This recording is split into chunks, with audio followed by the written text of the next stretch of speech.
everyone. Hello, and thank you for joining us. This is No Soundbites Allowed. I am your host, Michael Voss, Dragon of the Southern Tier. Happy to be here with you today.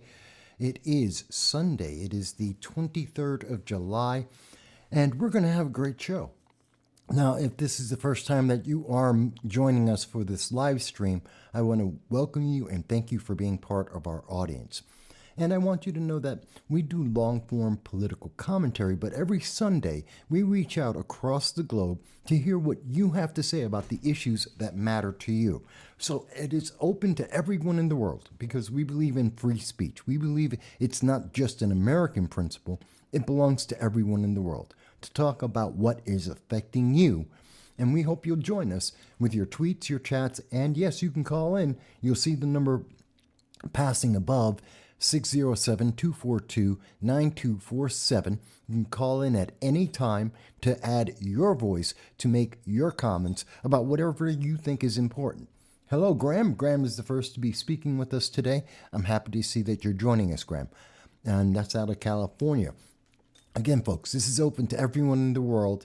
I look forward to hearing what you have to say.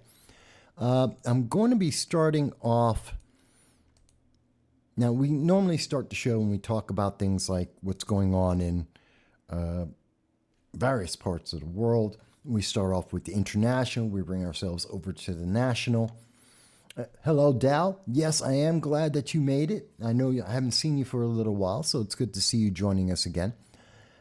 Today, we're going to be talking a little bit about U.S. women's soccer and the latest changes that have happened there. We're going to talk a little bit about the U.S. inflation and what's going to be happening with interest rates. We're going to talk about the food crisis in the world, a 30% global food crisis that has been going on since 2022 and now is going to be getting even worse. So that's going to be a bit of a problem. And of course, we want to talk about what's happening in Texas. We want to talk about Jason Aldean, but that's not it. We're also going to be talking about what's happening right now around the rest of the world. We're seeing a change that's happening in Europe and the exact opposite change in South America, which I think is going to be important because it's going to have a big impact in the rest of the world. And we're also going to be seeing, hang on one second, folks. Sorry. Okay, it is showing up everywhere. And so we're not only going to be talking about what's happening with Italy, what's happening with Spain, but what's happening in the United Kingdom. So I see we've got Graham who's with us, Dal is with us, Jan is with us. We're getting people from across the United States. I love it. But I also look forward to seeing everyone else. Please let me know if everyone can see everything properly, because my system, YouTube in particular at the moment, is saying that Graham, Dal, Jan, none of you guys exist. According to YouTube right now, none of you guys exist, even though you're making comments right now. So please, folks, tell me what's going on, because it sounds like it's more suppression coming from the internet overlords. They don't like this channel. You will, but they don't. So let me start off right off the bat with something I think is pretty important. Let's go to England, the United Kingdom, starting there, which I think is important because this tweet, which is coming from Nick Buckley, he's running for the mayor of Manchester. And I think this is important. Thank you, Jan, for letting me know that you can hear us fine. The thing I think is really interesting is in Manchester, they're kind of going through the same thing we're seeing in the United States and the rest of the world. And that is that we're seeing the feminist movement is having a problem with the trans movement. And it's kind of interesting because what are they using? They're using men. In both cases, the bad guy are men. And I think this is really interesting. When I saw this quote, I wanted to share it with everyone. Yeah, YouTube isn't, by the way, just so people can see what I'm seeing here. Dal's mentioning that YouTube, once again, for some reason, isn't telling anyone that we're live, but yet DLive, Twitter, several other, Rumble, we're live on Rumble. It's going live everywhere else, but YouTube just doesn't want it. What can I say? But part of the reason is because we're addressing something that's important. And In the United Kingdom, the feminist movement is now asking men, in particular individuals that appear to be from Antifa, because black garb, masks, hiding themselves. Of course, they've co-opted a group of men who believe in the feminist movement, who are progressive, and they're using them to attack the trans movement. And I think it's interesting. Nick Buckley, who's running for mayor in Manchester, said, the reason we have men screaming at women like this isn't because of toxic masculinity. That's not the reason why. Because these are male feminists. These are the guys who are backing the feminist movement. They're part of the gender identity movement, intersectionality, and they're screaming at other women who identify as feminists. It's because the feminists told them, go out and say this. So it's interesting how you're seeing one end of the feminist movement, of the progressive movement, is attacking another end of the progressive movement. And I think the reason for that is it's equity. This is all about equity for them. It's about who's the most important in the ranking at any given day. Now, the rankings change every day. Sometimes it's because you're black, or you're a woman, or you're a black woman, or now you have to be gay, or you're trans. It's constantly shifting, and all of them are vying for the power that being part of that movement, they think, provides to them. Because the progressives get a lot of attention. The media is very focused on them. The left-leaning media wants all of the world to continue to move more and more left. And I agree with you, Jan. It's a crock. But it's interesting to see this live, to see how they're so obsessed with power, they don't care if they tear down each other. And we're seeing this in the United Kingdom, but we're seeing this in the United States too. And of course, these are coming from the most radical groups. This is Antifa that's doing this, which is normally associated with Black Lives, BLM. So it's interesting, and I just point this out so people can see this isn't just a United States issue, it's an issue around the world, but it is emanating from the United States. This is something that, if I didn't tell you that this was the United Kingdom, you would think that this was happening in California. Because this is happening in California. Feminists are convincing men that they're toxic, and to resolve their toxicity, they have to be part of the feminist movement, and that means they have to attack the trans movement, which is associated in the United States with the LGB, the lesbian, gay, bisexuals, and so that's all connected. It's just amazing to me. And I think people should just point that out more often and say, wait a minute, something is going on here and it doesn't make any sense. It's not logical. What we're seeing doesn't make sense for anyone. But I thought that was very interesting to point out. And it's important to point out that they're doing this now because I think they're terrified. I think that we are seeing most of the world, especially Europe, they're terrified that they are losing their position. They're losing their significance.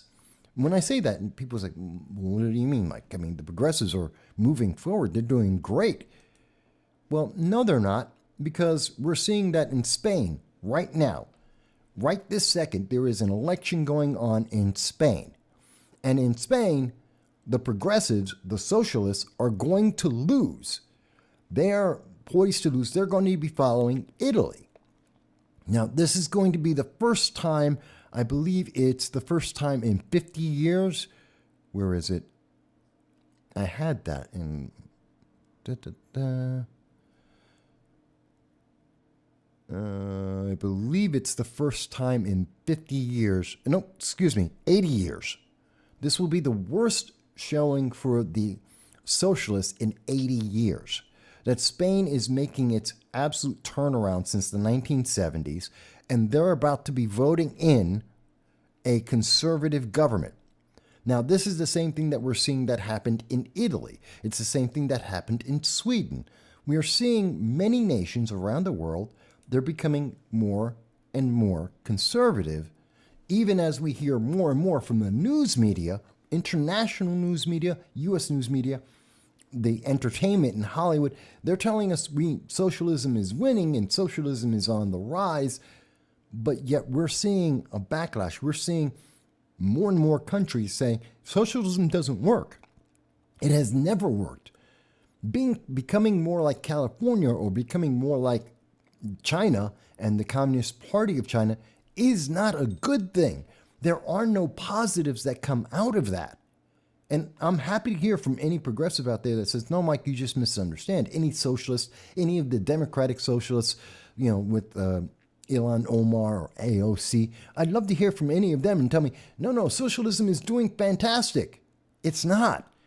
And it's being rejected in more and more countries around the world. Spain is just one of the latest ones to jump into this, which means Europe, the European Union, is facing a huge challenge because this will affect immigration, open borders. It's going to affect income and the inflation that we're seeing around the world. This is going to be a big deal. And we know that this is getting more and more attention. Now, some people say, well, Mike, how could you possibly know that this is going to have such a big impact? Well, I'm going to show you in just a second as soon as my computer catches up with me. Come on. I'm waiting for Deutsche Welle to give me the news here. And I'll show you what I mean. So this is from Deutsche Welle. This is Italy. At this moment, about 8 hours ago today, they hosted a conference to deal with what's being called now irregular immigration. In other words, illegal immigration. Okay? They call it irregular immigration. They call it undocumented migration. They call it a lot of different things. It's the same thing every time. It's illegal immigration. It is the criminal entrance of people from one nation into another. You're illegally crossing borders. So they want to, in Europe, from Deutsche Welle, the German news agency, they can't say illegal immigration because of the policies of the EU, and we see that in the United States as well. The progressives like this. They don't want you to realize that these people are criminals, so they call it irregular. You know why it's irregular? Because it's criminal, because it's unlawful, because it is illegal. So we're seeing Italy right now is having a conference. None of the countries that went to this conference, by the way, the news media won't tell you who showed up. The news media ignores or fails to mention that there were several countries in the EU and Africa that were involved. The only one we know of for sure is Tunisia, which is part of the reason why Italy and Southern Europe are getting so many illegal aliens. They're coming from Northern Africa, Tunisia being one of those countries. But here's what Maloney is saying.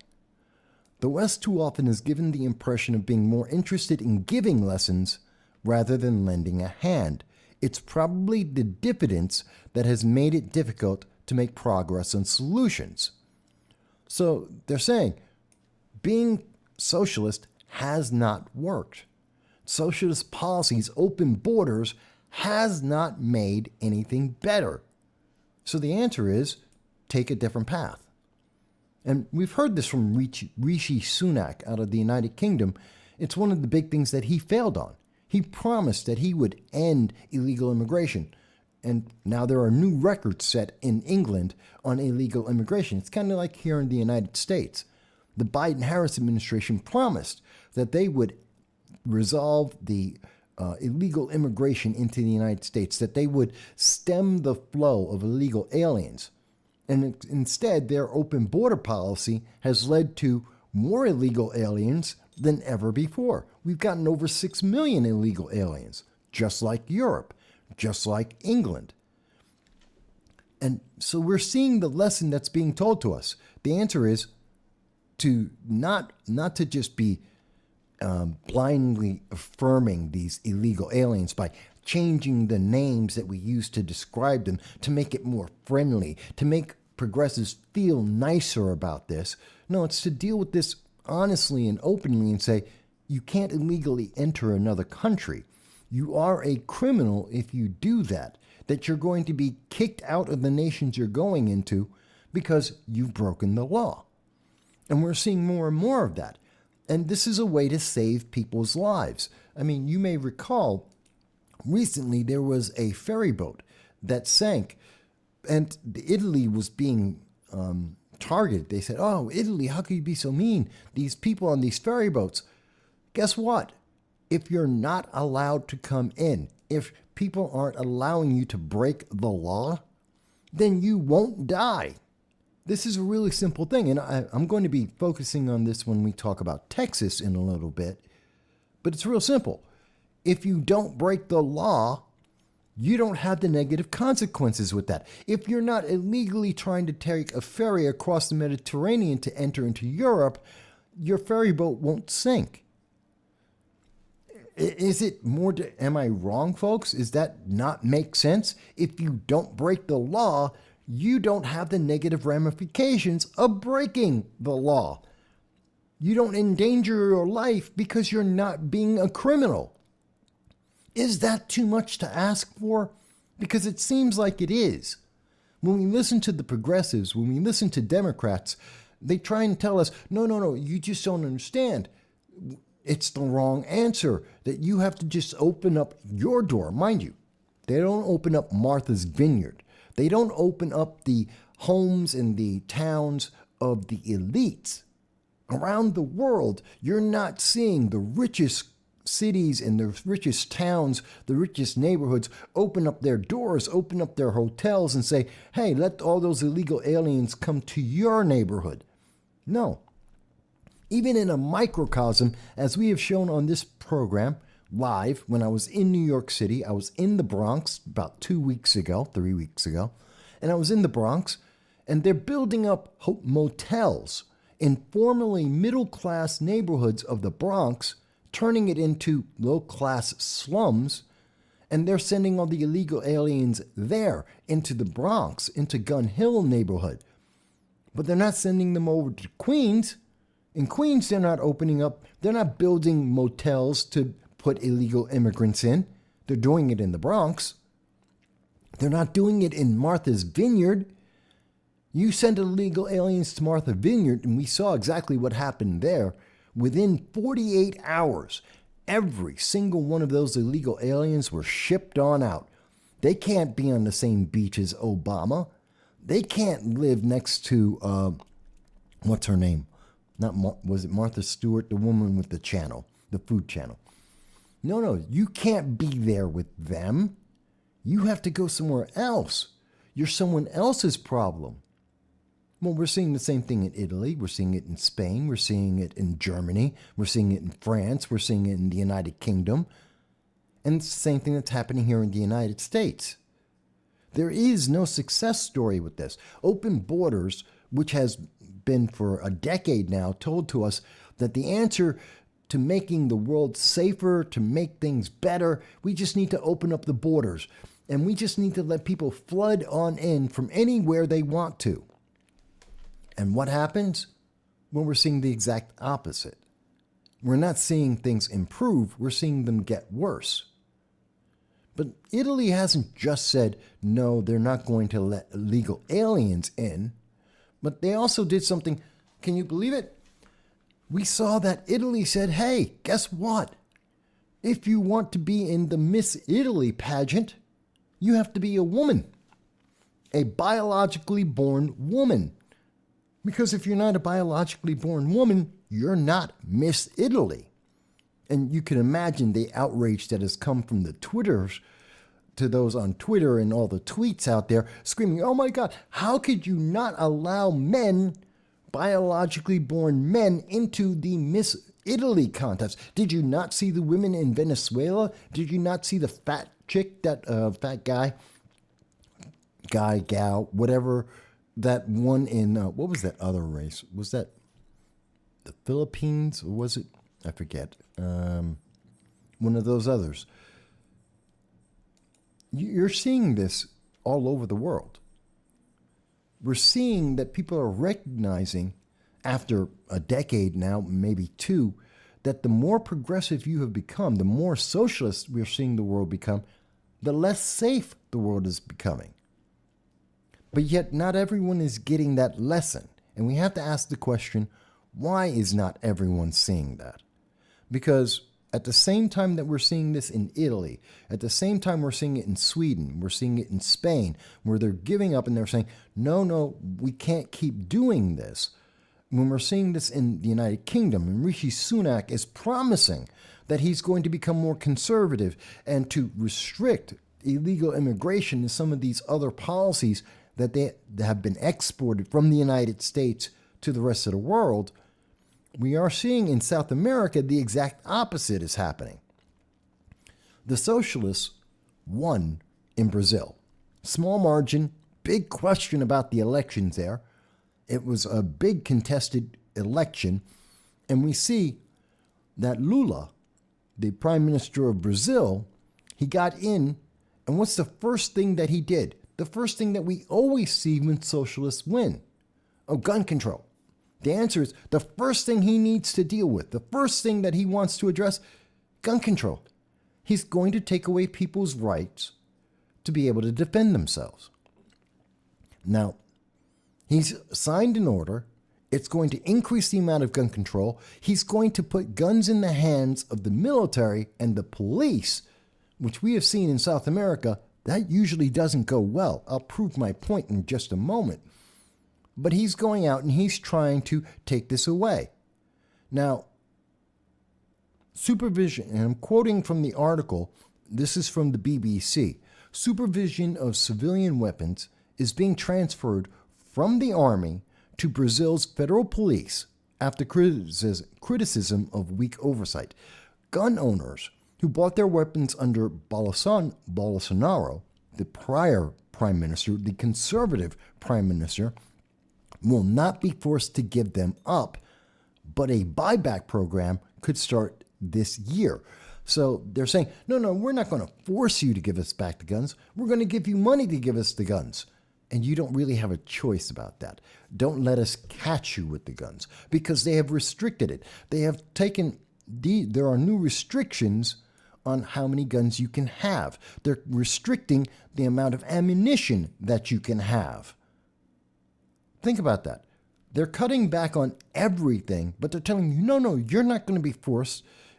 Mind you, the reason why Brazil, which doesn't have a Second Amendment, they don't have a right to be able to have a firearm like most of the world. Now, most of the world isn't like the United States. Most of the world is exactly the opposite. The government tells you what rights you have. You don't, in the United States, we tell the government what rights the government can have. That's what it's supposed to be. The Second Amendment is immutable. It is an absolute right. Only in the United States. No other country has that. And so when Bolsonaro said, no, I want Brazilians to be safe. I want them to be able to protect themselves.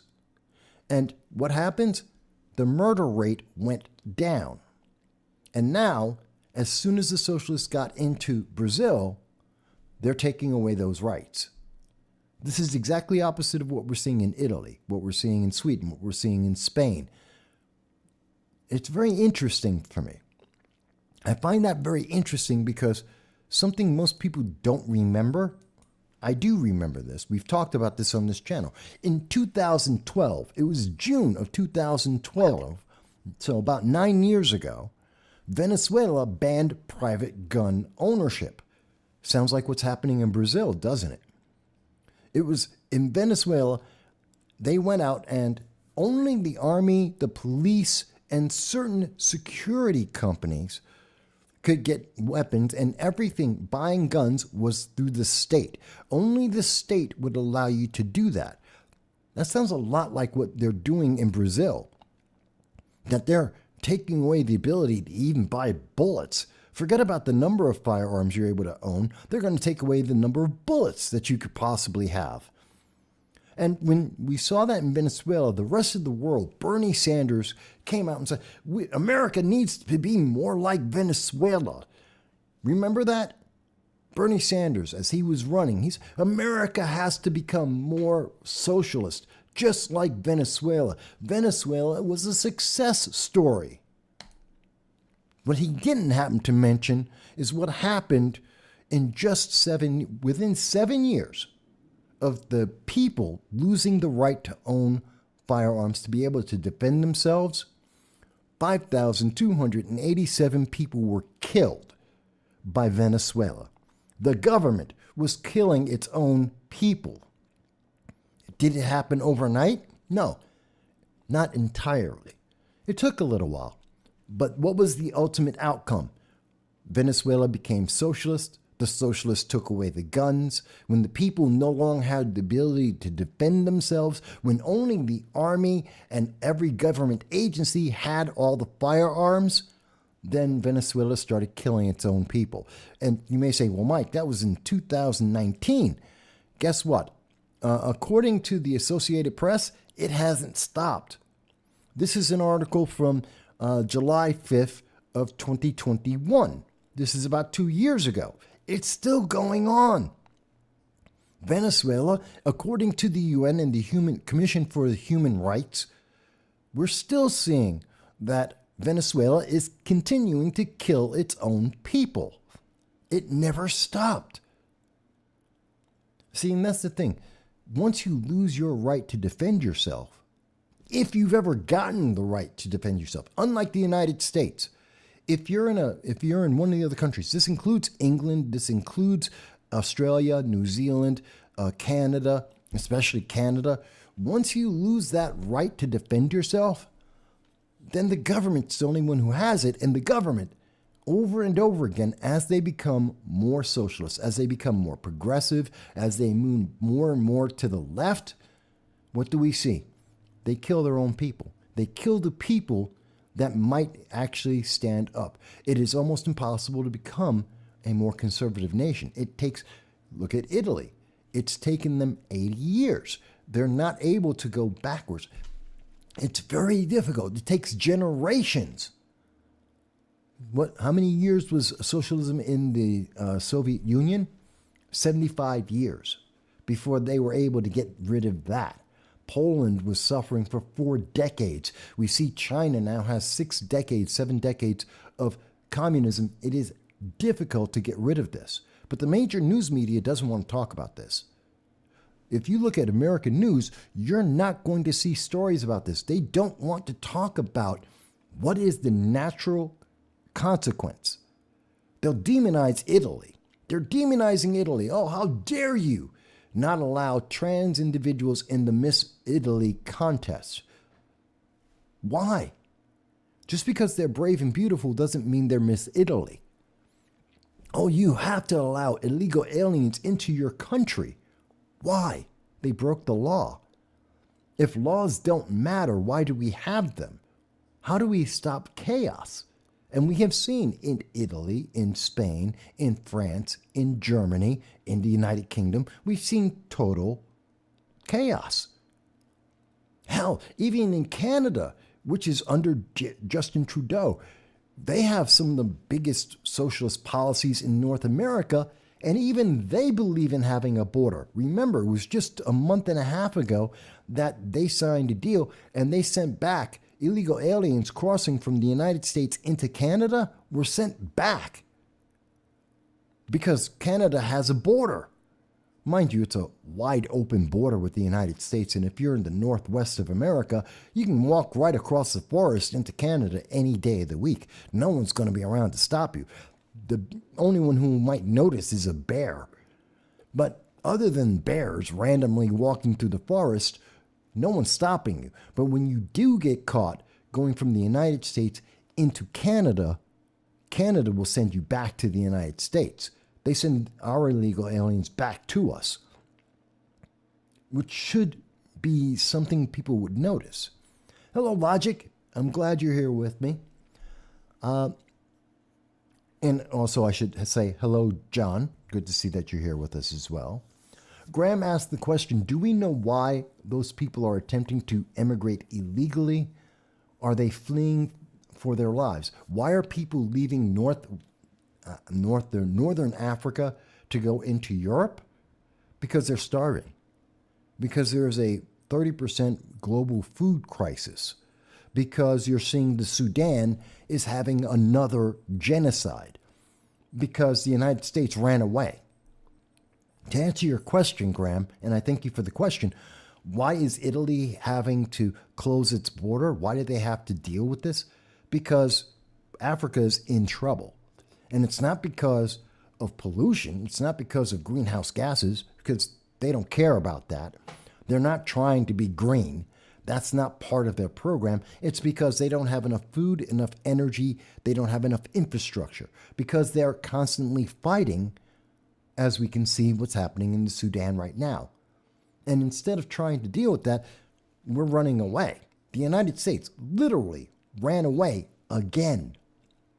15,000 Americans, according to the Department of Defense, the DOJ, the State Department, have all confirmed that there were some 15,000 Americans that were abandoned in the Sudan.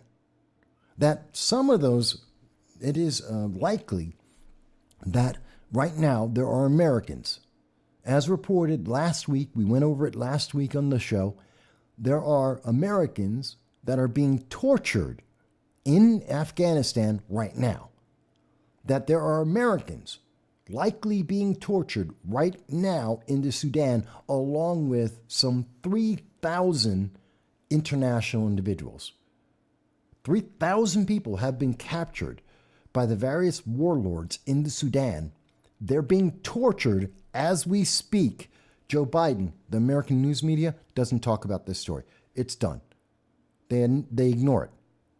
We know this. We showed you the articles coming from around the world talking about the torture of expatriates, people from other countries in the Sudan that are being tortured right now because they couldn't escape from that country. And the United States ignores it and says, well, we got 300 people out. There's 15,000 Americans, they left, but we got 300 people out. 300 people. 15,000 were thrown to the wind, thrown to the wolves. Hello, Bellin. Thank you for being here with us, Bobby. User has joined us. Thank you for joining us as well. Again, folks, keep an eye out, because from my system, I see that YouTube, Facebook, Twitter, they're all saying no one exists. They're saying none of you are here.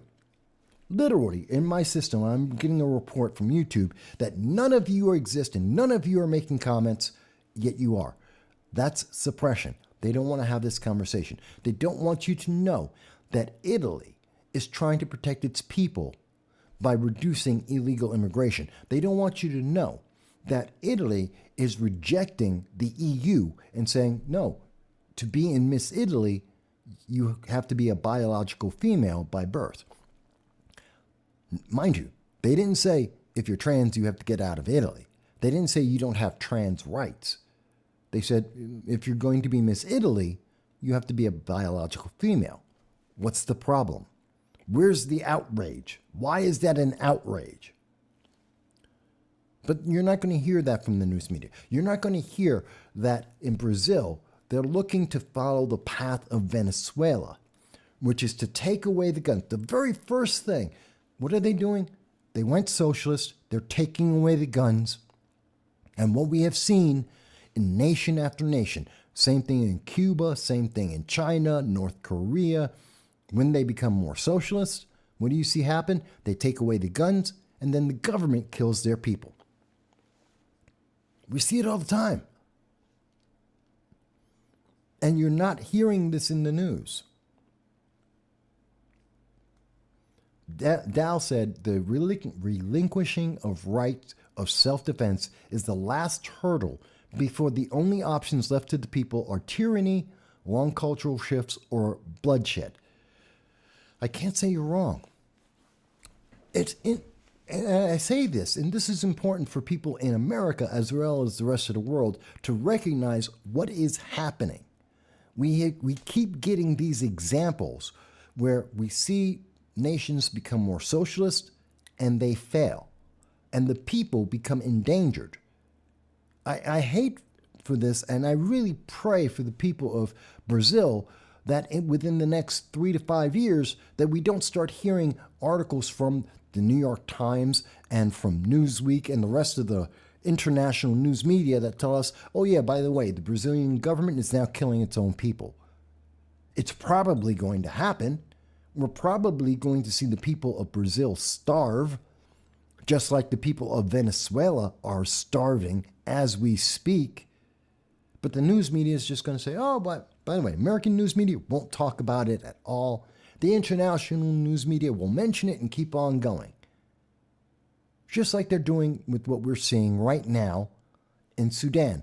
When was the last time you heard about the Sudan? You don't hear about it on MSNBC, CNN, ABC, CBS, the New York Times. They're not talking about this anymore. Those Americans, 15,000 Americans, they don't exist anymore. They exist in the same space as the 5,000 Americans in Afghanistan, the 10,000 Americans in the Ukraine. They're thrown to the wind, and we're not going to talk about them ever again, because that doesn't help the agenda. And this is a real agenda. I can't call it anything else. It's not a conspiracy theory, folks. This is in the international news. This is international news. It's not a conspiracy theory when I have shown you over time, article after article. It is a fact that Joe Biden lied to the American people in 2021 when he said all the Americans are out, that there were only 100 Americans that were left in Afghanistan trying to come back home. Over 1,000 Americans in the first year. From 2021 to 2022, 1,000 Americans came back home because they were stuck. There are 5,000 more. We know for a fact, according to the CIA and the Department of Justice, that there are at least 100, possibly 200 Americans, double the number of Americans Joe Biden said were left, are being tortured by ISIS and Al-Qaeda right now. There are potentially thousands of not just Americans, but Brits, members of the UK, from France, from Germany, from Canada, from Australia, that are being tortured right now. Hundreds, if not thousands, are being tortured right now in the Sudan. You don't know about it because you're not watching the international news. You are expecting that the New York Times, they would cover that story, shouldn't they? No, because it's not good for their politics. So they don't want to talk about it. It might not, if you find out that the Biden-Harris administration abandoned Americans and now they're being tortured, you might not vote Democrat if you find that. You might not vote for Joe Biden or Kamala Harris. And therefore, they can't tell you about this. And they don't want you to notice that in South America, as we see South American nations become more socialist, well, what is happening? We're seeing people die. Now, let me catch up on some of the comments here. User has been banned says, but privilege equals rights on the current 1984 newspeak. Yeah, and that's the thing I always find interesting. Privilege equals rights. No, they don't. You're right, user has been banned. Dow says, wonder if ultimately if you'd see the socialist states of South America, the SSSA. Well, China has been trying to do that. Not only, you make a good point, you are seeing China try to move most of South America and Africa towards that direction. That's why China has made, over the last decade, 15 years, they have made agreements, economic agreements, for all of the resources in Africa, and they're trying to do that in South America as well. And this way, so if you're one of the progressives that believes in the green movement, if you believe in solar panels, wind panels, all that that green energy, you're buying everything from China. You can't buy it from Africa because Africa already made all the deals. Obama didn't care. Obama did not help Africa. He had the opportunity. He threw them to the side. And he made all the deals were made in the last 15 years were all done by China, going in for all of the heavy metals, the lithium and all the, I forget all the heavy metals that are involved. I know lithium is one of the big ones.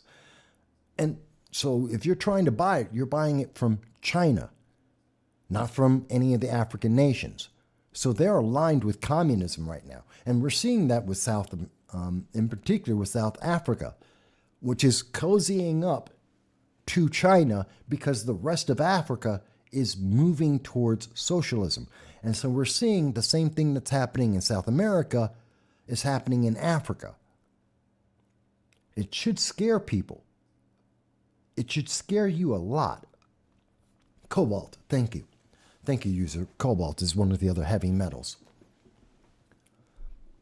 Now, I know a lot of Americans will say, but Mike, I don't understand how this, you're mentioning these things, but how does that affect me? How does that affect me here in America? How does this affect the people in the European Union? How does this help hamper the freedom of other nations in the world? Well, let's go with green energy. Let's go with manufacturing. Forget green energy, manufacturing. If all the resources that are necessary to make the things we use and live with every day, I'm not talking about your luxury items, I'm talking about the basic things, whether it be an electric car or whether it be a TV or a refrigerator, whatever, or even your cell phone, all of that, all of the metals, all the things that are required, the resources, they're going to China. China makes about 40% of all the goods that are being used in the world. About 40%. Now imagine that China decides, well, they want to take over Taiwan, that they want to get in a war with Japan or South Korea.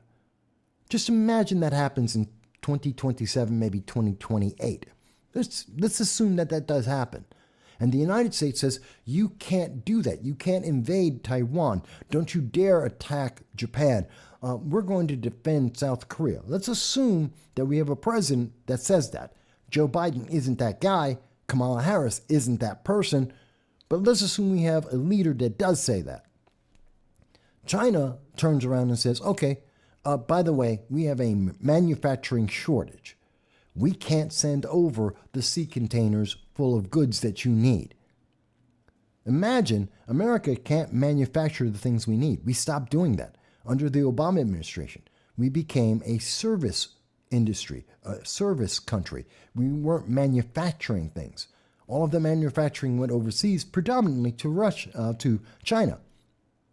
So now, if you think we have supply chain shortages now, imagine that China, in the middle of a war, in the middle of a conflict, a regional war, decides, oh, well, we're just going to stop making things for America. And now you don't have a new refrigerator. You don't have a new car. You don't have solar panels. You don't have windmill blades. You don't have electric batteries. You don't have almost anything that you have in your house. Cut it all by half. Do you see how this gets to be very dangerous to you? Imagine what inflation will be like in that environment. And that's a realistic scenario in 2027. And you can't talk to Africa because Africa gave all their resources to China. And South America is in the middle of giving all their resources to China. And they're all becoming socialist. It's a scary thought. This is why I pay attention to what's happening internationally, even as you are being told by the rest of the major news media, don't think about it. They're not saying that I'm wrong. You can go and look at the New York Times, Newsweek, you can look at CNN, CBS. None of them are saying that I'm wrong. The information that I am showing you is from credible international sources. None of them deny this. They're just saying don't talk about it. They're saying don't look at it. They're suppressing the channel and they're suppressing your voice, but they're not saying it's wrong. That should make you think about that. User has been banned says China's been courting other dictatorships with weapons and surveillance systems in countries for a while. Yeah, for about 15 years. They've been increasing their activity for about 15 years now. User has been banned says the same people saying go green and slavery is immoral are the ones pushing for things that use more cobalt, lithium, which has gotten which they gain by slave labor. Yeah. Well, remember, it's not called slave labor anymore. Now it's called human trafficking. There is no slavery because, according to America, slavery ended in 1865. It didn't. There's more slaves in the world today than there were in the 1860s. There have never been more slaves in the world than exist right now. And one of the biggest slave purchasing nations in the world is the United States. But we call them human trafficking now. We call it child trafficking or sex trafficking. See, we made it sound nicer so it doesn't sound like slavery, because slavery has been co-opted by BLM and Antifa and the far left to mean only one thing. It's when you say slavery, you must be talking about roots. You must be talking about the 1800s. It has to be black people in America in the 1800s. It can't be anything else. That's the way they lie to you. They're rewriting history. Slavery never ended. There's more slavery in Africa today than at any time in the history of the world. They just call it human trafficking. And that's kind of scary, the way they're misleading people.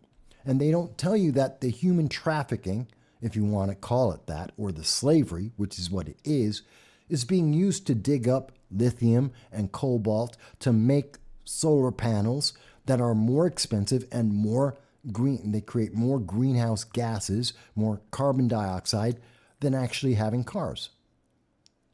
You're not supposed to think it through. You're just supposed to say, I accept that. You're just to say yes, and just, it's all good. The news media didn't tell me about it, so it can't be a problem. I'm catching up on some of the comments here. Hello, Lady Blue says, I am way off. Okay, Lady Blue, first time that you're on the channel. I thank you for joining us. I'm sorry I'm behind in some of the comments. Lady Blue says, I know he ain't defending slavery. I didn't say that. Lady Blue, you said I defended slavery. Please clarify, because what I said is slavery exists. That is a fact. It is called human trafficking. That is a fact. There is more slavery in the world today than at any time in the history of mankind. That is a fact. I'm not defending it. I'm telling you what the facts are. You can flag me all you want. You can say, oh my God, look what he just said. Yeah, listen to what I actually said. And by the way, we have the evidence. You know what? Let me show you the evidence.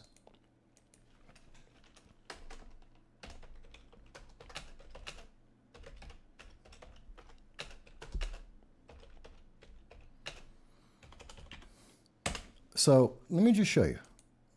So I just typed in amount of slavery in the world in 2023. This is from Google, and I'm updating it right now. Lady Blue, this is important for you to see. Today, 40 million people are trapped. This is from Anti-Slavery itself. According to the Global Slavery Index 2023, 50 million people living in modern slavery today. When I tell you that slavery isn't something that ended in 1865, I'm not saying, oh, slavery doesn't exist. I'm telling you the truth. This is coming from Google and their left-leaning algorithm. This is coming from international organizations. The International Labor Organization. 50 million people worldwide are in modern slavery. This is from September of 2022. Unless slavery disappeared in the last 9 months, there's still 50 million people in slavery right now. And what I am telling you, Lady Blue, isn't that slavery, I didn't say slavery is good. I'm saying, how is slavery being used? It's being used to mine for lithium and cobalt. It's being used for sexual slavery.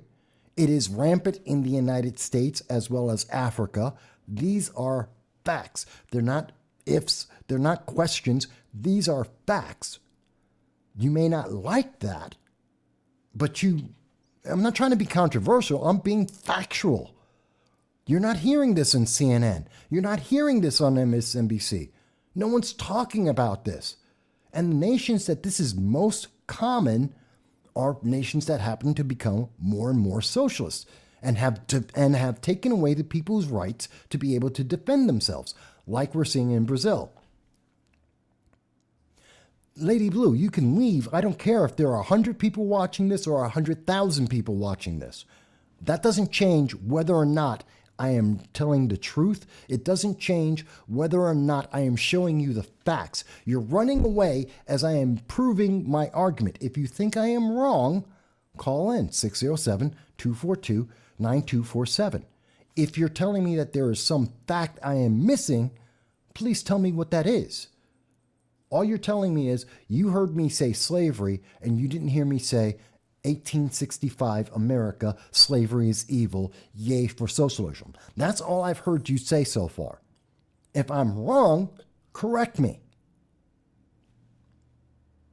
I'm not stopping you from speaking, Lady Blue. I'm asking you.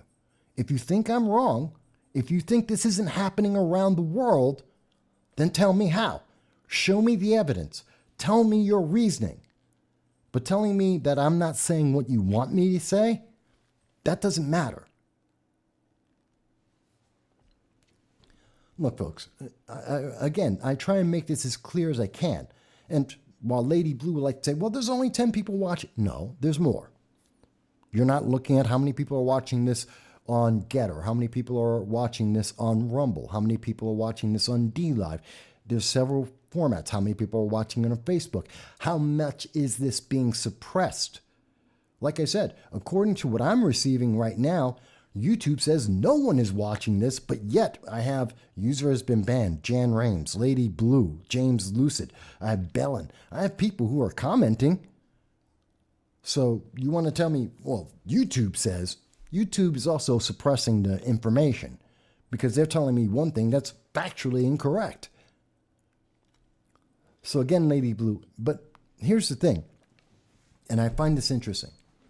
Do you notice how when people who have this image in their mind, they have this message they have been told, that slavery can only refer to 1865. It can only refer to American slavery in that exact time frame. And if you point out the truth, then their answer is, I gotta go. When you show evidence, as I just did, I showed you evidence.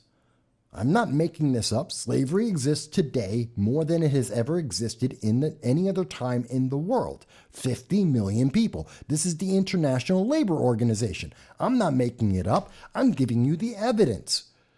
And I'm saying that calling it human trafficking doesn't make it disappear.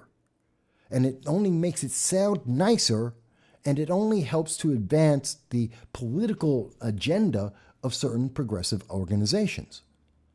It isn't helping people in Brazil, and it's not helping people in Africa, but it is helping China. Dow says cartels are running child slavery throughout the United States, aided by legal institutions and process in state and federal government. That's a fact. We know that the cartels, there have been several studies on this, the cartels are moving from drugs to human trafficking because human trafficking is more money. And this way they're able to make more money, and they're using that. We know this is a fact. Yes, Bellin, Lady Blue was a disruptor, but see, I don't mind that they come in to try and disrupt. It's letting you see how they are doing this. I said the key words they didn't like. That progressive and socialist movements lead to more human trafficking, otherwise known as slavery.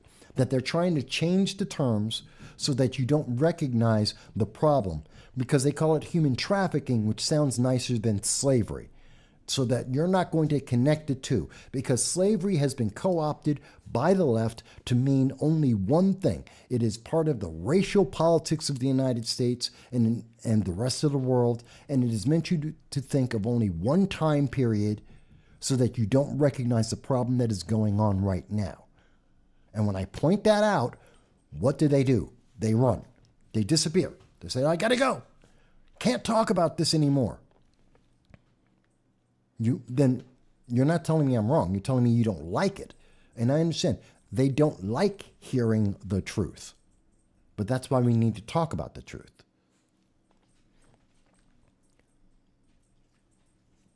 This is the problem I'm seeing. And this is part of the reason why we are seeing, when we talk about the truth of it, that's why we start to see that there are countries like Spain, which is expected to become a more conservative nation. Spain is moving towards where the United States used to be. They're trying to become more conservative to end these problems, to try and resolve these issues, because they know that it hasn't been working. I think there was a part of this I wanted to quote.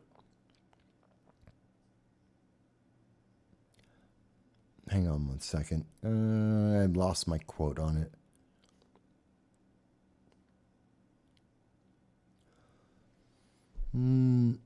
Nope, I lost that art. Oh, sorry, I lost. When I go to different parts, I sometimes notice this. But we are seeing these problems, and it's important to understand why these problems they're affecting everyone in the world. Because we have international problems. Like right now, China, not the United States,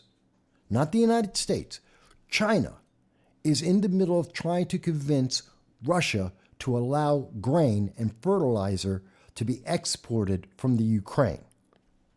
We know for a fact that Russia was blowing up and destroying some of the grain.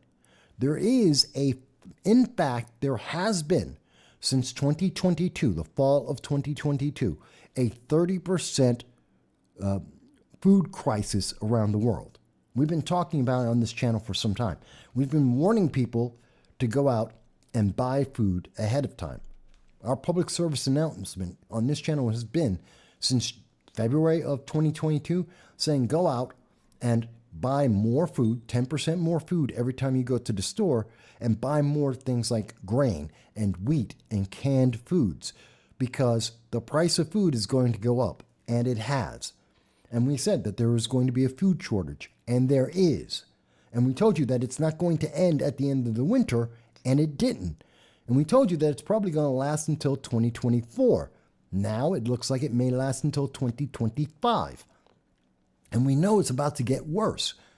If you're paying attention, when you see this, there is a shortage. Not only the shortage existing, but because of the Ukraine-Russia war, Russia destroying some of the grain that's trying to be shipped out right now, because they stopped the grain shortages, you can expect that grain, that means meat, that means bread, it means food is going to go up. There is less fertilizer going out. We need the fertilizer for the 2023 farming season. We need this to put crops in. We don't have the fertilizer for 2024. That means the food shortage is not just going to continue, it's going to get worse. That's what this news means. This is why China is saying, oh, no, you should let some of the food out. You're not hearing the United States say that. You're not hearing the federal government say it. Why? Because they don't want you to realize how bad things are. They don't want you to think about the problem that's coming is we see a food shortage. This is part of the reason why there's no food in the stores. It's part of the reason why there's inflation on food. Part of it. It's not the only reason, but it's part of it. And China's the only one who's trying to answer this. It's not Russia. You're not hearing Joe Biden say anything. You're not hearing Kamala Harris say anything. You're not hearing Rishi Sunak try and come up with a solution. China is, which is why France and the president of France, Macron, are saying, give up on America, go with China. It was 2 months ago that President Macron of France has said that Europe needs to give up on working with America and has to now deal more and more with China. Because China is making the deals in Africa, they're making the deals in South America, and China is the one who's trying to make deals with Russia in terms of global food. It's a scary thought. By the way, I agree with you, Ballin, that many of the NGOs, like the Red Cross, are involved in human trafficking. Remember, the Red Cross, we covered this a couple of 2 months ago, 3 months ago, that the Red Cross is giving out maps to illegal aliens so they can more easily commit crimes to enter the United States illegally. And that's helping human traffickers. That's a fact. Again, that's a fact. And if Lady Blue wants to come back or someone else wants to say, well, Mike, how can you possibly say that? I'll be happy to show you again the information, the news stories from internationally credible sources saying that the Red Cross is making maps. They're taking U.S. taxpayer dollars. They're using that money to make maps. They're going into Mexico. They're going over to all the illegal aliens, the various caravans, and they're giving them maps on how to enter the United States illegally, which is helping human traffickers enter the United States illegally. They're helping modern slavery. That is a fact. We need to be honest about these things, folks. And the problem is when we see nations that are being honest about it, like Spain, like Italy, like Sweden, when we hear people speak up, we have people like what you just saw with Lady Blue, who said, oh, you said a key word. You said a word I don't like. And you didn't come up with the answer I wanted you to have. My feelings are hurt. And they said, I can't hear anymore, and you should be shut down. No one should ever hear what you have to say again. That's the big thing. I'm so glad that you got to see what Lady Blue did. I'm not upset that Lady Blue disagrees with me. That's fine. I'm upset that Lady Blue wasn't able to make an argument because Lady Blue heard a word, slavery, and didn't hear the words BLM, didn't hear the words Antifa, didn't hear the words socialism along with slavery. She didn't hear me say that white people are evil and say that critical race theory is great. She didn't hear those words that she apparently wanted to hear. And so therefore I'm the bad guy. This is what this is what modern media is training people. That they expect, well, you said slavery, so you must be talking about the 1860s in America. You must be talking about white people being evil. You have to be socialist. They're not having conversations. They're parroting bullet points that do not apply to what's happening to our world today. And it's important that we do have these conversations. Folks, I think this is really important stuff. Because while it may not affect you right this second, it is going to affect you.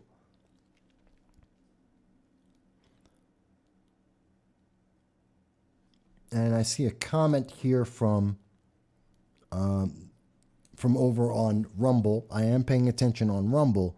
Government's track records of taking away weapons and not becoming tyrannical is pretty bad. Yeah, I agree with you.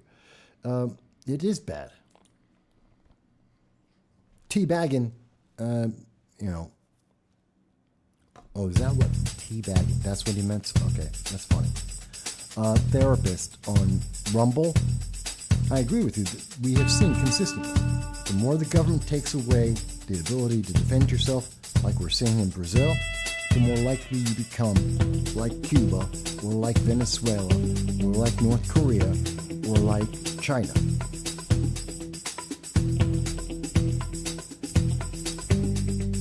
And again, as Dallas mentioned, we had that frost snap, destroyed 60% of the harvest. I'm telling you again, as we've been saying since 2022, 5-10% more food. We know that there is a food shortage. We know that in Africa it's gotten worse. Take the opportunity and go out there. Oh. Sorry about that, Graham. Yeah, sorry. I hit the button and so the music was playing. I apologize for that, folks. So it's important that we need to have these conversations, folks. We need to notice these things. And I think it's critical that we have these conversations, even though they're unpleasant, that we recognize how we are connected internationally, how what is happening over in Europe right now is affecting what's happening us here. What's happening in South America is affecting us right now. We need to recognize these things because they're all connected here. I know the buttons aren't toys. Can't help it. I move my hands when I talk, and I don't look down when I'm doing it. So, I mean, that's some of the stuff that's happening internationally that is happening right now, and people aren't paying attention to, and they're not telling you about it. They're not telling, you're not hearing, and we have never heard from the Biden-Harris administration since the day that the Ukraine war started, even before. Not once have we heard from a single Democrat, and let me be fair, from any Republicans either. We have yet to hear from anyone saying, you should buy 10% more food because there is a global food crisis. And although the United States is not Sri Lanka, even though the United States is not the Sudan, we are affected by this. This is hurting people, mostly in the United States. It means that the cost of food is going up. In the United Kingdom, it means the cost of food is going up. They could have warned us in 2022. They could have told us before Russia invaded Ukraine, they could have told us, start stockpiling food. They could tell us right now, Russia is blowing up and locking down the export of food and grain right now. If a politician was actually doing their job, and if they're looking out for you, they would tell you right now, buy 10% more food. Buy 10% more rice, more grain, more flour, buy more canned foods, 10% more. Don't panic. It's not that America's not going to run out of food tomorrow, but the price will go higher. Be prepared. Buy 10% more now. If they were actually looking out for you, that would be an announcement made by Joe Biden tomorrow. But he won't do it. Dow says, has there been any blockade running from Ukrainian ports for their grain? No. To my best knowledge, according to all international news sources, no, there's not. Basically, Russia has the ports locked down to the extent that anyone trying to ship grain out of the Ukraine without the okay of Russia would be sunk. So, of course, there's always some black market movements, I am sure. But when we're talking about literally millions of tons of food on any given ship, there could be there could be a couple thousand tons, a couple hundred tons that are slipping through the cracks, but that's not going to feed a nation.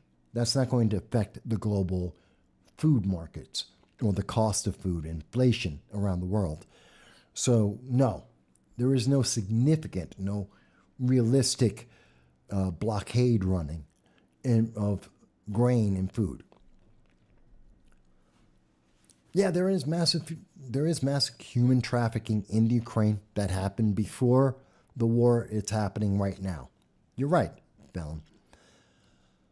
And I think these are important things to talk about, to understand, because we understand the reality of what's happening in our world, as opposed to the feel-good message that we hear often from a lot of people in the news media. They tell us, no, I want you to feel good about it.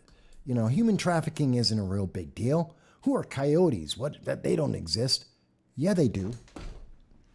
Yeah, they do. And it is a real and very serious issue that is affecting everyone. They just don't want to talk about it. Because then you would turn around and say, well, Joe Biden, Kamala Harris, they're failing. Governments that have become more and more progressive are failing. They don't want you to think about that. Let me show you what I mean. Let's talk about the United States. Let's talk about the Texas border.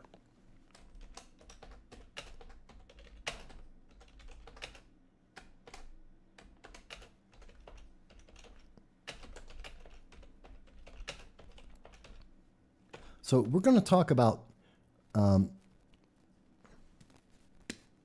Sorry, my headphones acting up. So let's talk about the United States-Texas border. Let's talk about razor wire, okay? Because I think this is a pretty big issue. I think this is very important for everyone. But you're not hearing the full story. So, oops, wrong thing. So here is an article. This is coming from KENS Channel 5 out of Texas, out of San Antonio. This is the San Antonio News. So I want you to hear what they have to say here. And now we turn to the border, where time is running out for Governor Greg Abbott to remove barriers he ordered to be installed along the Rio Grande. He has until tomorrow to remove them, or the federal government will take action. The Department of Justice sent a letter. Now, I want to stop right here. What has happened?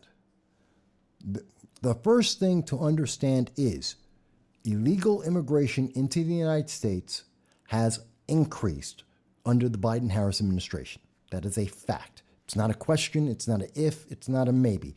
It is a fact that we have seen an exponential increase in the amount of illegal immigration into the United States under the Biden-Harris administration. Very much like what we see Italy has been trying to deal with. So, we had an open border policy from the progressives in the United States, which resulted in more illegal aliens.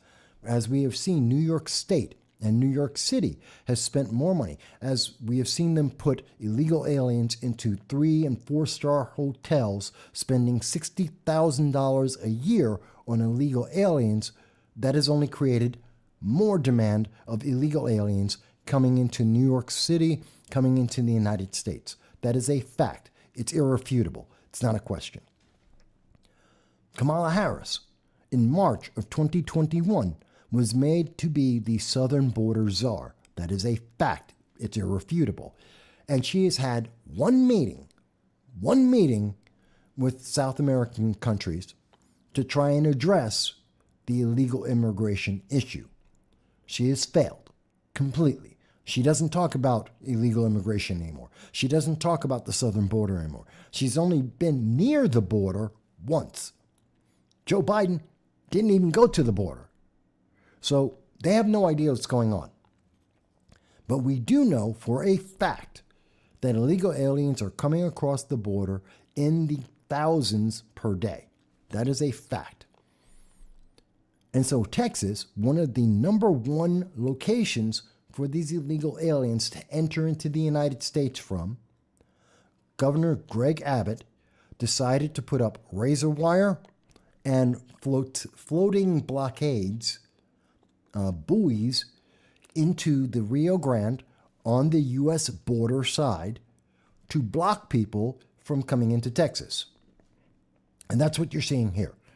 There is razor wire on the American River, on the side of the river, and there are buoys, as you can see, that he has put on the American side of the border in the river. Now, I want to stop right there. The Biden administration is saying that this is illegal. They're trying to tell us that this is a crime, that this is bad. We can't do this. Joe Biden and Kamala Harris are saying, oh, you can't do that to illegal aliens because they may get hurt. In fact, if we look at the article, this is from Politico. Okay, from Politico. See you in court. Now, as you were just hearing from San Antonio News, the federal government threatened the state of Texas, and in particular Governor Abbott. And Governor Abbott's response was, let's go to court. Let's go to court. And the answer you should have is, Greg, whether you like it or not, the state of Texas, Governor Abbott, are correct. They have a right to do this. California can have the wide open, they could make a bridge, a red carpet, and let illegal aliens in. They could try and do that. It's a crime, but they could do that on their state. But if Governor Abbott, if Texas want to put up razor wire, they can. If Governor Abbott wants to put up these buoys, they can. It's called states' rights. It's called the 10th Amendment. The federal government does not have the right to decide whether or not Texas gets to do this. That's called sovereignty of the states. It's the 10th Amendment. No one wants to mention that. In this conversation, you will not hear the Department of Justice mention there is a 10th Amendment right for the state of Texas to take care of the state of Texas. They're not going to mention that to you. They don't want you to think, what law allows this? The 10th Amendment. So the first issue is there is a 10th Amendment right for the state of Texas to take care of the state of Texas. That's the first thing.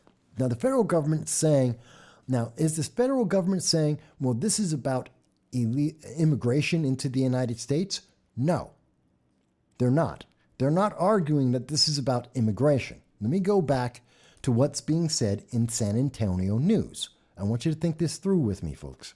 So let's pick up. To the governor saying his actions to install buoys near Eagle Pass, quote, violate federal law. The governor responded Friday with a tweet saying, they're saying that putting up these buoys, putting up the razor wire in Texas breaks the law. Do you notice no one ever cites what law this is breaking? When you listen to Politico and they're talking about this and the Department of Justice is saying that this is illegal, what's the law? They never mention what law. It's unlawful construction of a floating barrier. What law is this breaking? They do not cite the law. This is the article from Politico. This is an article that's coming from Giselle Ewing, and she's quoting the Department of Justice. And the Department of Justice said it's an unlawful construction of a floating barrier in the Rio Grande River. What's the law? Did you notice that? They don't cite the law. They say it's illegal, but they're not saying what law is it breaking. See, I'm telling you what law this allows Governor Abbott to do this? The 10th Amendment. There you go. It's straightforward. I can tell you exactly what gives him the right to do this. The 10th Amendment. What's the federal government's right? What is the Biden-Harris administration's right? Well, they're talking about the illegal aliens. They're worried about the illegal aliens. You think I'm kidding? Here it goes. Governor Abbott's dangerous and unlawful actions, even though they won't cite any of the law, are undermining our effective border enforcement plan and making it hard for the Customs Border Patrol to do their jobs of securing the border.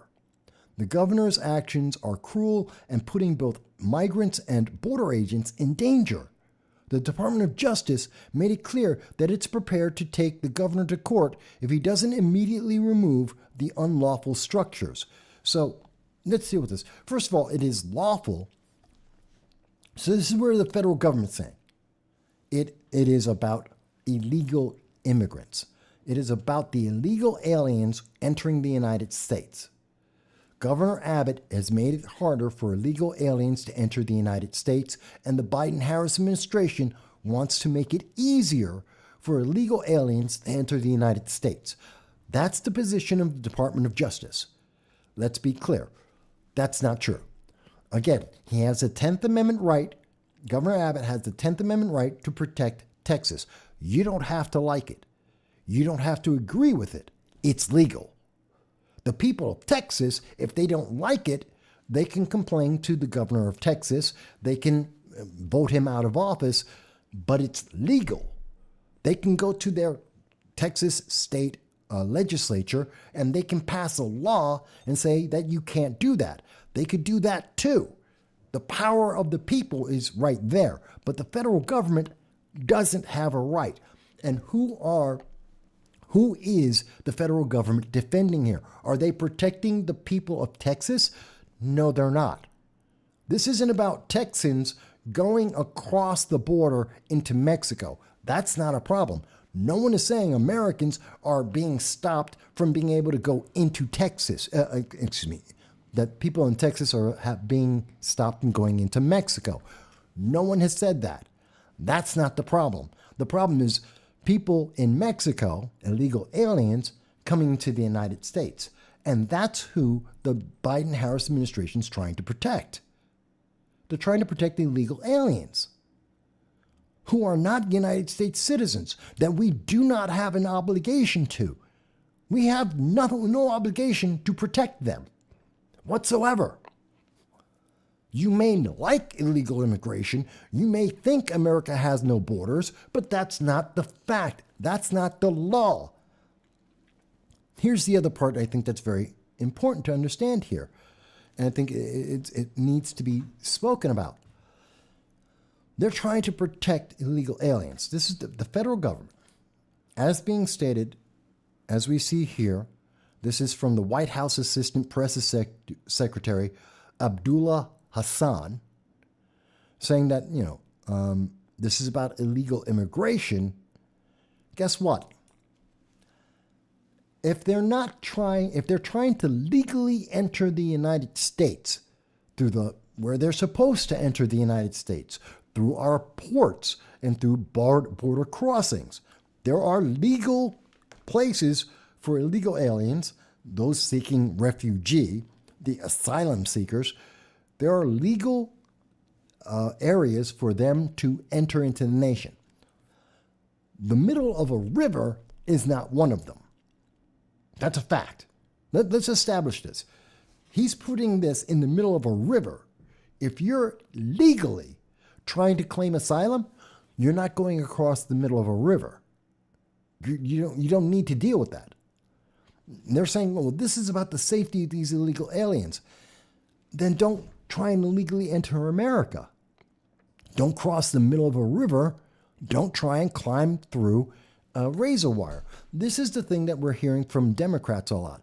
Oh my God, but it's the razor wire that's the problem. Matter of fact, in the Political article, they ended with, according to the San Antonio Express News, they're saying that migrants are being injured by razor wire placed along unsanctioned makeshift buoy wall, including a pregnant woman who had a miscarriage and a teen who broke their leg trying to cross the razor wire. Then don't cross the razor wire. It's that simple. Just don't cross the razor wire. I know, this is shocking news. Don't try to illegally enter the nation. Now, mind you, if the reports that I have heard that said that, the National Guard are being told to push kids into the river, I don't agree with that. But then again, this is coming from the same people who told us that the border agents, U.S. Customs and Border agents, were whipping illegal aliens. Do you remember that story? I remember that story. It was a lie. It wasn't true. Didn't happen. They're like, oh, don't you see this photo taken from this angle, just this way? And the photographer goes, no, that's just the camera angle. It never happened. Haitians were not being whipped. That didn't happen. But they said it and they showed you the pictures to give you a false image because they want open borders. The Biden-Harris administration wants illegal aliens. They want the problem. Now, you may say, Mike, I don't agree with that. That's fine. Tell me how I'm wrong. Because the easiest thing for these illegal aliens, don't cross in the middle of a river. You don't have a problem. They're not going to be in danger. People say, but it's razor wire. Why are you crossing in the middle of a river? There's a bridge. There's a port of entry. There are roads and entry points that are legally available for these people if they're seeking asylum. No, these are criminals. This is stopping criminals from committing crime. The criminals will not be hurt if they do not try and break through the razor wire. What's the problem? I mean, am I wrong? Does anyone think I'm wrong? Does anyone see this is cruel? Because this is the big act. The thing is, what did they say here? That this is a humanitarian crisis, that this is terrible, this is violent against the illegal immigrants. 87 members of Congress, all of them Democrats, are like, oh my God, you can't do this, can't let Texas do this. This is hurting illegal aliens. No, it's not. They just don't have to come across the middle of a river. They can go through the normal asylum refugee locations. Am I being cruel? I don't think so. I mean, folks, if you think I am, tell me. Tell me you think I'm wrong. I'm looking on Rumble right now, too. If you guys think I'm wrong, if you think that I've misunderstood this, that I've misstated this, please let me know. But I don't think I have. I think it's pretty clear. I think it's very obvious that this is a states' rights issue, and the state of Texas is perfectly right for what they're doing. Now, again, I say, if you don't agree, I'm more than happy to call in 607-242-9247. Call in and tell me, Mike, you misunderstand. I don't agree with you. Tell me why Texas has to follow the United States government on this. Tell me how this is somehow abusive to illegal aliens. Tell me how.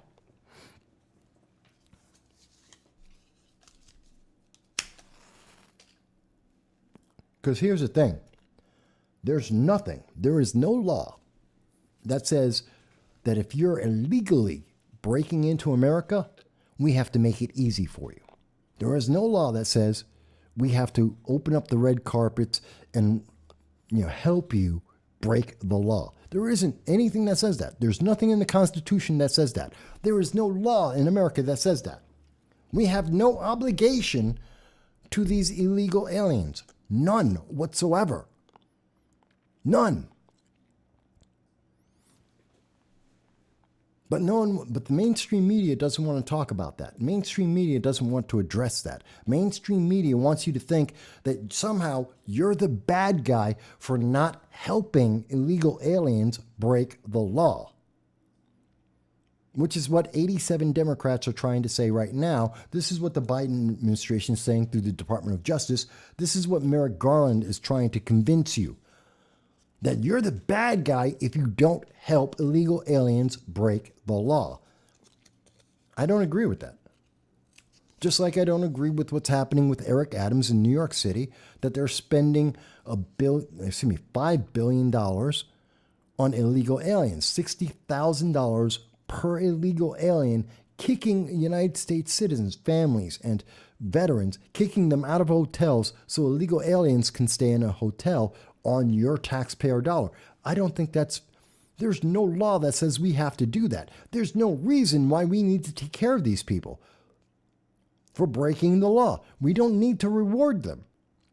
And there's no reason why we should make it easier for them to break our laws, that we should make it easy for them to enter the United States and commit crimes. There's no reason why we need to do this.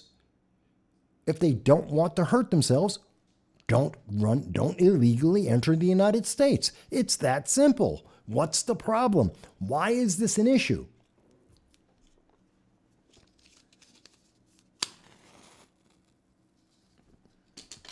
I mean, seriously, folks, tell me, am I missing something here?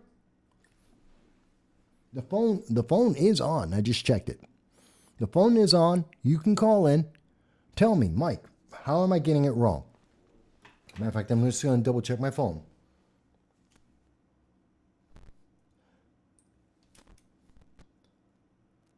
Yep.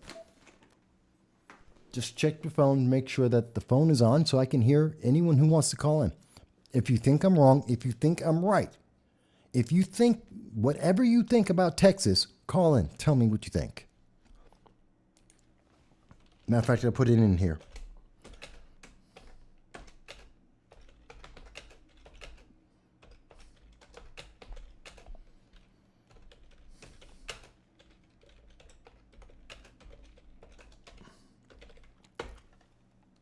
So that's the thing to call in for. Is it right or wrong for Texas to block illegal aliens? Just simple question. I think it's an important question. Which one do you think? Because I think it's perfectly fine. And matter of fact, I think we should do more of it.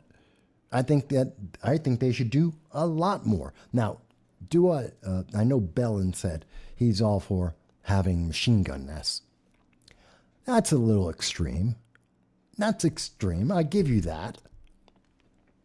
But I'm perfectly fine. It's like having a wall. I don't mind that either. What's the problem? It's the same thing, in fact. It's in fact the same thing as having a wall. We have a wall of razor wire. We have a wall of buoys in the water. We can have a physical wall. What's the problem with that? Because it doesn't hurt anyone. The only way you can hurt yourself with razor wire in Texas is if you're trying to climb through it, which is what it's there to. It's there to tell you, don't climb through the razor wire. If you climb through the razor wire, that's on you. No one made you do that.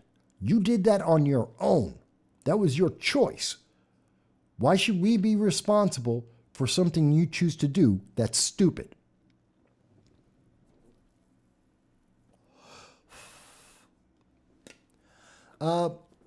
Yes, there's been several cases about border sovereignty, and the United States government does not have the right to override governors in terms of border security. It's the 10th Amendment. They have rights to run their states as they wish. The United States can regulate how we address illegal aliens when they enter the United States. We have a process to be able to, we're supposed to have a process to, go through the asylum process, to get trials and to be in the camps. The United States government has that right when they enter the United States, because then they have broken the law, federal law, immigration law, and so then federal government would step in. But until they enter the United States, the federal government has nothing to do with these illegal aliens. It has everything to do with the states. Mike Bowie, hey Mike, you're with us too. Mike says, Trump gives a private screening of Sound of Freedom. Biden nibbles a baby. That's funny. Wouldn't surprise me. And this is a big deal, folks, because if we lose the right, if we throw out the 10th Amendment, we start losing amendments. Then what other amendment do they throw out? The Second Amendment? The First Amendment? Because they're trying to get rid of both of those. Remember, right now, the Biden administration, the DOJ, are in the courts trying to guarantee the right for Biden to suppress your voice, to silence you, to use the FBI along with Twitter and Facebook and YouTube and Google to be able to say, you're talking about Texas. You're talking about illegal aliens. Yeah, we're going to suppress that. We don't want people to talk about that anymore. You need to be banned. Lady Blue, for all I know, is a member of the United States federal government.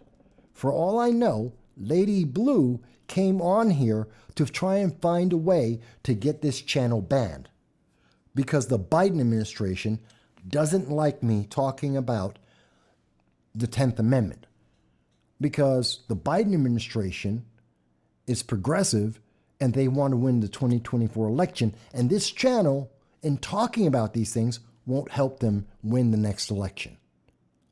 As far as we know, Lady Blue is working with the Biden administration. Now, is that accurate? I don't know. I can't say. I don't know who Lady Blue is. I don't know what Lady Blue believes. But based on Lady Blue saying, you mentioned the word slavery, so you need to be banned. Yeah, that sounds like something that I would hear from the progressives. That sounds like something I would hear from the Biden-Harris administration. And this is what they're trying to make legal, to be able to delete your voice, because They don't believe in the First Amendment. The First Amendment guarantees that I can have political commentary, that I can say anything I want. You don't have to like it. You don't have to agree with it. You have all the right in the world to protest it, but the federal government cannot stop me. But now they are. That's what the Fifth Circuit Court decided, as we were talking about last week.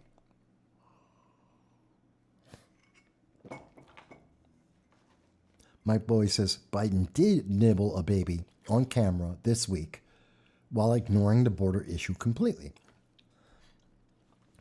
Because they have to ignore it. Mike, they have to ignore it because otherwise they would have to admit that Kamala Harris is a failure, an abject, absolute failure. They'd have to admit that the Biden-Harris administration had been a failure. We have all-time high, near all-time high levels of illegal immigration. Oh, but their answer is, but it's not at the peak anymore. It's not the all-time high. It's close enough. They didn't fix it. It's not back to the levels that we had in 2018, 2017. It hasn't gone back. They're still high. So the problem hasn't gone away. They didn't resolve anything. In the meantime, they don't want us to talk about the border because they also don't want us to talk about Kamala Harris. Because what did Kamala Harris say this week? She wasn't talking about the border. She didn't talk about her job as the border czar and trying to secure the border to reduce illegal immigration. No, what they were talking about this week was that Kamala Harris said, hey, guess what? Let's kill people in the name of climate change. That's what she said.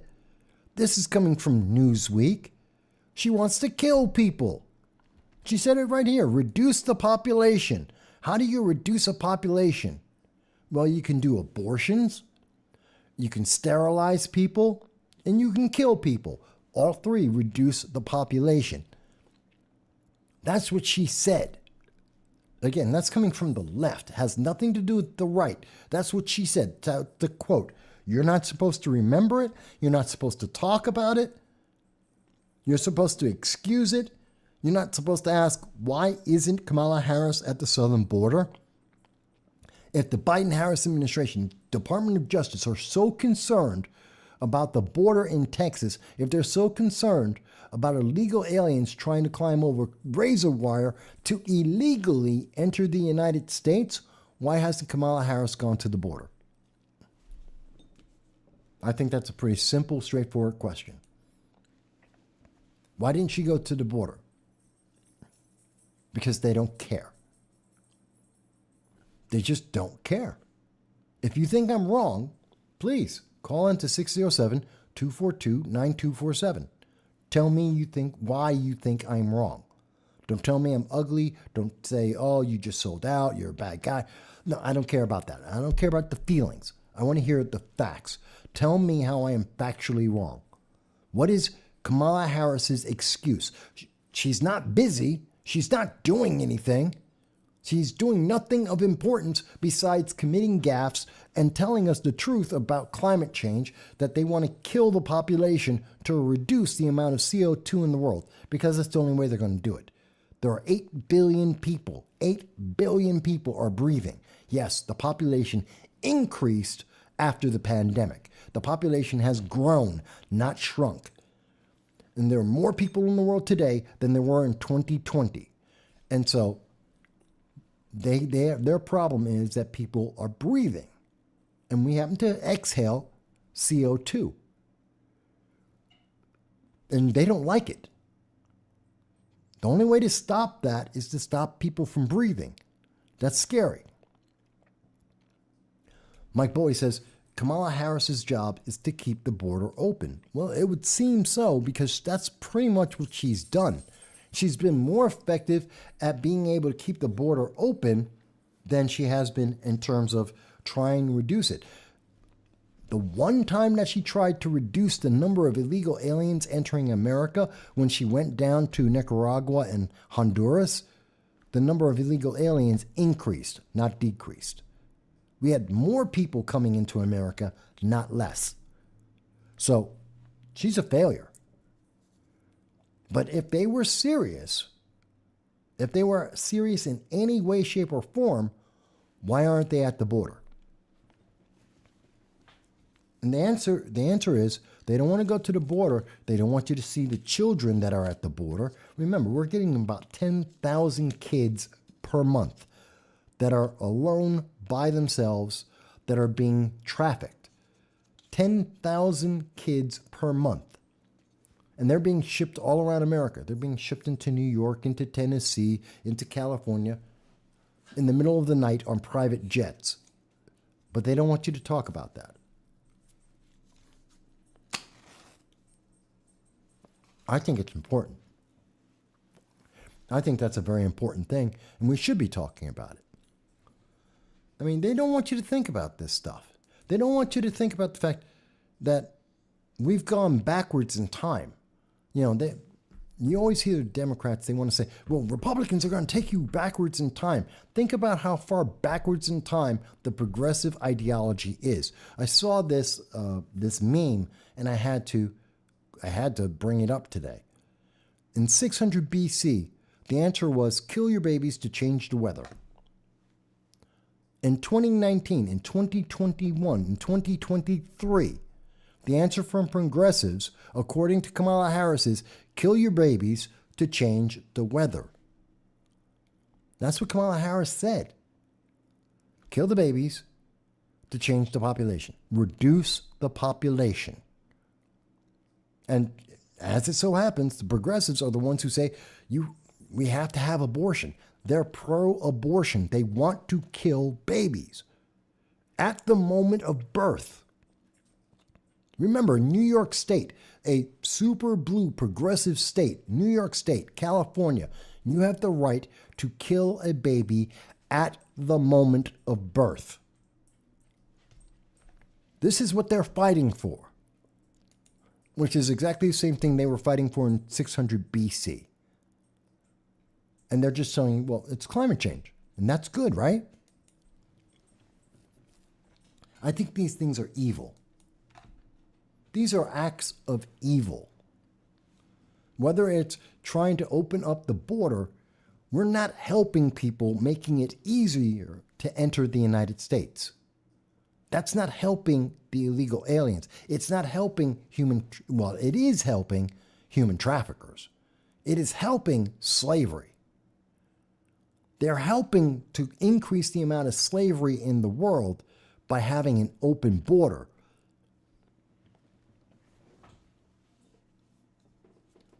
Yes, I do know, Belen, how much we exhale. But again, the problem isn't the scientific function.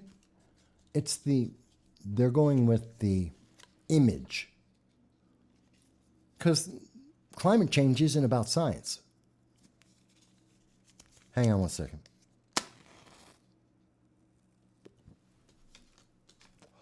Here's the thing, Belen, and for everyone watching. Climate change is not about science. Because if it was about science, they wouldn't make the claims they're making today. Climate change has never been correct. Since 1958, climate change has been wrong in every scientific prediction they have made, every scientific model they have created, every theory that they have presented has always failed. Everything has been wrong, always, every single time. They started off with global famine, then they went to global cooling, then they went to global warming, and today we're now into climate change, which the climate changes anyway. Climate has always changed. Climate has changed constantly, every day, for 1 billion years. So it's not about climate change. It's not because climate change isn't a science. It's a political ideology. It is a political movement getting money from the federal government to change your opinion, to make you more progressive. That's what it is. That's not a conspiracy theory. That's an analysis of what they are doing. If someone disagrees, I'd be happy to go into the numbers with them. I'd be happy to go over this with you. If anyone disagrees with me.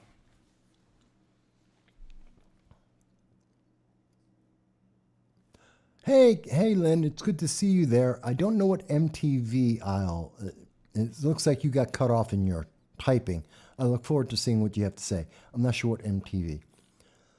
But I think these are very important issues. And they're connected, as we can see.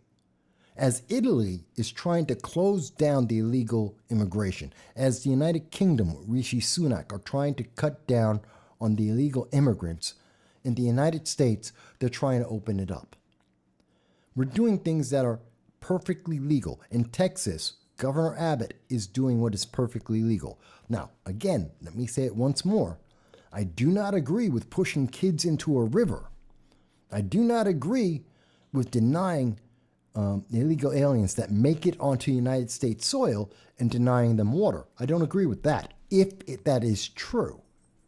But they have lied to us before. They've lied to us about, custom border agents are whipping Haitians as they try and come into America. That was a lie. So I have no reason to trust them.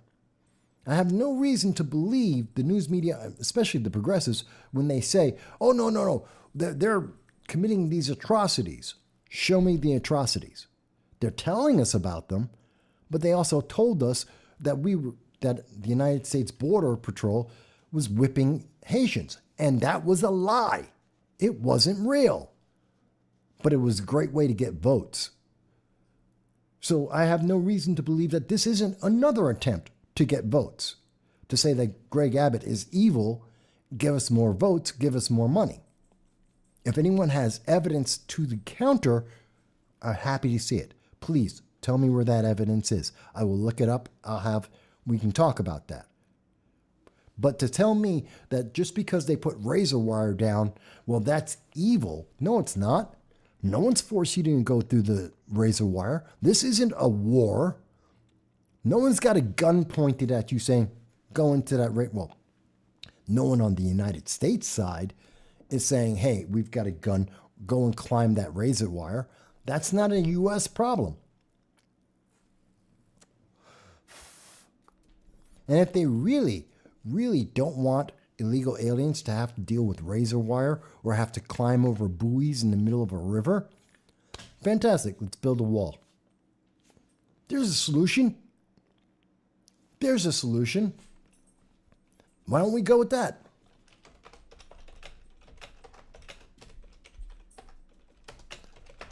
Hang on.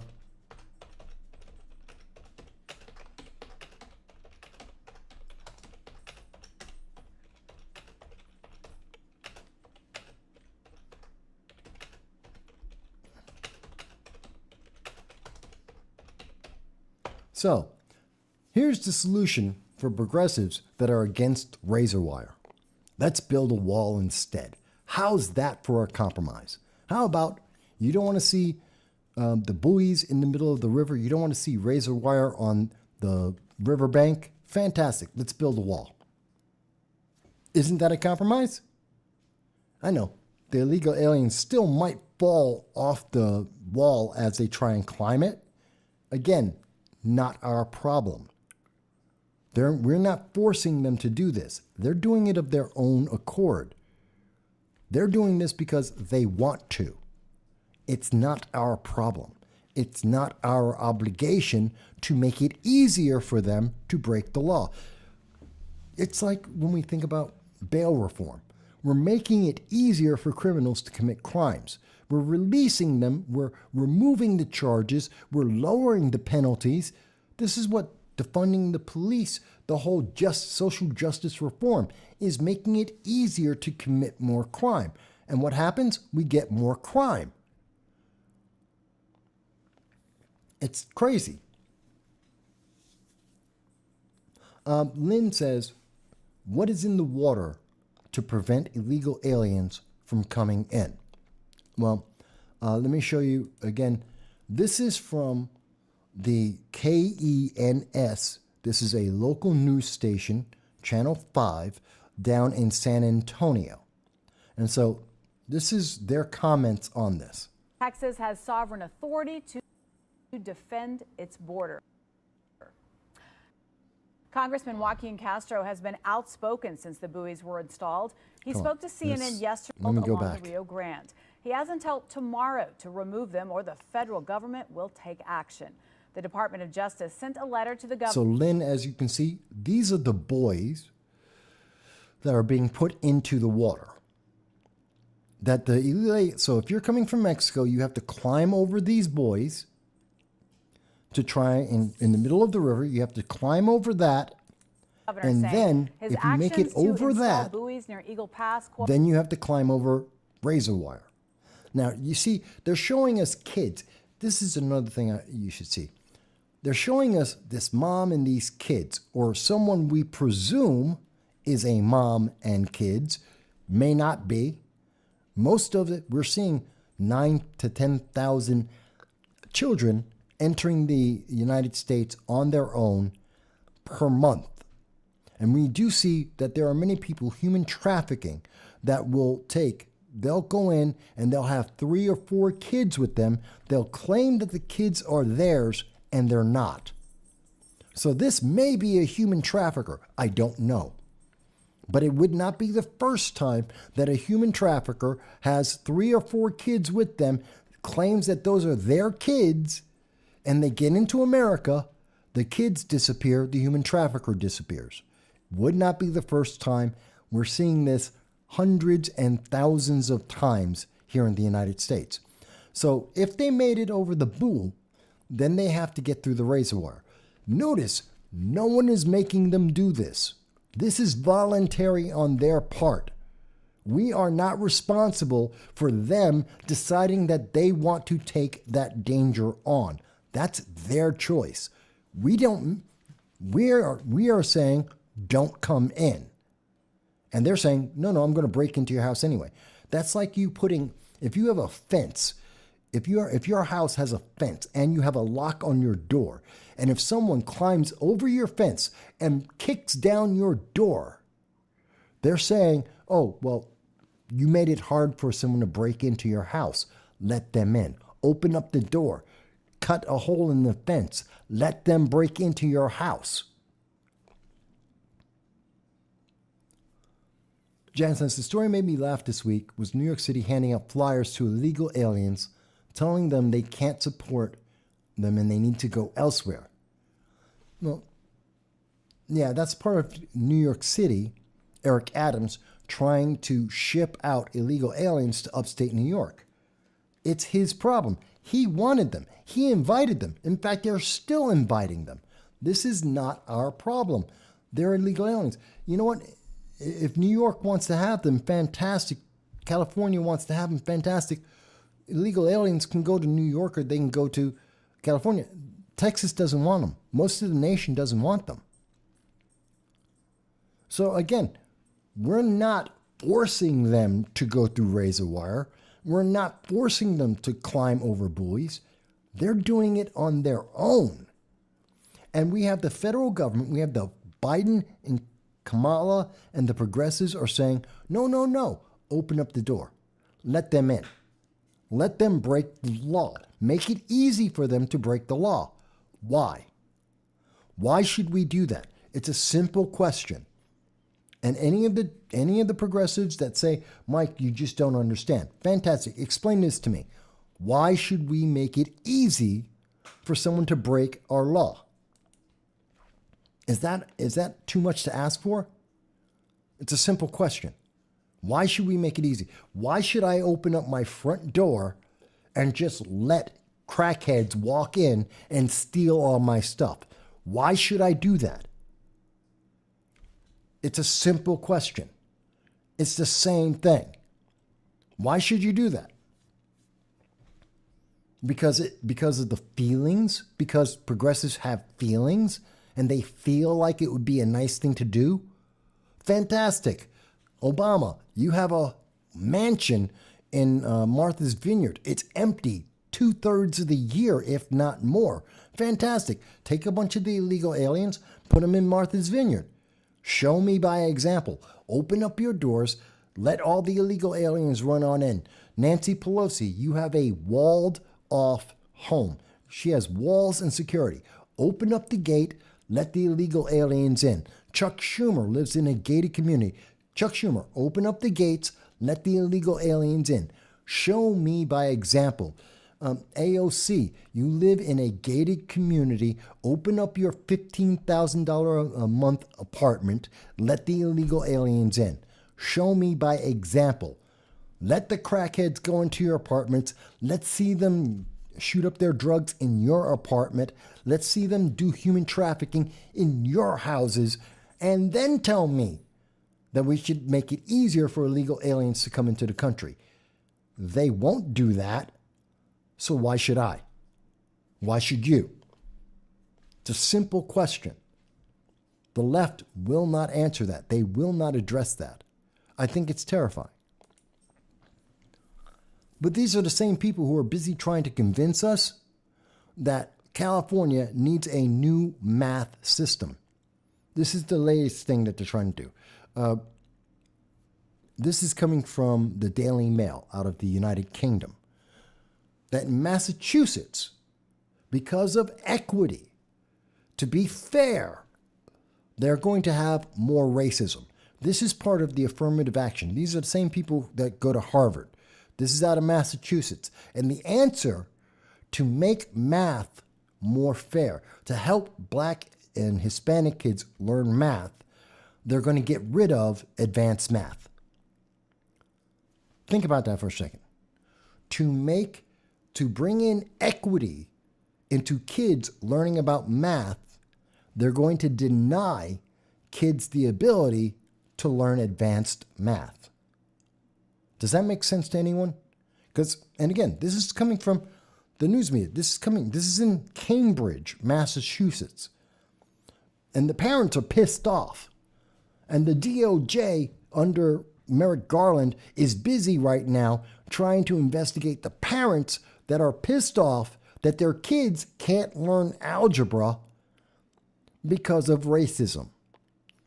And to be clear, I don't mean Black kids are not being taught. I mean because white kids and Asian kids were doing good at math, because they were doing good at algebra, then they decided to stop everyone from being able to get algebra. Now, that doesn't mean there weren't Black kids or Hispanic kids who could do algebra. There were. Some Black kids were good at math. Some Hispanic kids were good at math. They were taking algebra. But because the progressives didn't have enough Black and Hispanic kids taking algebra, they said no one gets to have algebra. Everyone gets denied the algebra. To punish the white and Hispanic kids, they decided to punish everyone. Nobody gets to learn the math. Everyone gets to have this punishment. It's the same thing why in California right now, they're trying to teach you that math isn't about math, it's about social justice. Yeah, Jen, I agree with you. This, again, if I'm misunderstanding this, if there is anyone who's a Democrat, a liberal, a progressive that says, Mike, you just don't understand, fantastic, explain it to me. That's what this program's about. Explain it to us. Call on in, 607-242-9247. Call in and say, okay, here's what you don't understand. This is why, the reason why Massachusetts says nobody can learn algebra, because they didn't see enough, what they thought were enough Black and Hispanic kids taking algebra. Please explain to me how that's good for anyone. Tell me how that's good for equity. How does that raise up those Black and Hispanic kids who were taking algebra? Because it wasn't that none of them were. It wasn't that anyone was stopping them from taking it. The kids didn't want it. But because not enough Black and Hispanic kids will be able to show up in a picture for your local politician to run for an elected office, now it's a problem. Nobody gets it. So all the kids get denied this. All the kids get to suffer because some progressive, their feelings were hurt. That's equity for you, folks. That's equity. let in illegal aliens, put them in a hotel, take your taxes, and pay for them to live in a 3-star, 4-star hotel and stop your kids from being able to learn. This is progressive equity in action. This is socialism being brought into America. This is what the Democratic Socialists of America support. This is what BLM, Antifa, this is what they're supporting. This is what they're fighting for. How is that good for anyone? Where's the benefit to anyone? And I beg and I plead week after week, please explain to me. I ask politicians, Democrats who are elected in office across America, for Democrats who are running as candidates across America, like Josh Riley, who I've known for 7, 8 years now, who's running for the New York 19. Call on in, tell me he supports these ideas. He supports opening up our border. He supports equity. He supports denying kids the ability to learn math unless they have the right skin color, which is called prejudice. That is bias. That is, in fact, prejudice and bias based on race. Please explain to me how that's good for anyone. And they never call in. The elected politicians never call in. And the few times that we get someone who shows up, like Lady Blue, what do? They say, oh, I'm going to flag the channel. I'm going to try and get you deleted. I want to shut down your voice because I didn't like what you said. Because I don't like the evidence that you are putting in front of me. Because I'm able to prove what I'm talking about and point out how socialism and progressive ideas are failing everyone. And it only hurts people. It doesn't help anyone because I can actually show evidence of that. Well, I'm the bad guy. And this is why they want to try and shut down this channel. Which isn't the first time. Today with Lady Blue is not the first time that we have been threatened by progressives to have this channel shut down. We get it on a regular basis. What do? They wind up suppressing the channel. See, they can't actually prove that we've done anything wrong. We've shown you the proof. We have the links in the description at the end of the show. We can prove everything we're talking about within internationally credible sources. So their only answer is, well, they can't justify it's not misinformation, it's not disinformation. In fact, it's credible information coming from the left. So the only answer is, well, now we have to just suppress you. We just have to silence you. We have to make it hard people to see this. By the way, if you've been watching the show now for the last 2 hours that we've been on, please like, share, subscribe. Really, it's the only thing we ask for. If you find this to be educational, informative, if you find it to be interesting in any level, whether you like it or not, whether you agree or not, please do us a favor. First Amendment. Support our First Amendment right to say these things, to have this conversation. Like, share, subscribe. That's all we really ask for. I mean, if you want to, you can even, and I know some of our members have, you can donate. You can join our Patreon. It's $1.50 a month. It's less than what you're spending on for Hulu, what you're paying for Netflix, what you're paying for Disney Plus. It's $1.50 a month. We do about 30 hours of content per month. It's $1.50. Or if you want, you can make a payment with PayPal one time and donate whatever you want. That's up to you. But what we ask for is like, share, subscribe. That's it. So that more people can be involved in this conversation, to have this conversation about what's happening at our border in Texas, about the 10th Amendment, about equity, about being able to teach kids math, not social justice, about what's happening in Europe, the food crisis that's going to affect the cost of food for you and your family. Yeah, these are the things we want to talk about. If you support that, if you want people to talk about these things, then fantastic, support us. If you think no one should do that, well, then you should be supporting CNN. So, I really find this, but I do find this very aggravating. That they are punishing kids because of the color of their skin. Imagine this was happening to black kids. Imagine that Cambridge, Massachusetts said, oh, there are too many black kids learning algebra. Let's get rid of that class. Let's get rid of that program. Every single liberal and progressive in America would be up in arms. They'd be screaming bloody murder. How dare you take away math from black kids? Well, they're doing it anyway. They're taking away math from black kids. They're doing it. But they're doing it because of white kids. They're doing it because of Asians. But black kids are getting punished just the same. Hispanic kids are getting punished just the same. Girls are being punished just the same. They're just blaming it on white people. But it's still hurting black kids, Hispanic kids, and women. Did the progressives think this through? Because I don't think they did.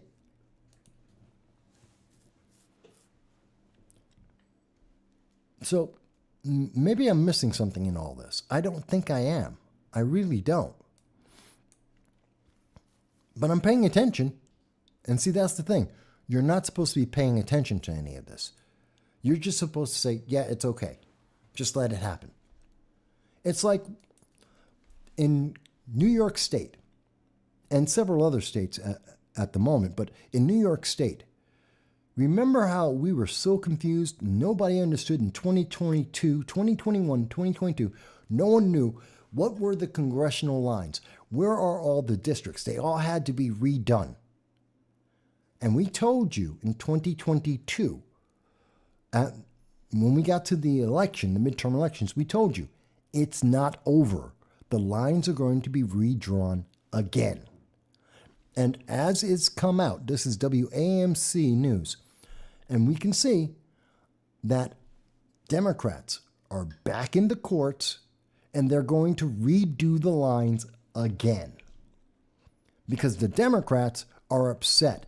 They didn't get to win like they wanted to.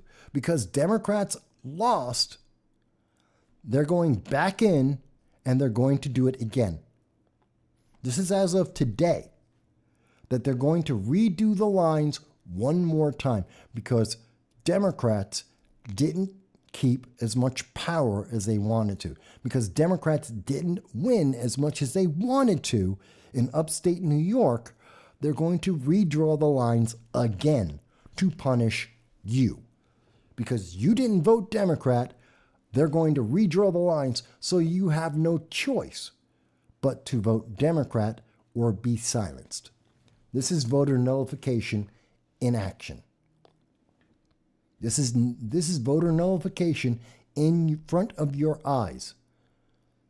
It's just like what they're doing in Massachusetts to black kids who want to learn algebra. It's the same thing as kids in California who are trying to learn math. The answer is socialism, progressivism, communism. You don't have a choice. You don't count. If you don't agree, you are the bad guy and they will silence your voice.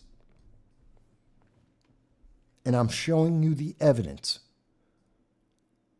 They can say they don't like me. They can say I'm ugly. They can say I'm old. I'm showing you the evidence of what they are doing to our country and to your neighborhood and to all of our kids. And they don't have an answer other than stop talking. Their only answer is shut up. You're not supposed to talk about that. You're supposed to just agree. Their answer is, but you're black, so you must be a Democrat. Remember, Joe Biden said that very clear. If you don't know, you're not black. If you're not voting Democrat, you're not black. They've told us very clear. We heard Kamala Harris say to Charlemagne, oh, don't act like a Republican. You're black. They're telling you, you have to agree. You don't have a voice. You don't get to think. And they're upset because they don't have enough power. Thus, they are Again, they are redistricting again. The Democrats didn't get what they wanted, so they have to go back to courts. When they don't get what they want, they punish everyone, just like they're doing in Massachusetts, just like we're seeing in Texas. If they don't get what they want, you're the bad guy, and you have to be punished. They don't have to live with it. You have to live with the change. You have to change. Remember, they're trying to tell you what feelings you should have. If their progressive feelings are hurt, you need to change your feelings because their feelings are hurt. Why? I have my own feelings. I don't need their feelings. You don't need someone else's feelings. You have your own. Why do we have to adopt their feelings? Why don't they adopt our feelings? Who says their feelings are the only and the correct feelings? They do, because they control Hollywood, news, and some political offices. So we're supposed to change to them. I don't agree with that. I do not agree with that. I mean, this is the kind of stuff you hear. Did you hear this week? Disney Star Wars. Slightly different. Disney Star Wars. Let me say this.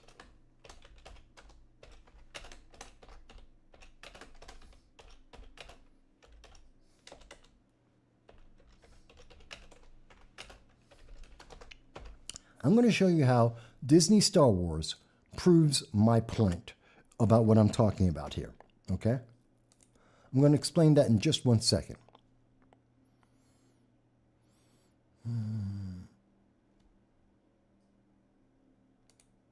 Hang on 1 second, folks. Just updating this on Rumble, so people on Rumble are able to respond as well.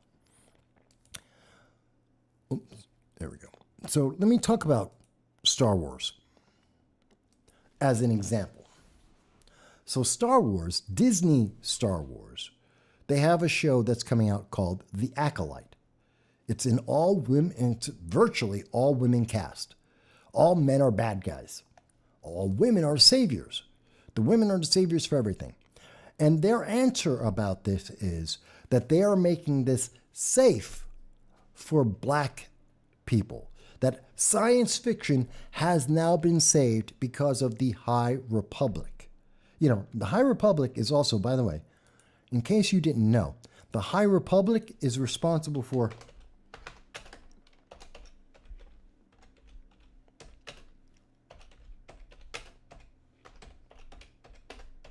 I know no one's going to believe me when I say this, so I have to show you this. The High Republic is a TV show that has a character that is a rock. This is what Disney Star Wars is giving you. He is a navigator. Look at this. I'm not making this up. This is the character. It is a rock. This is the brilliance of Disney Star Wars, is that you get to have a character, a main character, that is a rock. Literally. It is a sentient rock. So the same people who brought you a rock are the people who are telling you that it is now safe for black and Hispanic people to like science fiction. Black and Hispanic people have been watching science fiction for my life, for more than my lifetime. I am 55. I saw the original Star Wars movies as they came out, from 1976 going all the way on. I've seen them all. Well, except for the Disney Star Wars movies. I haven't seen all of those. But I got to see the original trilogy. I got to see the prequels. I was reading, in junior high school, I read The Lord of the Rings, and I was playing D&D. That was D&D 2.5. Advanced Dungeons and Dragons had just coming out. I was into that.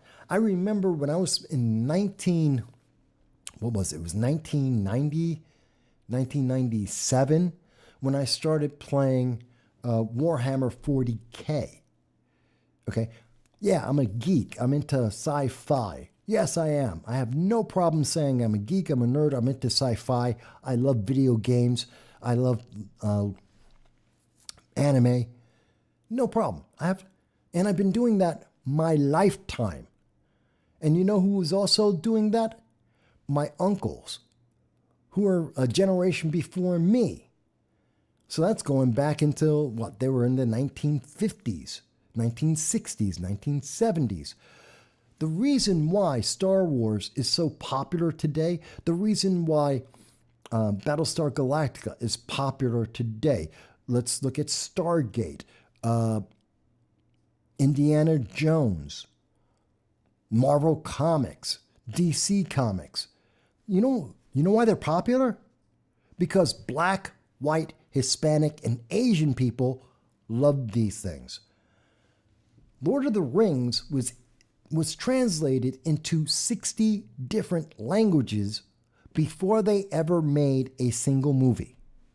Before there was ever a movie, there was the Lord of the Rings translated, the books were translated into 60 different languages.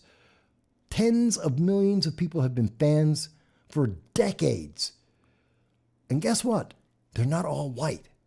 There are black fans, there are Hispanic fans, there are Asian fans, there are men, there are women, there are gay people who are fans of science fiction. We don't need the approval of Disney.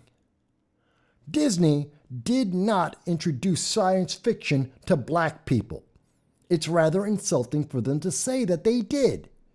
And black people who have been involved in science fiction, who have been involved in fantasy, who have been involved in movies and TV programs, video games for decades upon decades, did not need Disney, and they weren't worried about being safe. No one has ever said, oh my God, I can't get into Star Wars because I'm black or I'm Asian or I'm a girl. That's a lie. That is a lie of them. If they did, Star Wars wouldn't be Star Wars. It wouldn't be the biggest series before Disney touched it ever. But because they're pushing a political agenda, they want you to think. And this acolyte star, this woman Stenberg, is trying to tell us you're seeing progress that Star Wars is making across the board in all of these streaming series. No one's watching the streaming series. Disney is losing billions of dollars. They lost $8 billion. They're losing money on Star Wars. They're losing money on the prequels, the TV series. They're losing money left and right. They just shut down their hotel, the Star Wars hotel. They're losing money, bleeding money like crazy. Why? Because no one wants this. No one wants Disney in their sci-fi. Nobody wants progressives in their life. We get told all the time, well, we have to make this for a modern audience. The modern audiences don't like Ms. Marvel. The modern audiences don't like the new Indiana Jones. They don't like Rey Palpatine. They don't like The Last Jedi. Modern audiences don't spend money on woke. And I know people will say, Mike, but look at Barbie. The Barbie movie just came out. It made $117 million in 3 days. Yeah, that's because no one knows what's in the Barbie movie. Every single person who has reviewed this honestly, including many of the mainstream media, are now telling people, oh, by the way, Barbie is feminist woke movie. Just like Disney is now finally coming out and saying, oh, no, this is about being progressive. Black people couldn't watch Star Wars, even though they did, until now. And they're trying, it's like Jennifer Lawrence saying, there were no women action stars until Jennifer Lawrence showed up. I think Sigourney Weaver has something to say about that. I think Linda Hamilton has something to say about that. There are a bunch of women who were around before Jennifer Lawrence. There are black fans for Star Wars and Stargate and Battlestar Galactica and Star Trek long before there was ever anyone before Disney ever got involved with it, before the progressives got involved with it, unless you think Lieutenant Uhura wasn't a black woman. Nichelle Williams, did she suddenly stop being black because she was on Star Trek? This is how they lie to you. This is how they try and deceive you. And they're counting on the fact that the people they're targeting aren't me. They know they can't lie to me. I'm 55. They can't lie to me and say, oh, there were no black people who were involved in Star Trek or Star Wars or Battlestar Galactica, D&D, Lord of the Rings. There were no black fans. They can't say that. Not to me. I know there were. I was one of them. My friends were them. The people that I went to high school with, that I went to college with, they were all fans. I remember the Comic-Cons as they first started up. I remember people would go and watch these films over and over again long before they ever made this. I remember waiting in the lines to go and see The Return of the Jedi 3 times. And I remember the lines to get into the movies to see that. Yeah, they can't say that crap to me because I know better. My generation knows better. The generation before me knows better. You know who they're lying to? They're lying to your kids right now. They're talking to the same kids that they're trying to convince to chop off their genitals, the 8-year-olds, the 10-year-olds, the 12-year-olds. They're trying to convince those kids that don't know any better that this never happened before. That there was no freedom, no choice. No one was involved because you couldn't be. If you don't see someone who matches you on that screen, you can't watch it. If you don't see a short redhead that happens to be black on a screen, well, I'm sorry, you can't watch that. No one can watch The Witcher without having a black redhead in the show. They're lying to you. They're trying to program you. They're trying to control you. It's the same reasoning why they say, well, there's no black people in sci-fi. Guess what? There's also no black people in math because they're getting rid of the math classes. Because they're literally eliminating the math classes, as we showed you in Massachusetts. It's because you're not supposed to learn math. You're supposed to learn social justice, which is what they're doing in California. Jan says, Disney is losing so much money, they are now attempting to get kids any way they can. Well, it's true. Because everything they're doing fails. No one is a fan of what they're doing because what they're doing is terrible. It's not because black people aren't fans of sci-fi. It's not because women aren't interested in STEM. It's not because men and women and people who are gay love to be involved in fantasy. It's not because black kids or Hispanic kids or women can't do math. No, those aren't reasons. Those are excuses that they throw up to try and make us stop. That's to make you be silent because you're not supposed to talk about it. Great example. You're not supposed to talk about the fact that we just found out this week that if you're trans in the United States military, you are given exceptions. You're not expected to fight on the front lines. Now, this story was first out. You see it came out with Catholic Vote. And people said, well, no, that's just the crazy Catholics. They don't know what they're talking about. The story came out from the Dossier. This is where it was originally first published from, the Dossier, where if you happen to be trans, taxpayers are going to pay for you to change, to transition yourself, and you're going to have special treatment. In the military, you're going to get special treatment. You don't have to go in front. You'll be taking hormones for the rest of your life. Therefore, you'll never have to actually show up and actually go into the front lines and fight. You don't have to wear the same kind of clothes as everyone else. You get a waiver. You don't have to have the same grooming standards. You don't have to wear the same uniform. You're treated special and different. This is according to the Defense Health Agency, the Womack Army Medical Center. This was MedSen Memorandum 40-517, the care of service members who identify as transgender, issued on February 1st, and they buried this so deep no one found it until July. They did it in February, you don't find it until July. It's the same idea. They are trying to convince you to live the way they want you to live. They want to destroy everything that you love.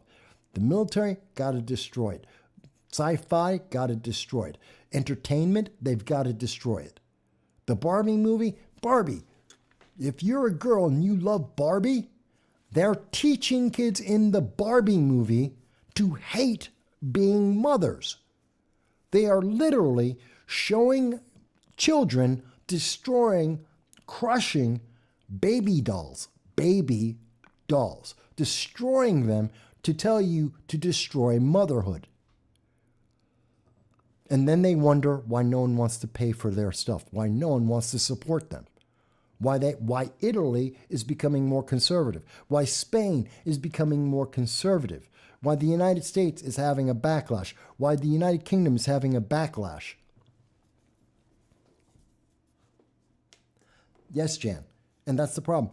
We are making things less safe. At the same time that they're trying to open up our southern border, while they are inviting illegal aliens into our country, while they're trying to punish Texas for protecting Texas, which is their constitutional right, they're also telling us, oh, by the way, if you're in our military, we don't want men. We don't want people who are capable. We want people who aren't capable. I can guarantee you China is looking at this news saying this is the best news for them.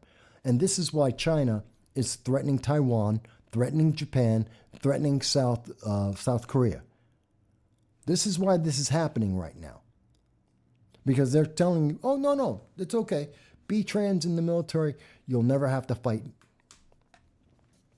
Hello, Ram. Good to see you. Thank you for joining us again this week. So this is a problem, folks. And again, I'm showing you the evidence of what they are telling you, that you're going to pay for all of this to get nothing back for it. There is no benefit to you. None. And they're doing this, they're doubling down on these kind of things. Because Joe Biden is now, I want to be very clear here, Joe Biden is also, he's the reason why we have changed the rules and said that if you're trans, you'll never have to go onto the front lines. You can join the military, you will get paid by taxpayers to transition, and you'll never have to be a regular person in the military. At the same time, because of diversity, equity, and inclusion, Joe Biden is going to name a woman to lead the Navy. Now, let me be very clear about this. I don't care if there is a woman who becomes an admiral in the Navy. I don't care. If she is good, if she is qualified, fantastic. If she can do the same job as any man, regardless of their sexual preference, because that has nothing to do with it, regardless of the color of their skin, because that has nothing to do with it, that neither of those things, sexual preference and the color of their skin, does not equal capability to do something. It has nothing to do with how they do their job. If you have an admiral, regardless of the color of their skin, their sexual preference, regardless of their gender, if they are the best person, they get the job. That's why the military is based on merit, meritocracy, not equity. But Joe Biden took a look, and Joe Biden said he needs to hire a woman for the Navy, not because she's the best choice, but because she's a woman. This is pandering. This is bad. And you can see this is coming from Forbes. This came out yesterday, and I want you to see this here.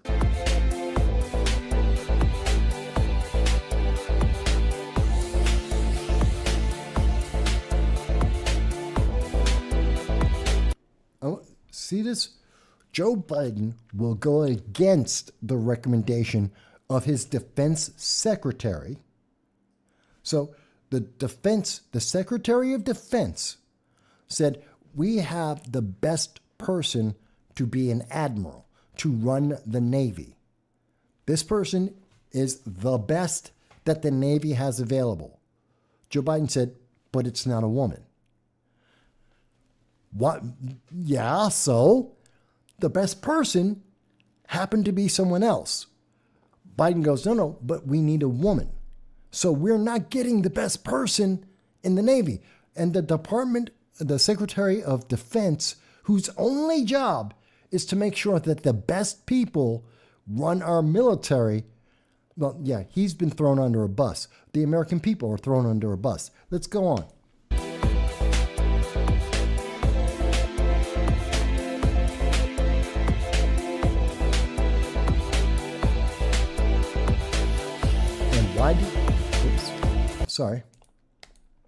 And why did Joe Biden do this?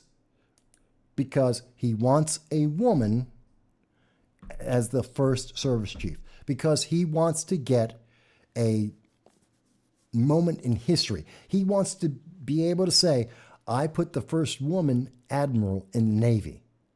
That's it. This is about politicking. This is about elections. This is pandering to the LGBTQ. This is about getting gay people to vote Democrat in 2024. This has nothing to do. This is the same reason why Ketanji Brown Jackson was put into the Supreme Court. It's not because she was the best judge. It was because she was black, a woman, and a Democrat with the right age. That's it.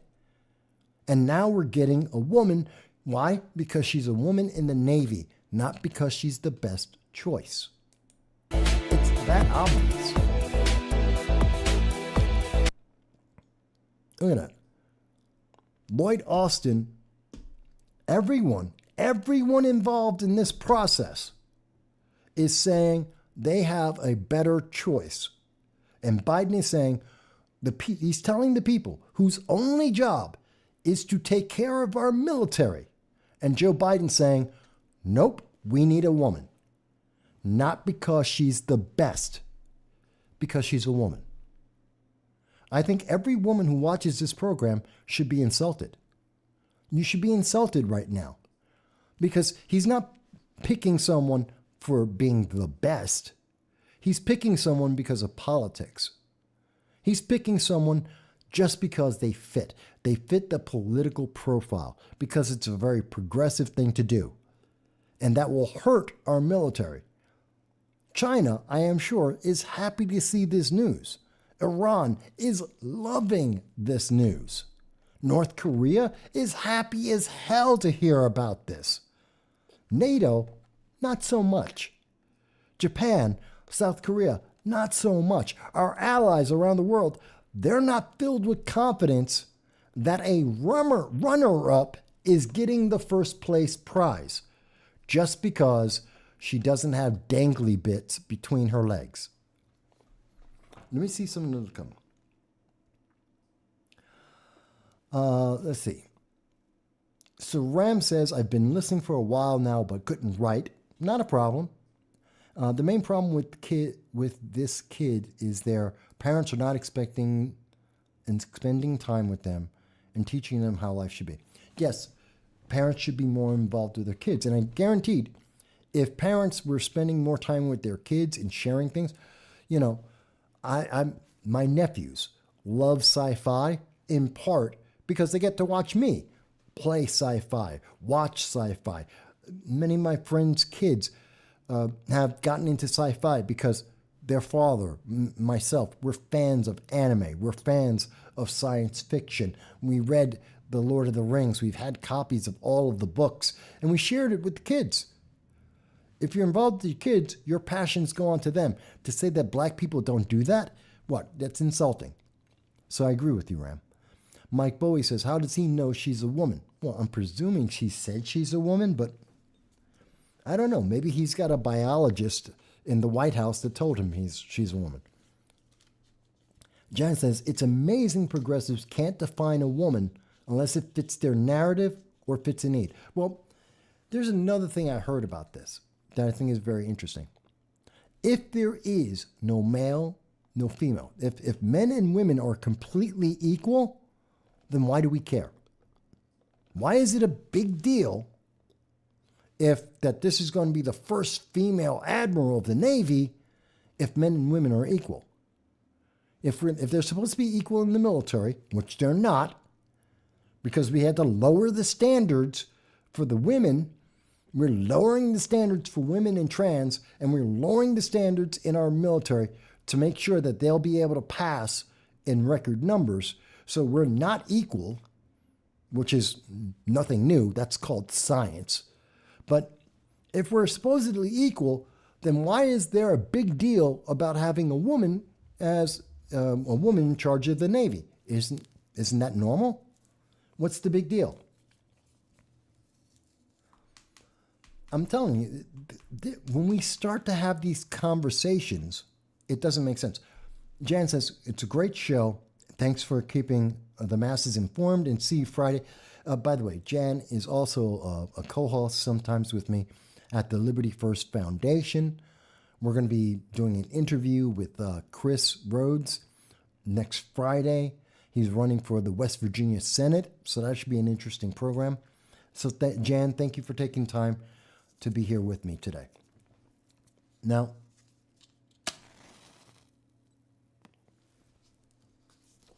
folks, I'm happy to hear from anyone. If there's somebody, anybody, who wants to say, Mike, you don't understand, it is absolutely vital that we have a woman who is not recommended, who is not the best choice to run the United States Navy, please let me know why. I hope anybody who wants to tell me, you can call in to 607-242-9247.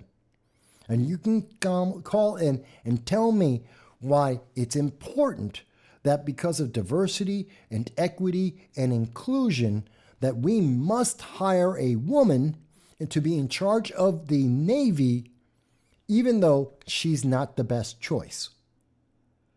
Does anyone, especially anyone on the left, do they want to stand up and tell us that? Is there any politician in America that wants to stand up and say and explain why we need the third choice on the list? Not the best choice, not the best runner-up, the third person on the totem pole. I can tell you, I know what the Chinese government will say. They'll say, please, please do. Get the worst person you possibly can. That's what China would say. That's what Russia is going to say. That's what Iran is going to say. Our allies won't say that. We're doing this at the same time that the American Navy is getting cut in half. We're shrinking the American Navy.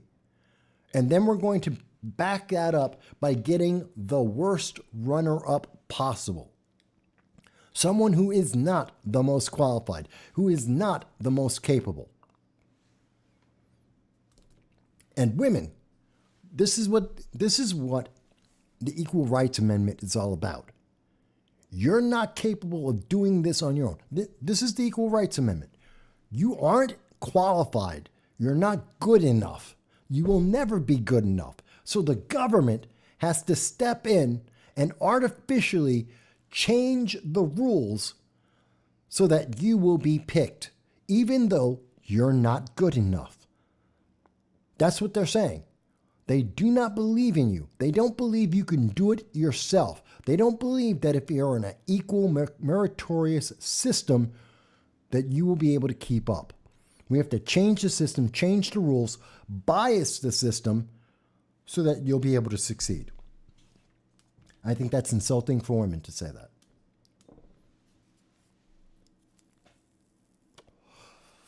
that. I find it to be very, very insulting, very upsetting. Maybe I'm wrong. I don't think I'm wrong. But this is why we're getting things like what we're seeing with Disney. This is them saying, okay, black people couldn't watch sci-fi until Disney said so. That you're not good enough to be a fan. That you didn't have the ability to read the stories and be involved. That they had to do this for you. That you only until they made it a safe space for you. That's the only time, because you're too much of a snowflake. You're too fragile to be involved in sci-fi on your own. You're too fragile to learn math on your own. You're too fragile to get the job because you're good enough. You're just not. This is what they're saying to you. I think it's insulting beyond belief. And I don't know why we're letting them say these things. It's kind of like when we think about women's soccer. Now, we've long been upset about women's soccer. You may recall. See, we didn't forget. I remember when Megan Rapinoe threw the American flag on the ground and stepped on it. In fact, this is the video we have from 2000. This is 4 years ago. It was July 9th of 2019 that Megan Rapinoe, purple hair chick that she is, decided that it was all about her. She stepped all over the American flag, and she wanted to be the symbol for women across the world. She wanted to be a hero to young girls. And she kind of succeeded in her path here, because now we find out that this year at the U.S. women's soccer match, it's coming out today, just a few hours ago, we started finding out that instead of singing the American anthem, the girls are silent. The same people and the people who were inspired, not by Brittany Griner, but the ones inspired by Megan Rapinoe, yeah, they don't like America either. The announcers, the sports announcers, said, quote, "To make matters worse, the Vietnamese players were pretty much all singing their national anthem loudly, proudly, it seems, with their hands over their hearts. Ditto for just about every other international team that we can see. Fox is cutting all the national anthems on their social page. On its face, it looks like every other country, besides the United States, is out belting the tunes. The United States team, the same team that Megan Rapinoe is on right now, is out there saying they don't care about America. Just like in 2019, when Megan Rapinoe was stepping all over the American flag, as she was dancing on the American flag, saying that she was great and America sucked. This is the kind of thing that we heard from Brittany Griner before she came back to America. These are the kind of statements. Brittany Griner committed a crime in Russia. She was punished according to Russian law, as she should be, because she is an admitted criminal. And because she was gay and black, Joe Biden brought her back to America, and she came back and she's kissing the ground now. She loves America now. Why?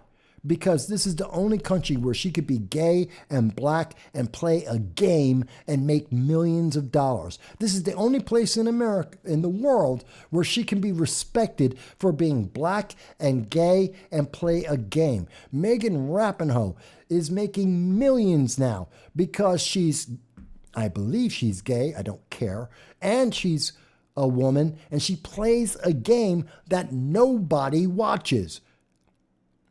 Nobody was watching the Women's World Cup on Friday. This wasn't headline news. No one cared.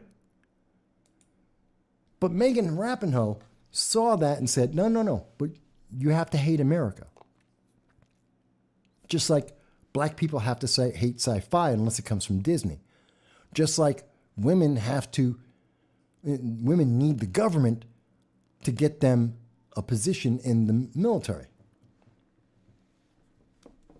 Does that make sense, folks? Am I making sense? Do you understand what I'm seeing here and what I'm explaining? Because we're not holding, a great example, again, is Kamala Harris. She's in charge of the southern border. She failed, but you can't say that. You can't say Kamala Harris is horrible at her job, that everywhere she has gone in the world, she has embarrassed the United States and made things worse. You can't say that. Why? Because she's black. She's sometimes black, and she's, I believe, a woman. So you can't say that. We put Ketanji Brown Jackson into the Supreme Court, not because she's the best, but she had the most check boxes, and that's why she got to be in the Supreme Court. We have this woman going into the Navy to be an admiral, not because she's the best, but because gender. That's insulting. Not because I'm saying it, but because it's true. Because it's really happening. That people are looking at women and saying, you're worthless unless you fill in these boxes, unless the government actually takes care of you, because you can't do it for yourself. Megan Rapinoe isn't making money today with U.S. women's soccer because she's great, because she's got an audience, because the world loves her. It's because U.S. men's soccer makes money, because people actually watch that, because they actually care about that. That's the fact. And because she's upset that no one cares about Megan Rapinoe, because Megan Rapinoe is not a inspiration to women, because we don't consider her that way. Well, she wants to step on America because it's just Americans not appreciating her. Maybe you're just not good enough, Megan Rapinoe. Have you considered that? Maybe you're just not good enough to inspire people.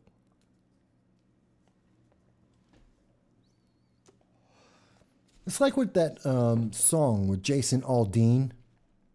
Have I don't know. Have you guys heard about that?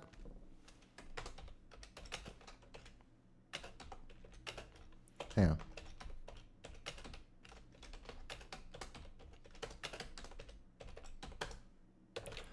So have you guys all heard about Jason Aldean? Because Mike Bowie says, obviously politics is more important than national defense. Apparently. Progressive politics is more important than making America safe, than keeping American citizens safe, and protecting our allies. But then again, isn't that true? Look at what we're doing in Afghanistan. Look at Ukraine. Look at the Sudan. American citizens, 30,000 American citizens thrown out the window. At least 3,000 expatriates are being tortured right now. And hundreds of Americans are being tortured right now by ISIS and Al-Qaeda. That is a fact that comes from the State Department. They're being tortured right now. No one talks about it because politics is more important. It's more important to have a woman as an admiral than actually taking care of Americans that are being tortured around the world. It's more important to tell black people that Disney okayed it. Disney made it okay for you to like sci-fi. You couldn't do it beforehand because I don't know why. But you can't learn math. Not according to Massachusetts. No, you're black. You don't get to learn math. The racism is rampant. And it's under the title of equity. So it's all okay. You can be as racist as you want to be in America as long as you say equity. As long as you say equity first, then it's okay to be racist. I think that's so horrendous. As someone who grew up in the 70s, right after the Civil Rights Movement, who got to see the transition of America from the 1960s to where we are today, to see it was virtually illegal to have an interracial marriage, to seeing interracial kids all over the country. To see the changes that have happened in my lifetime and to be told, well, America's an oppressive country, you can't succeed. It's a lie.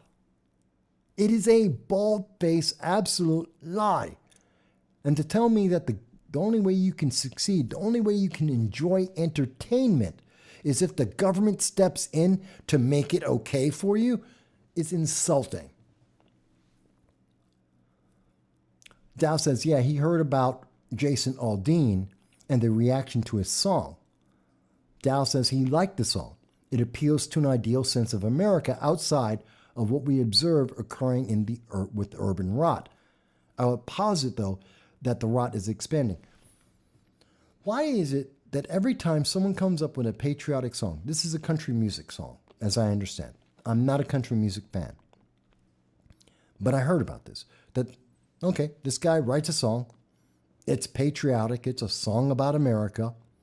And now we have the country music, CMT, I think that's the country music channel. They banned it.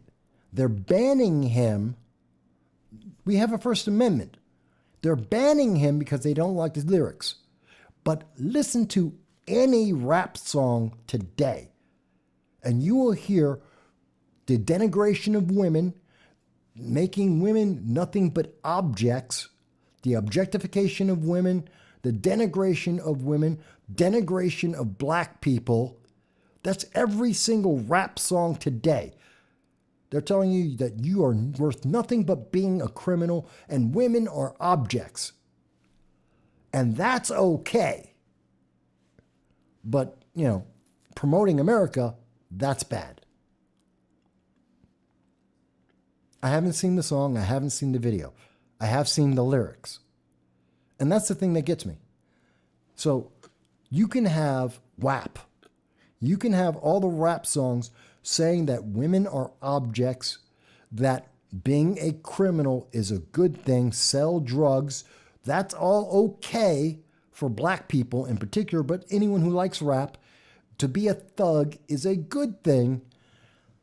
But to say America is a great country is bad. Do you see where the progressives have taken us? Don't learn math. You can't succeed unless the government puts you in place because you're not good enough. Hate America and don't and objectify people. It's upsetting to me. It is very upsetting to me. And the fact that they are punishing Jason Aldean, mind you, he's successful. It's like the Sound of Freedom. It's successful. Americans want to see that. It's a $15 million low-budget film that has done over I believe it's $120 million. They want to talk about the success of Barbie. Talk about the success of Sound of Freedom. It cost $15 million to make. It's a true story.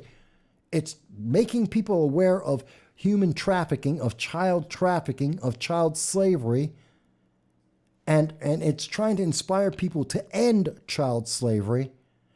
And they want to talk about the Barbie movie, which is pushing feminism. And they're saying that that's a great movie. It's doing fantastic. Don't watch Sound of Freedom. What? Does that make any sense? Yes, pro-feminism, that's great. Watch the feminist movie. Don't watch the movie that's trying to end child slavery.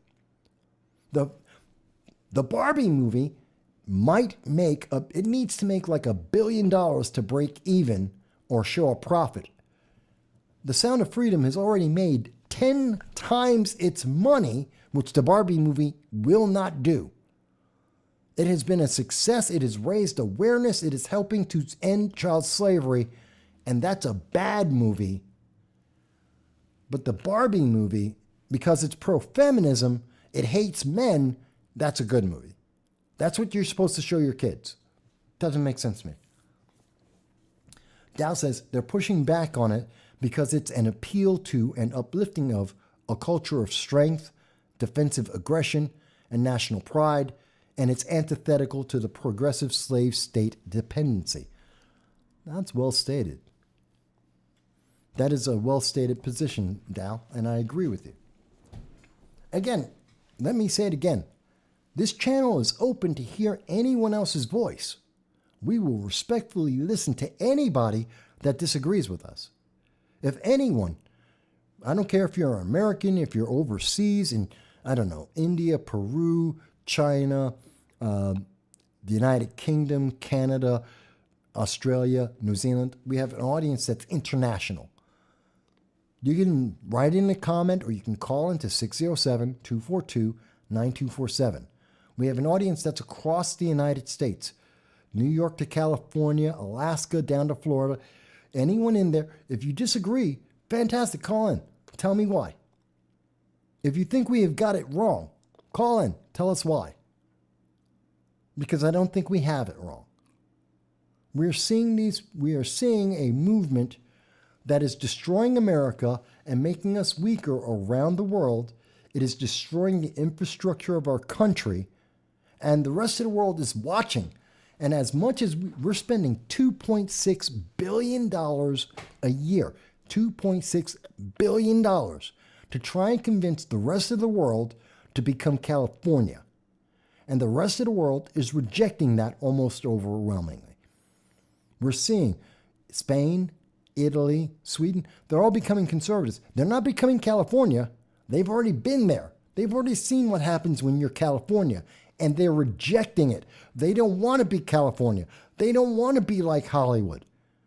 They're trying to transition away from that. And everyone who's doing that gets called bad guys. They're evil. They're wrong. Why? Show me the success. Where is the benefit of this progressive movement? Who is being helped by this? I can't point to any of their policies that is helping people. And you're not helping anyone by having someone who's not qualified for the job doing the job. You're not helping anyone by having bad movies be promoted 24/7. That doesn't create a fan base. That doesn't make people get involved. It doesn't make people want to be part of that. Am I not making sense? Am I misunderstanding something? Am I getting it wrong? I'm asking. I'm asking openly and honestly. If someone thinks I'm wrong, please tell me why. By the way, if you do agree and you want to call in, you can call in too. But I always try and get the people who disagree, the people on the left, the people who say that you just don't understand. Fantastic, explain it to me. It's like earlier in the show. What is that?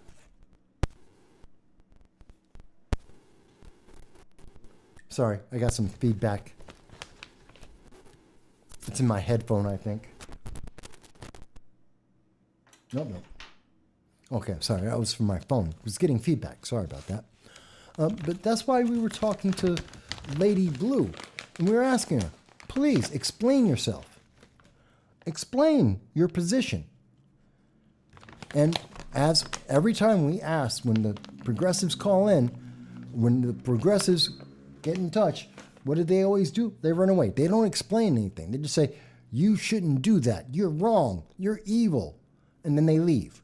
They don't actually explain anything. They never explain how we're wrong. Users Band says, A Sound of Freedom is an anti-Hollywood, and anytime and anti-Washington, D.C. It exposes their hobby. The hobby of pedophilia, of child slavery? Maybe. That would explain why we still can't find out who is in Epstein's black book, who went to Epstein Island. Mike Bowie says they know they're in the minority. That's why they use force and censorship, or they try to arrest you. Well, yeah. And by the way, folks, when they try and use censorship, it's not just against people like me. It's against Democrats. Think of what they just did to RFK. We did a video on that, talking about what they were doing to RFK, Robert F. Kennedy Jr., a guy who's running for the 2024 presidential election on the Democratic ticket. Whether or not I think he's a good candidate has nothing to do with the fact that the very first thing that Democrats did when he showed up in a censorship meeting, a congressional hearing, The first thing that Debbie Wasserman Schultz did was say, shut up. Her very first action was to try and close the meeting so that the American people couldn't hear anything said. We covered it. We did the video this week. You can see it on our channel. First things out of Debbie Wasserman's mouth was, oh, no, we need to silence him. American people can't hear what RFK says. Now, that doesn't mean that you agree with Robert F. Kennedy Jr. It doesn't mean that you want to vote for him. It doesn't mean that you're going to be convinced. You may come up with whatever solution. But they said, rather than let the American people hear what the Democrats had to say, let the American people hear what R.F. Kennedy Jr. had to say, to let him put out his examples and his experience, rather than any of that, the answer was silence him. Don't let anyone hear him speak. Gee, the only time I think people are afraid to let someone speak is when they know they are wrong, when they have lost the argument. It's not just against conservatives and Republicans. It's not just against libertarians. It's against anyone who doesn't obey. Dow says, problem is most progressives can't and won't because they actually try to if they try to explain in specifics, it would come out so blatantly crazy and optically bad that they'd be tarred and feathers. Instead, they want vagaries and couch everything in ambiguity.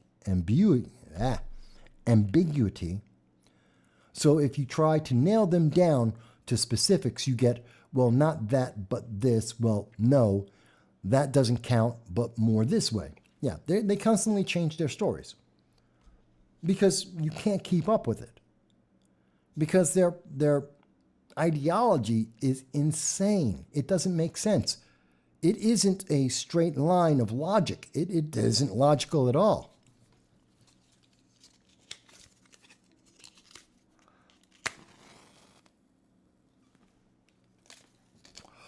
As an example, again, you've got the progressives in Hollywood trying to say that black people aren't fans of sci-fi. That is objectively a lie. It is false. But that's what they're trying to say today. You've got them saying that women have never been involved in, they've never been heroes in movies, which is objectively false. It's not true. They're trying to tell you that talking about slavery can only refer to 1865 and it can't refer to the world today. And that they'll tell you that slavery doesn't exist anymore, except it's more. At least 10 times more slavery exists today than in 1865. They don't want to talk about the problems with illegal immigration. It's just crazy.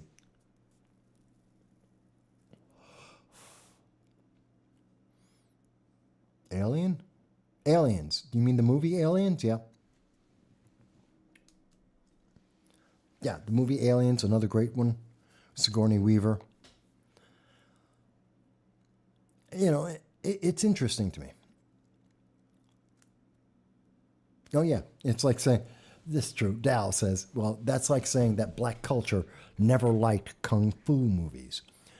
Are you kidding me? You know how I got into the kung fu? I love kung fu movies.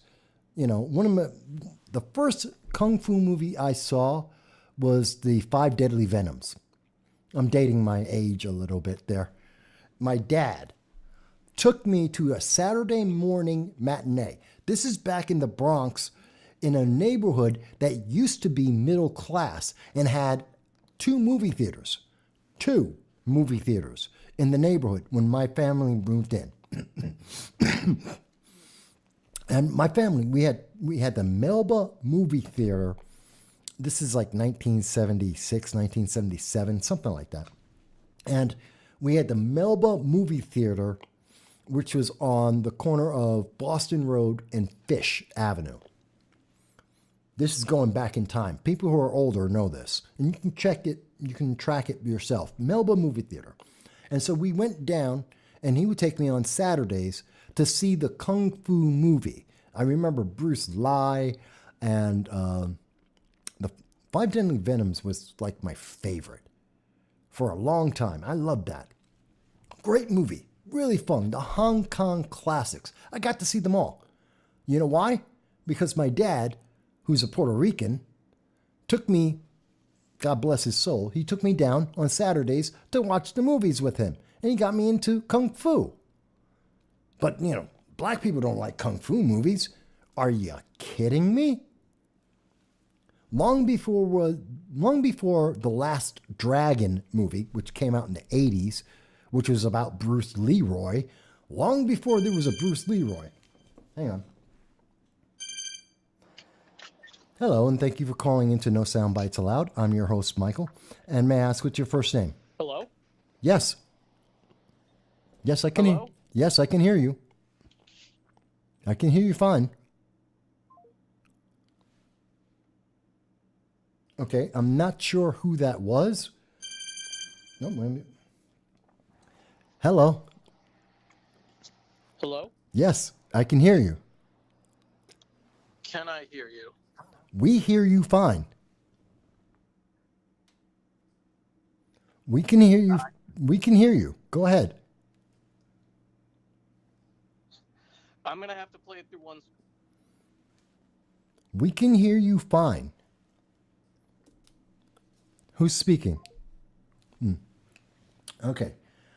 It sounds like they were having a bad connection on their end, but we could hear them. I mean, okay. So it was a connection on their end. All right. Because I was going to say, we could hear you fine.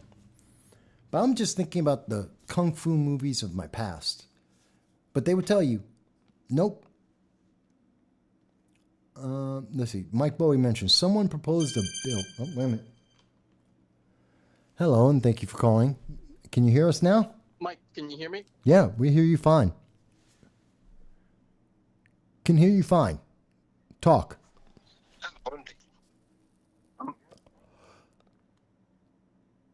See, I can't hear you. I got to play you through my speakers on my phone through the show. That's fine. We can hear you, though. We hear you perfectly. Okay. So that's his connection. You can hear him when he calls in. Yeah, Dow saying, we can hear you fine, John. I don't know why he can't hear me. Sounds like his connection, but I hear him perfectly. Dow says he can hear him perfectly.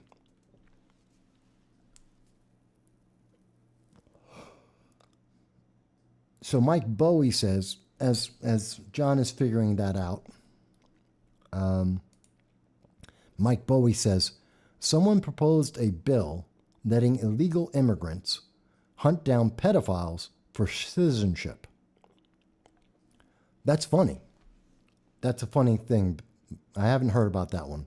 Aliens versus Predators. That sounds funny. Yes, the Shaw Brothers movies. They were fantastic. And you know what what's interesting, Dow? And for everybody?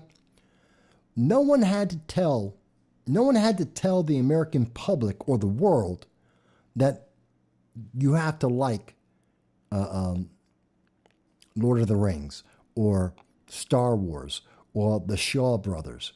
No one had to be told. Oh, by the way, the Shaw Brothers, they're movies about Hong Kong. There were no black people in them. Well, virtually none. There was one or two.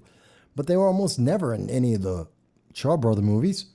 That didn't stop anyone from watching them or being fans. Bruce Lee had fans around the world. Bruce Lee's Asian. Who cares? He was just a great fighter. He was a great actor. No one cared that he was black or white or Hispanic. He happened to be actually Asian. No one cared. He was just really, really good. And he introduced America to Kung Fu movies in a way that no one had ever really been paying attention before. So what's the problem? There wasn't a problem. And in the 70s, the 80s, everyone loved it. You remember those American Ninja movies? Where do you think that all came from?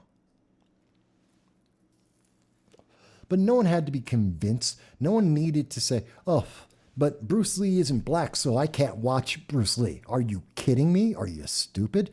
That's crazy. I didn't need someone to say, oh, well, Bruce Lee's, he's Asian, so you can't watch that movie. Stop me. I dare you. Oh, you can't watch The Lord of the Rings because there's no black people in it. Are you kidding me? Dow says, I can remember Dad talking about the kids around White Plains in the neighborhood that wanted to take up nunchucks and start throwing stars and start punching and kicking over. Yeah, well, that was my Saturday. That literally was my Saturday in the 70s. On a Saturday, yeah, we'd watch the Kung Fu movie, come out, me and all my friends, and we'd start trying to do Kung Fu like we saw in the movie. That was great. It was fun. That's back in the day, in the 70s, when you could literally be you and the kids on the block could run up and down the block, and every neighbor was there watching the kids. And they would tell you if you went too far, they say, go back home or come back down the block. You went too far. Your mom doesn't want you to go that far. Your dad doesn't want you to be that far down the block. Come back up the block. Stop doing that. Don't throw a rock at each other. Little things, stupid things, but they paid attention. It was backyard wrestling. Same idea. We used to do that all the time. No one cared. Everyone was paying attention. Everyone got to have fun. You can't have fun anymore. You can't live anymore. That's the sad part. I feel so bad for kids these days. Let's try it again. I think it's John. Okay, John, can you hear me now? What's going on, Mike? Hey. I can hear you. I can't. I'm like 2 minutes behind you, and I still can't hear you on my end.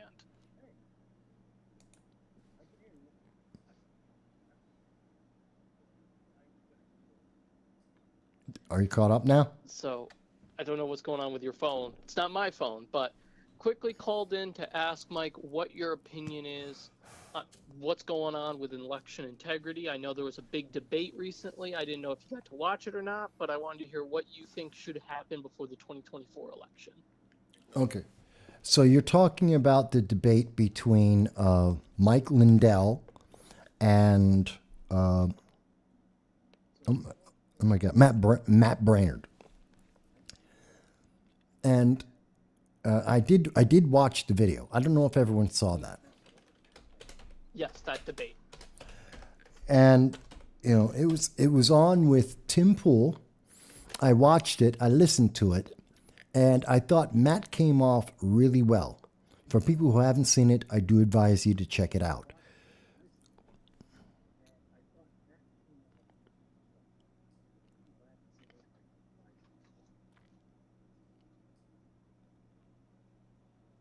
Go ahead, John.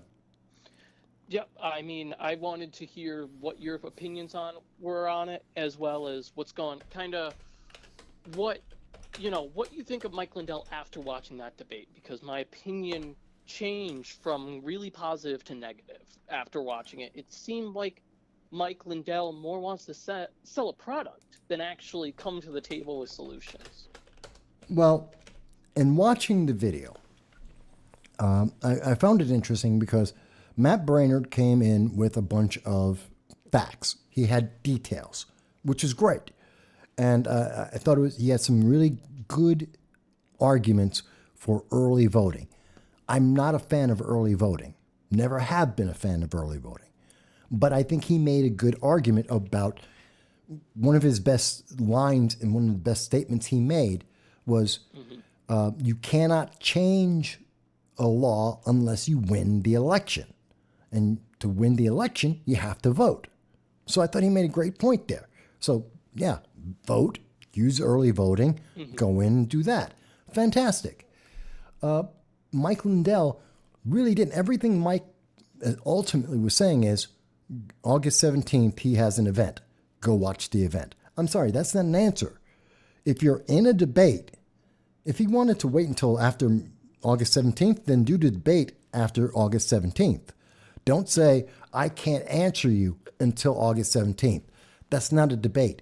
Why are you wasting our time? That's what I was thinking about that. It seemed really off to me. And it weakened Mike Lindell's argument saying that early voting is bad. He didn't give us a reason. He just said it's bad because he doesn't like it. And I don't think that's a reason. Mm-hmm. Yeah, absolutely. I mean, when I first saw it, the thing that stood out to me the most was when Mike Lindell talked about the gag order specifically for that specific case. It didn't add up to me. A lot of the stuff he said just didn't add up. And I'm not an expert on election integrity. Full disclosure, I worked with Matt Brainerd. I've met Mike Lindell. I've met both men, obviously. And I'm coming into this liking both guys, but it just felt like there was such a lack from Mike Lindell and just almost dodging a lot of points and then getting mad. And it felt bad for me because I know Mike Lindell's spending a lot of money on this, a lot of money on his product and everything like that, his seminars and his, symposiums, but it feels bad because I want to now know, is what he's doing actually effective or not? Well, I don't think it's bad. Let me try and be clear. It's not what Mike Lindell is trying to do, trying to make sure that we have confidence in our elections. That's a great thing. I have no problem with that.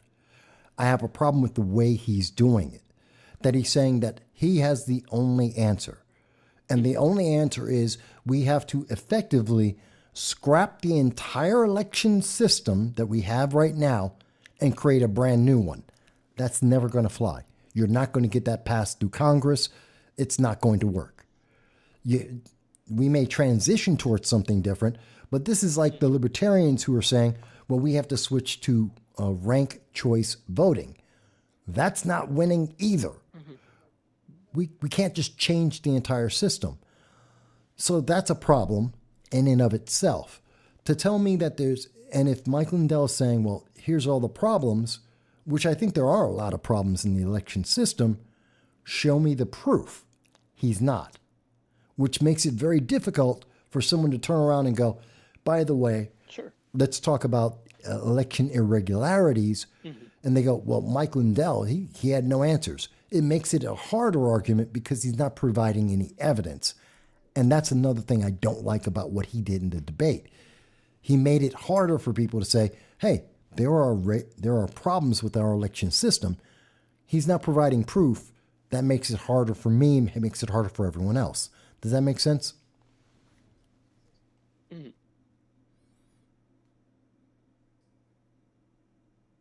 Mm-hmm. No, absolutely. That makes a ton of sense. And I just wanted to get your opinion and take on the debate overall, because I know a lot of people saw it. A lot of people are, and I'm in the minority here, being coming away from it thinking Matt Brainerd did a better job, because I know Mike Lindell has a lot of fans. I'm not taking that away from him. I think he's done good work in the past, but I think he just missed the mark here with what's going on. And by telling Republicans to only vote on election day, I think that's going to hurt us overall, in the grand scheme of things. Well, we need people in every election, point blank. There are not enough people voting, whether that's libertarians or conservatives, Republicans, even Democrats. There's not enough people voting. Only about, at best, 6 out of 10 people vote in any given election. That's horrendous. And that's part of the problem. Mm-hmm.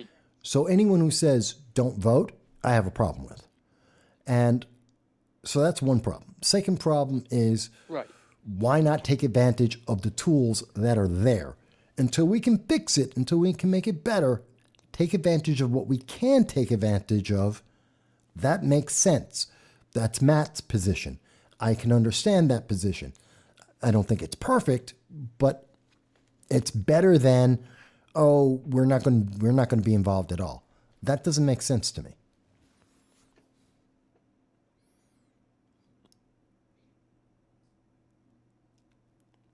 You caught up? Mm-hmm. No, I think you're right on the money, and I appreciate you letting me call in. I know it's a little awkward because, like I said, I can't hear you through my phone. I got to go through my other separate computer screen, but thanks for letting me call in. To all your fans, let them know that a new J-Rest break is coming tonight after your show, so check that out on the channel. And thanks for letting me call in, Mike, and thanks for letting me host the J-Rest break for you. Absolutely. I'm happy for all of that. Thank you. Thank you. Oh, by the way, did you see the Barbie movie?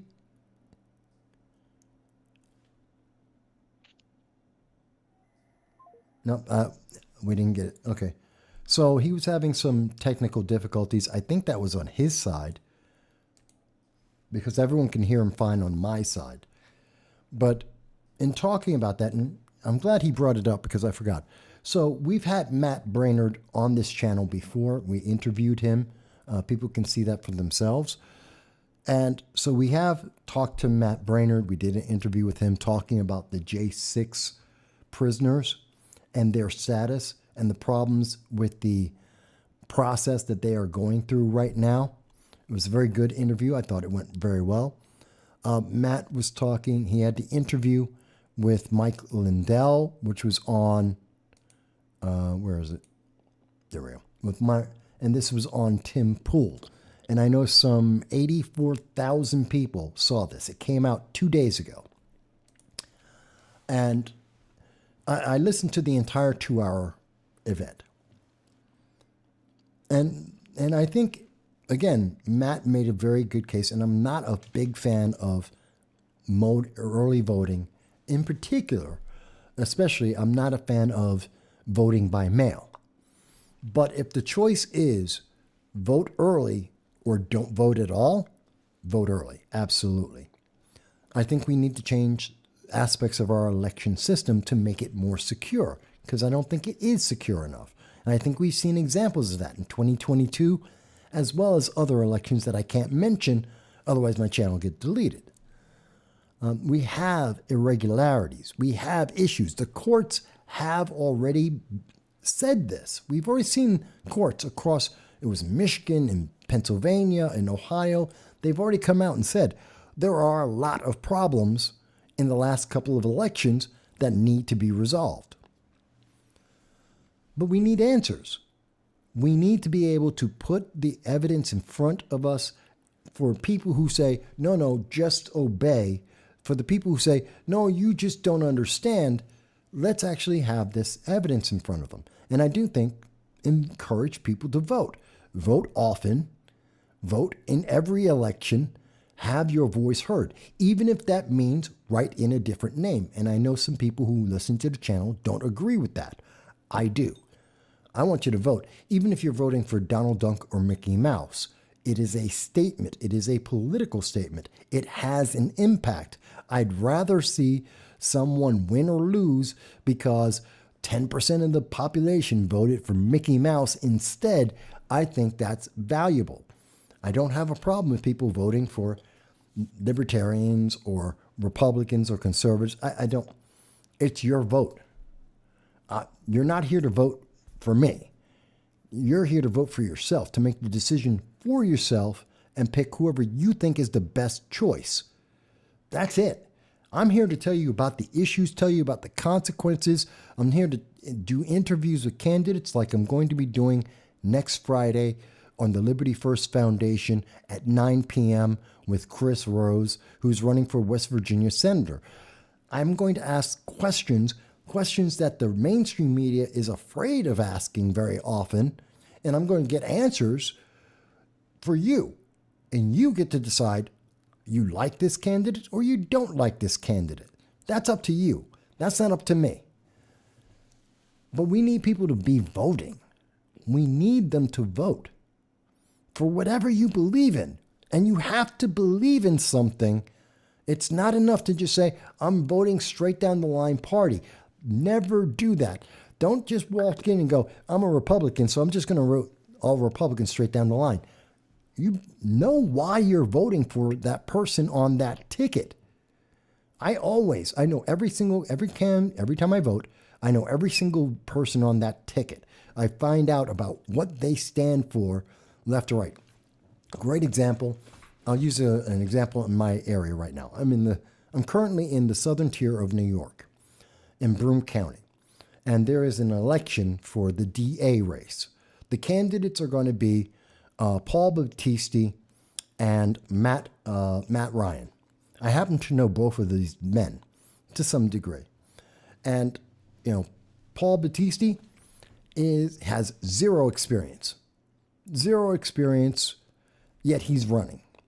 And Matt Ryan has experience, but he is a radical leftist extremist by his own definition. Okay? Matt Ryan's running for social justice. He's already admitted that. He is trying to do more of what we've seen in New York City's DA, where they're trying to push the social justice agenda, not enforce the laws as they are written. They're trying to create their own legal system. And again, Paul Battisti has no experience. He doesn't know what he's doing. He's a lawyer, but he knows nothing about what it is to be a DA or a prosecutor. He's never done that. And so so the choice in that case is horrible. I don't care if you're looking at whether it's Republican, which would be Paul Battisti, or you're looking at Democrat, which would be Matt Ryan. Neither one of them are candidates most people like. Not because they're bad people, they're just bad candidates. Neither one of them is really good for the position. I don't care if you're talking about the Republican or the Democrat. They're both bad. What is the choice? Well, you can write in, or you can say which one is the lesser of evils and vote for that. These are the choices you have. You can either vote straight down the line. Well, if you're voting straight down the line, that means if you're a Republican, you're voting in someone without experience. Did you know that? If you're voting straight down the line Democrat, you're voting in somebody who believes in social justice. He believes the color of your skin, it determines whether you're guilty or not, effectively. So, do you agree with that as a Democrat? Do you think racial bias, racial prejudice should be part of the legal system, that you should punish people less because of the color of their skin or absolve them? So if someone's committing a crime, it's not really a crime because of the color of their skin, because they have a permanent suntan. That's what you get on the Democrat side. And if you vote straight down the line, are you really willing to vote for that? You need to know. Now, I'm not telling you that you should vote for Matt Ryan or you should vote for Paul Battisti. I'm not telling you that. I'm telling you these are the two candidates. I'm telling you this is the knowledge of both of the candidates. These are the political platforms of both of these candidates. What I am saying is you need to vote. And even if you choose to vote for Donald Duck in that race, if you pick Daffy Duck and vote for Daffy Duck in that race, then you've made a statement. And it's important because the Democratic Party and the Republican Party in New York State, in Broome County, need to be reminded that they need good, qualified candidates, not just the guy who has enough money behind their back. It's not enough to say that they have enough money. They need to be good. Now, Mike Bowie has said, I'll vote for anyone running against Matt Ryan. I respect that. I understand your position. And knowing Matt as well as I do, I have no love for Matt Ryan. And his politics, I do not agree with them. And him as a person, we've had our run-ins. So I can understand why someone would say, I'm not going to vote for Matt Ryan. Perfectly reasonable to me.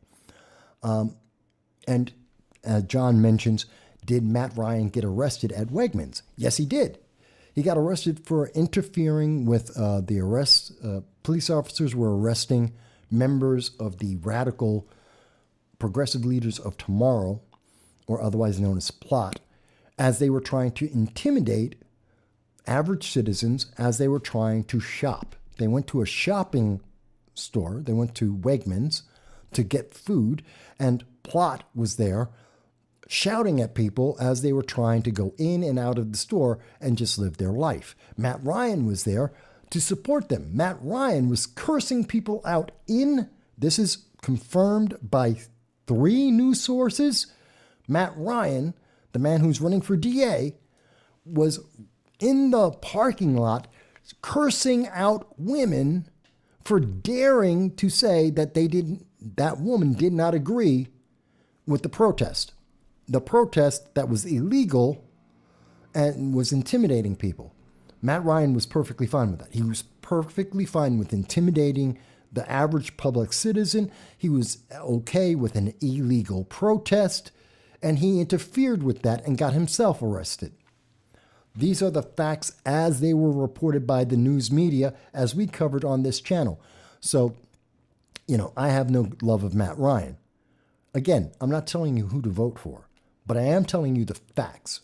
And if Matt Ryan wants to dispute these facts, he can always come on to this program. Matt, you have my phone number. You know where I live. And you've been on this channel before. I've done interviews with you before. You can come on anytime you want. But I know you won't dispute this because this is factually correct. We did articles and we covered the news as you got arrested, and we confirmed it with several news sources at the time that you got arrested. So if you disagree with me, come right ahead. As for Paul Battisti, Paul, you're inexperienced. That's a fact. There is no question about that. You do not have the experience. You have never had the experience. So, and if you disagree with that, fantastic. Again, you can come on to the program. You can dispute this with me. You can try and show me how you've got prosecutorial experience, even though you've never been a prosecutor. I'll be happy to have that conversation with you. We can talk about your finances as well, because that's a problem as well. So again, folks, I don't care. Republican or Democrat, bad candidates are bad candidates. But that doesn't mean you don't vote. It means you vote anyway. It means either you pick the best of the two evils, or you write in. Pick a different candidate. Vote for someone else. It's up to you. But not voting guarantees you'll get the worst choice ever. And so going back to Mike Lindell and talking about Mike Lindell and Matt Brainerd. So they both have knowledge, no question about it. I think Matt brought in the best discussion. He made the best argument. Matt Brainerd brought in evidence. He was making his case about the issue. He had history behind him that he could point to. In that video with Tim Pool, I think he did a great job of explaining his position. I think Mike Lindell did not. And when I look at, so under Matt Brainerd's solution, should I early vote, as an example, going back to the race against Matt Ryan versus Paul Battisti, should I make an early ballot? Should I vote early in that as opposed to not voting at all? I'd say vote early. Absolutely. With whatever means that you can. Vote early. Make sure your vote is heard. Mike Lindell is essentially saying, no, don't vote unless you can vote on that day. Yeah, but now that gives me risk. I'd rather see you vote than not vote and have a bad candidate elected than having the lesser of two evils elected. Dow says, I'm a fan of writing in the absence of any desirable, effective candidate. That's what I'm talking about. If this day, right now, if I had to choose between Paul Battisti or Matt Ryan, I'm going to write in a vote. Why? Because I'm telling the Democratic Party and the Republican Party they failed. They failed the public. They have unqualified candidates who are not effective nor looking to protect the public. I'll write in. And they can count my vote as a write-in vote and see and understand that, guess what? They failed. Democrats and Republicans, they failed the public. That's what a write-in is for, because neither one of them is a good choice to me at this moment. User has been banned said it was in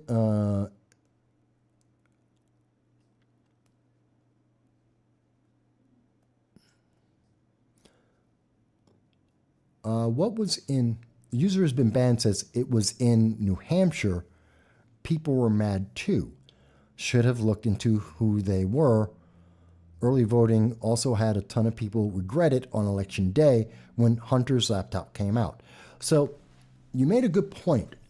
See, and that's the argument that I have about early voting is what happens if news comes out that changes your opinion? What if, as an example, you didn't know that Matt Ryan, who's running for DA on the Democrat ticket in Broome County, what if you didn't know he got arrested? What if you didn't know he was trying to intimidate the public at a protest? And you didn't find that out until after you made an early vote. That's a problem. Now, mind you, you can resolve that by voting in person, invalidating your original vote with your vote on election day. And that is if you do a mail-in. In person, I don't think you can do that. But mail-in, you can invalidate that by actually showing up and voting in person. So that's my problem with early voting is what if you find out after the fact information that would change your vote? I know most states allow it, but the thing is, it's most states, and what's the process? Again, that's where I have my problem. But I get the point that Matt made, and I think he made a good argument. I don't think that Mike Lindell made a good argument. Yes, I know. The early vote is considered a provisional vote, which means you can override that vote. I do understand the difference on the early voting versus voting day of, and early voting is usually considered a provisional ballot, and it only takes effect if you haven't voted day of. I get it. But again, it's got a problem. But again, we're talking about what about the argument being made between Matt Braynard and Mike Lindell? As it was done 2 days ago on Tim Pool, on his program, the one who made the better argument wasn't Mike Lindell. It was definitely Matt Braynard. Matt Braynard made the better argument with more facts and more reasoning. That was the better one. And I don't mind. People can take a look, check it out for yourself. Over 84,000 people have already looked at that and watched that program. Watch it for yourself. You can come up with your own decision. I thought Matt Braynard did far, far better.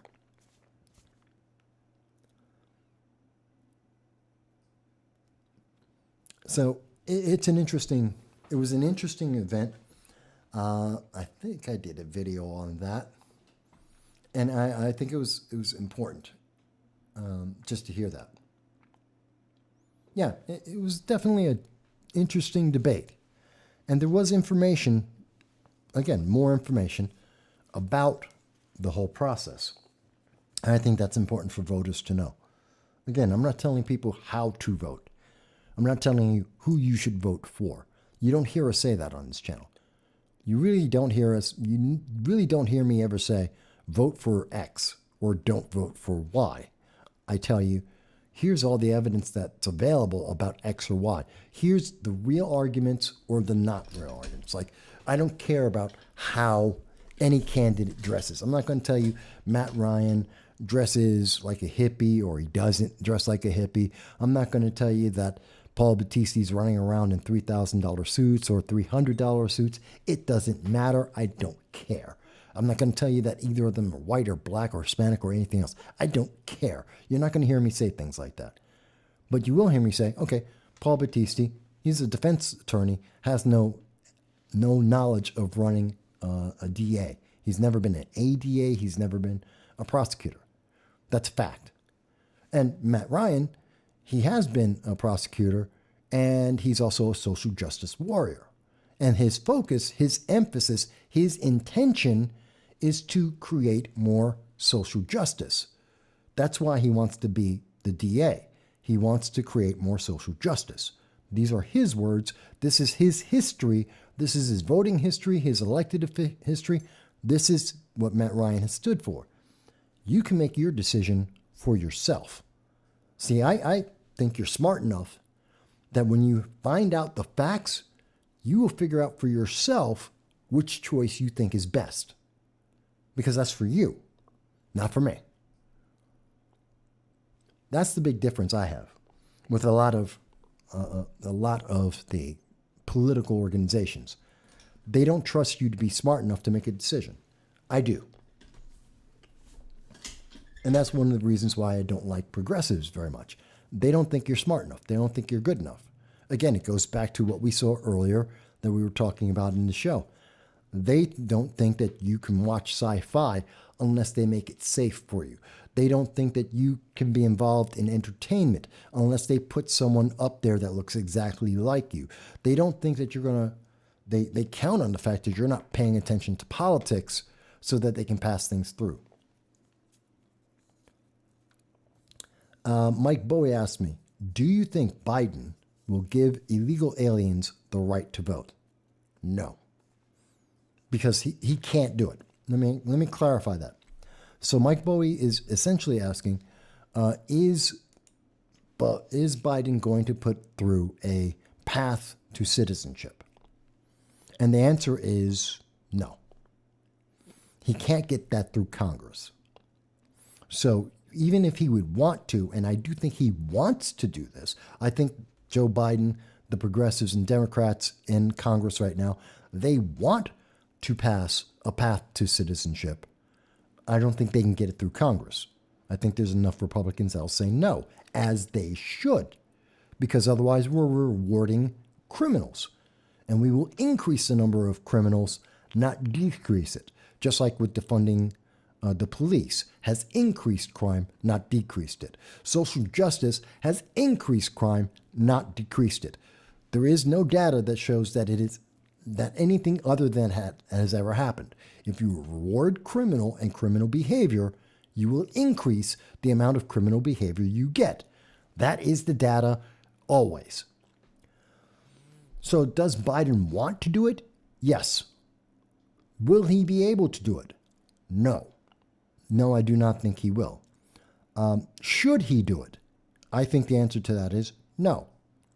So, I mean, that's the one thing I would clarify. I hope that answers the question for you, Mike, that I think he wants to do it. I think he would want to try and pass it.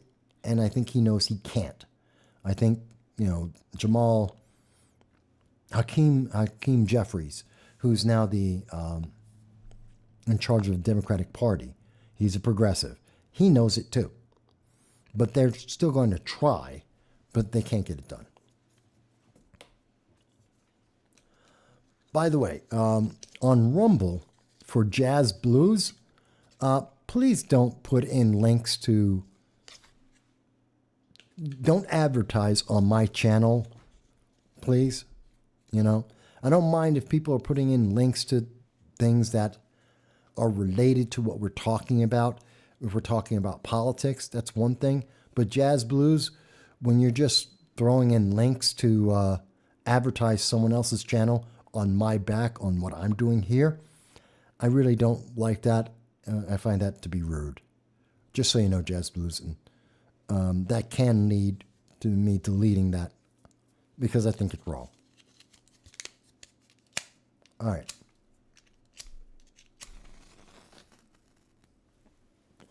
Bear with me, folks.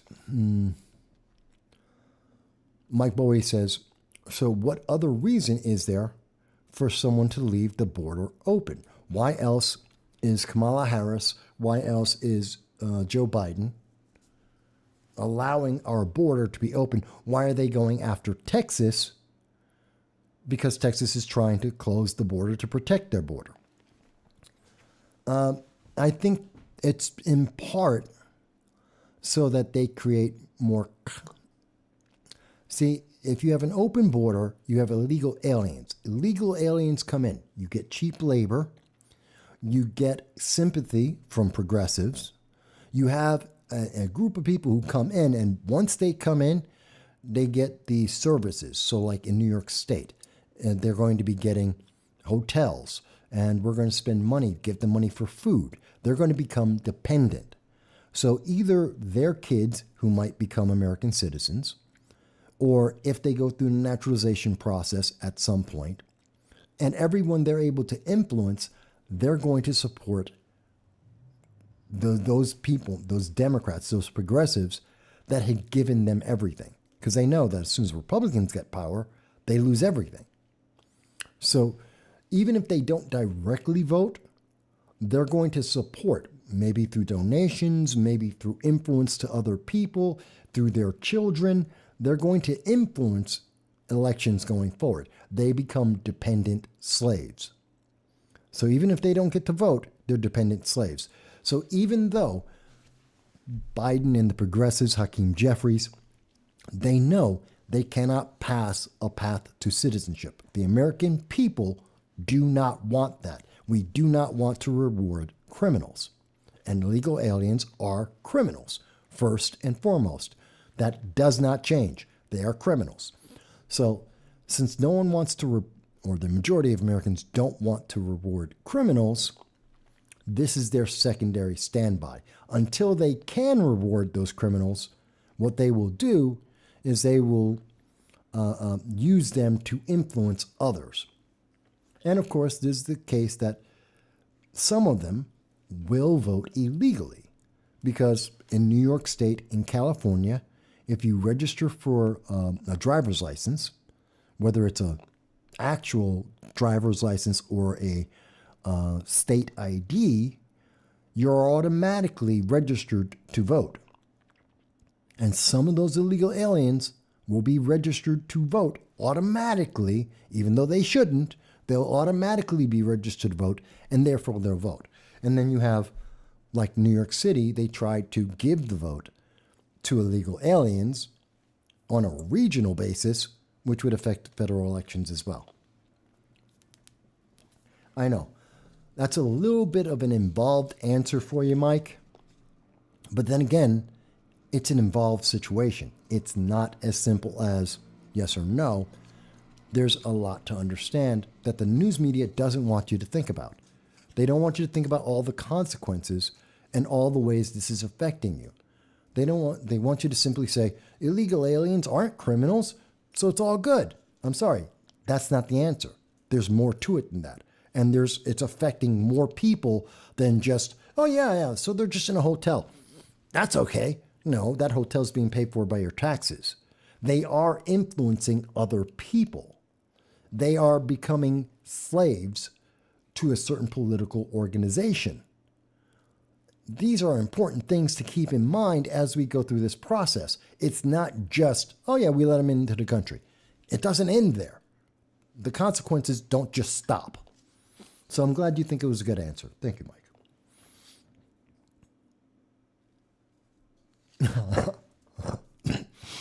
I like that. Dow's like, yeah, because Lord knows the political elites need their guacamole and stock.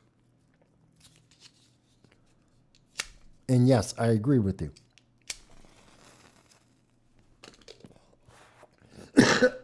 Excuse me.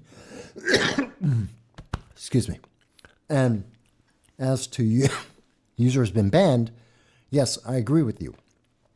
Any country that doesn't have a border isn't a country. That's a fact. That's why we all have borders. And that's why we're seeing the reaction in Italy, the reaction in Spain, the reaction in the United Kingdom, in Finland. Think about it, Finland, they just put up a border.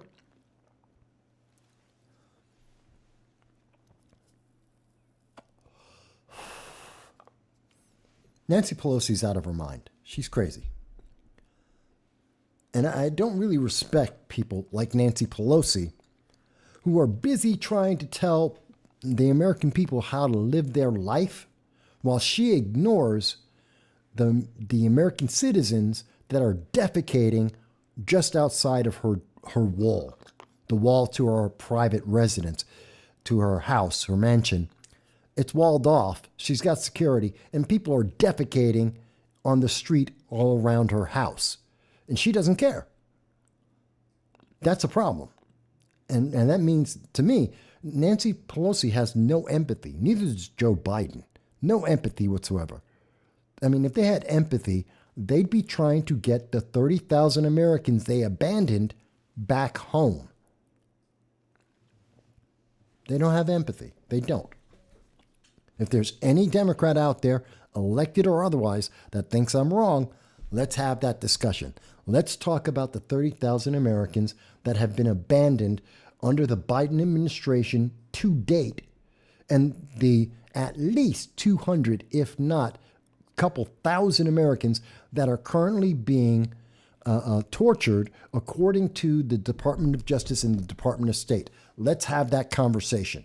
I know MSNBC doesn't want to have that conversation. I know CNN doesn't want to have that conversation. ABC, CBS, the New York Times will not have that conversation. They want you to think about anything but that. So if we're going to talk about empathy, let's talk about empathy. And yes, I do agree with you, user has been bad. I do think that people like Alexandria Ocasio-Cortez, Ilhan Omar, Anna Presley, Nancy Pelosi, Maxine Waters, Hakeem Jeffries, Chuck Schumer, they absolutely think that we are just peasants, that we are peons and serfs, and that we answer to them instead of they answer to us. I think they truly believe that. That's why you heard Nancy Pelosi say, oh yeah, you have to prove your innocence. Remember she was talking about President Trump? And she said, well, he has to prove that he's innocent. No, he doesn't. That is not true. You have to prove that he's guilty. Matter of fact, let me bring that up.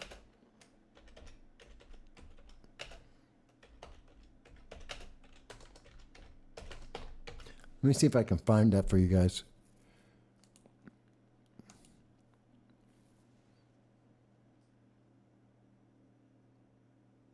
There it is. So, this is Nancy Pelosi. This is the statement from Nancy Pelosi. And this is on March 30th of 2023. This is just a couple of months ago. Nancy Pelosi said, the grand jury has acted upon the facts and the law. That's debatable, but fine. No one is above the law. And yet Hunter Biden absolutely is. Hillary Clinton absolutely is. These are demonstrable examples of people who are above the law. But let's keep going. And everyone has the right to a trial to prove innocence. That is factually, full stop, wrong. She's absolutely wrong on there. There is no two ways about that. She can't explain herself out of that. That is a lie. That is a misrepresentation of the law, of the Constitution. It's a misrepresentation of America. She just lied to the American people.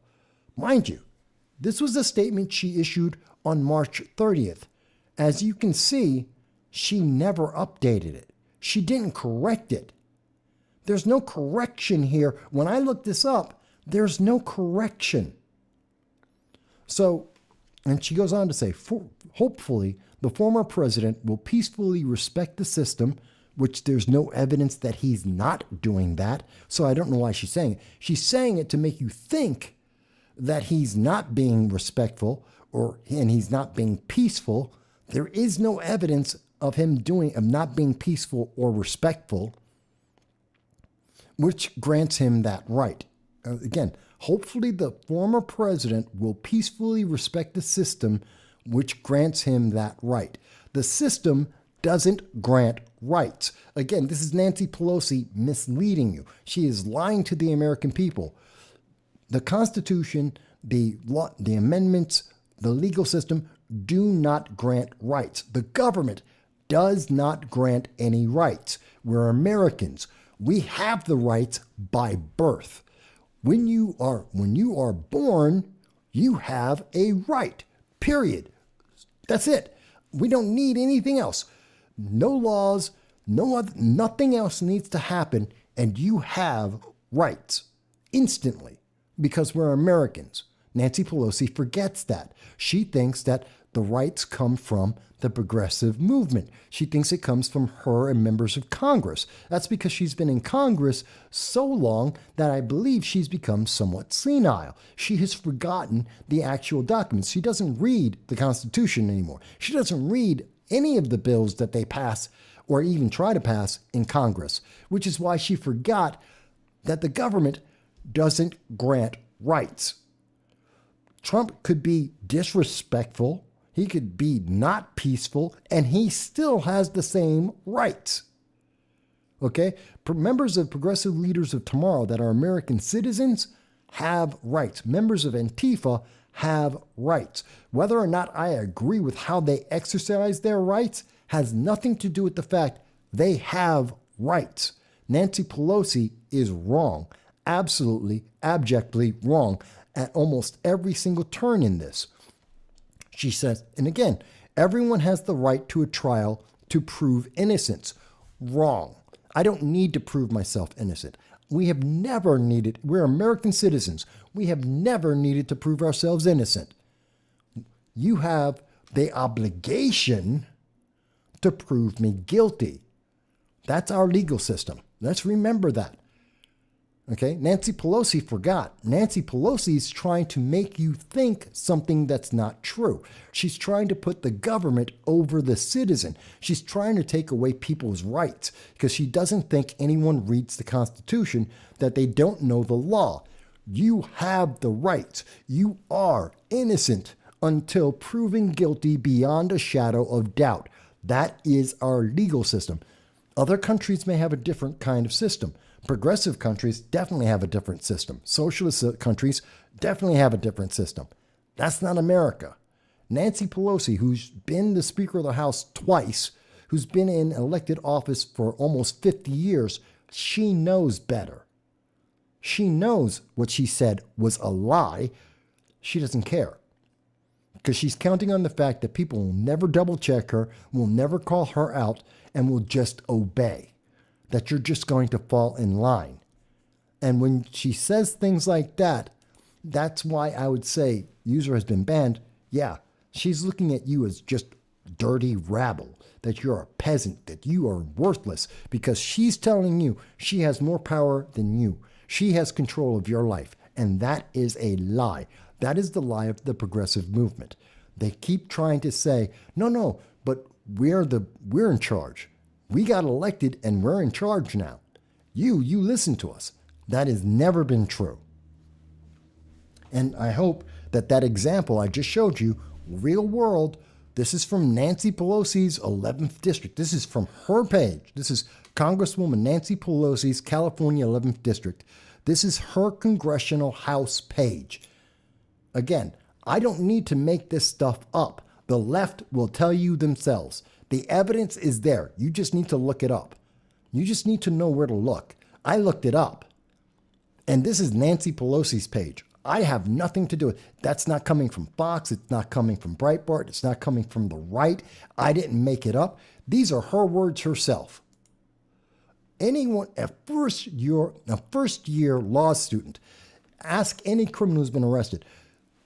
This is not real. She's lying to your face. And she just hopes you don't pay attention, that you just obey. So yeah, I have a big problem with that. But I think I made my point. I think I proved it very clearly here. She's out of her mind. She has no idea what she's talking about. And the evidence is right in front of us. And that's why I have such a big problem with a lot of these progressives. Because they're out of their mind. And they're lying to you. And they're twisting everything to try and take advantage of you. So let me see. So that's a little bit about Matt Braynard and Mike Lindell. I wanted to talk about that. I think, did I talk about the economy? Which is something I wanted to bring up. By the way, the U.S. women's soccer team, I hope you lose. I want them to lose the World Cup. I hope they get disbanded. I hope no one watches anything they do. I am not a fan, nor do I support the U.S. women's soccer team as long as Megan Rapinoe and anyone else who does not pledge allegiance to the flag, does not sing the American anthem. I have no respect for them. I want them to lose. And if you don't, that's fine. I absolutely do not support them. I hope they all go bankrupt. Whoops. What was that? Nope. Nope. Thought that was someone calling in. Nope. Someone sent me a text. I wanted to get one other thing to talk about here while I have you guys with me. And again, everyone, by the way, everyone is always welcome to like, share, subscribe. Please do. As we go through the various bits of evidence, as we talk with you about this, as we share these things, we hope you'll like, share, subscribe. If you can, donate $1.50. We'd be happy. You know, it's the cheapest subscription you'll ever have. It's $1.50. Or you can donate to PayPal, which we could use as we are moving. And we're moving our entire studio. Dow says, I think sports ball in general in the women's leagues will lose viewership because of political stances of the players and the introduction of men into women's sports. Well, I think, first of all, they don't have an audience. The WNBA doesn't have an audience. Women's soccer doesn't have an audience. It's not something that can compete on a world stage or even on a national stage. No one cares. There's a handful of people, but really, their moms, their dads, their family members, and pretty much that's it. That's their audience. So I doubt they'll lose viewership because they don't have viewership. They don't have support. But the political stances are going to allow other individuals, men, whether trans or otherwise, it's going to allow men, their policies, their politics are introducing men into their sports, and they will lose. Because quite honestly, in many sports, if you're looking at, as an example, soccer, the women's national soccer team have lost to a bunch of high school boys. They have lost to retired former U.S. men's soccer team. They've lost to retired old men. They've lost to high school boys. They're not competitive. So you're going to see a lot of that. Mixed volleyball, yes, women would lose. But women's volleyball, well, that's a sport all its own because women are women. There's an attraction there. But I did want to talk about the economy. Since we're talking about, women's sports kind of key into this. We've already talked about the fact that there is a global food crisis. And we've already advised you that because currently the Ukraine and Russia is shutting down grain exports to the rest of the world. That will have an impact of making food more expensive, and there's going to be less food available. Even though we are already 30% down on food, this is going to make it worse, and it's going to extend it into 2024, maybe 2025 on the global food shortage. So we've already talked about that aspect of it. But let me also talk to you about the fact that interest rates are now about to hit a 22-year high. This means your credit cards. This means your mortgage. It means your car loans. It means your student loans. All of the loans, all of your credit is going to get more expensive. Which means that the poorer people are going to get more poor. It's just that simple. Poor people are about to get more poor. This is important because we've been telling you we are in a recession. We believe the recession started in the summer of 2022. I know many of the news media will tell you, no, that's not true. They'll say, oh, no, that didn't happen.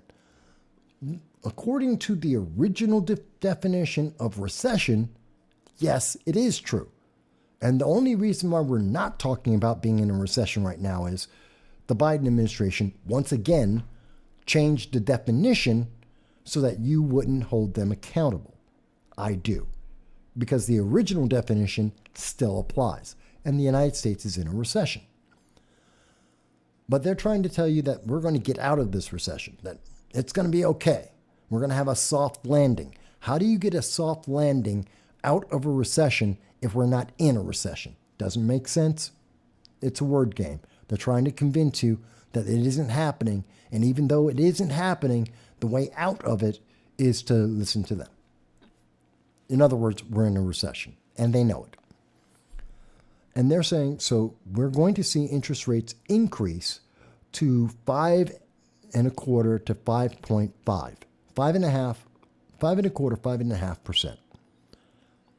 Think about, since the Biden administration has been in office, since Bidenomics, which is the new thing right now, Bidenomics Joe Biden is bragging that Bidenomics is great for you. That's the new thing. You've heard Hakeem Jeffries say it. You've heard Joe Biden say it. You're hearing many Democrats saying, Bidenomics, Dark Brandon, this is good for America. No, it's not. Poor people are getting more poor. If you have a credit card, and most poor people do, and most people are over leveraged on that credit card, you're about to go into greater debt. You're going to get poorer. Unless you have a bunch of money laid out in stocks and bonds, you're losing money. If you have a car loan, it's going to get more expensive. Your mortgage is going to be more expensive. Your rent is going to get more expensive because your landlord's rent, the landlord's mortgage, is going to get more expensive. So you're going to, whether you own land or not, it's going to be more expensive for you to have an apartment. It's going to be more expensive for you to buy food. It's going to be more expensive to pay off your debt. This is coming. We've been talking about this since literally February 17th of 2021. We hope people are paying attention to us when we talk about the economy. I know it's numbers. People say, oh, I hate talking about numbers. Pay attention to the numbers. It's like paying attention to politics. Whether you pay attention or not, you're going to be suffering the consequences either way. We're just trying to give you a heads up. So the heads up is you're about to see, as we continue, and we've been telling you, this isn't over yet. Interest rates will continue to go higher, which means if you're poor and most of your debt is in credit cards, which is common for many poor people in America, you're about to get even more poor. And that doesn't even take into account inflation, which makes you even more poor because the more money that Biden is spending, the deeper into poverty you go, which is also why you don't want college loans to be paid off. That's going to increase the debt. And the national debt goes up, as we know it will, you're going to have less money. See, Biden, when they made the debt deal, and they said, okay, we're going to spend $35 trillion. This is a stupid amount of money. $35 trillion by January of 2025. They did that for two reasons. One, they don't want to have to talk about the debt ceiling while there's an election going on. That's the left and the right. They don't want to have that conversation. So they pushed it off until after the election so that you can't react to it. Two, they know they guaranteed 8% inflation. And on top of that inflation, we have interest rates going up. Inflation means you have less money, and interest rates going up mean that you have more bills. This is Bidenomics for you. This is as simple as I can make it. Bidenomics means that you're going to have less money and your bills are going to be higher. It's just that simple. It doesn't get harder than that. And Joe Biden is bragging about that. He thinks it's a great thing. He thinks you don't understand that he is going to make your bills higher and the income lower. Dow says, just had to secure a new car loan with a 14.81 APR, which is a lot. And his need for overtime just increased. Yes, it did. So now you got a heads up. Start the overtime now, Dow, because that interest rate, the APR, unless it's a fixed rate for the car loan, which usually is not the case, that means you're going to be paying 15, maybe 15 and a quarter. So you definitely want to keep an eye out for that. User has been banned says, the way out of the burning building that isn't on fire is through the fire exit that is on fire. Yeah, it is crazy. But they're trying to tell you that Bidenomics is the answer to this. The answer to government spending more money is the government spending more money. They want you to think that the answer to a recession that was caused by Biden policies is to have more Biden policies. Doesn't make any sense. They want you to double down on the thing that's actually hurting you. And again, I've made it as clear as I can. It's as simple as possible. They guaranteed $35 trillion by January 2025. That's an extra 8% inflation on you. That means you're going to be more poor by 8%. And at the same time, interest rates are going up. So your loans and your debt are increasing. It's just that simple, folks. And they're bragging about it. They think it's a good thing. They think that you don't understand that. I haven't even talked about the taxes, food inflation, energy inflation. We're not even talking about the inflation from anything else other than government spending and the interest rates. Because if you add in everything else, inflation has been 17% under the Biden-Harris administration. Since the day he got in, we have seen 17%. We have literally tripled, more than tripled, the inflation. I think it's actually about 5 times it's a 500% increase in inflation since Biden has been in office. And they're trying to brag about that. They're trying to tell you that this is a great thing, that they're doing a great job for you as they spend you into hell.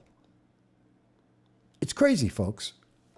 And then if you add in food inflation, energy, whether you have a car and you have gas or whether it's electricity, if you start adding in all the other aspects of inflation, it gets even worse. No, I'm just talking about the inflation from their spending that they guaranteed. Dow says taxes go up, utilities go up, groceries go up, everything is outpacing our earnings. Yes, because we have a bad economy. And we have a bad economy because Joe Biden doesn't understand how people live. Nancy Pelosi has an intern that fills her refrigerator full of exotic specialty ice cream. She is pretty much the example of Marie Antoinette in the modern day. She has no idea. Chuck Schumer hasn't been in a store buying things for himself in 40 years. Same thing with AOC. AOC owns a Tesla. AOC lives in an apartment that's $15,000 a year in a gated community. She has an armed security force that drives around in 2 SUVs with her everywhere she goes. They're not connected to people anymore. They don't travel on the train anymore. They don't have to deal with the homeless in the New York subway system anymore. They don't know what reality is anymore. Users Ban says, if it keeps going and no one has food, the left will get their eat the rich wish, not the way they think or like it. Dow says, even though I myself own my property, I'm still paying thousands a year to rent my property from the government through property and school taxes. It's highway robbery. It is crazy, I know.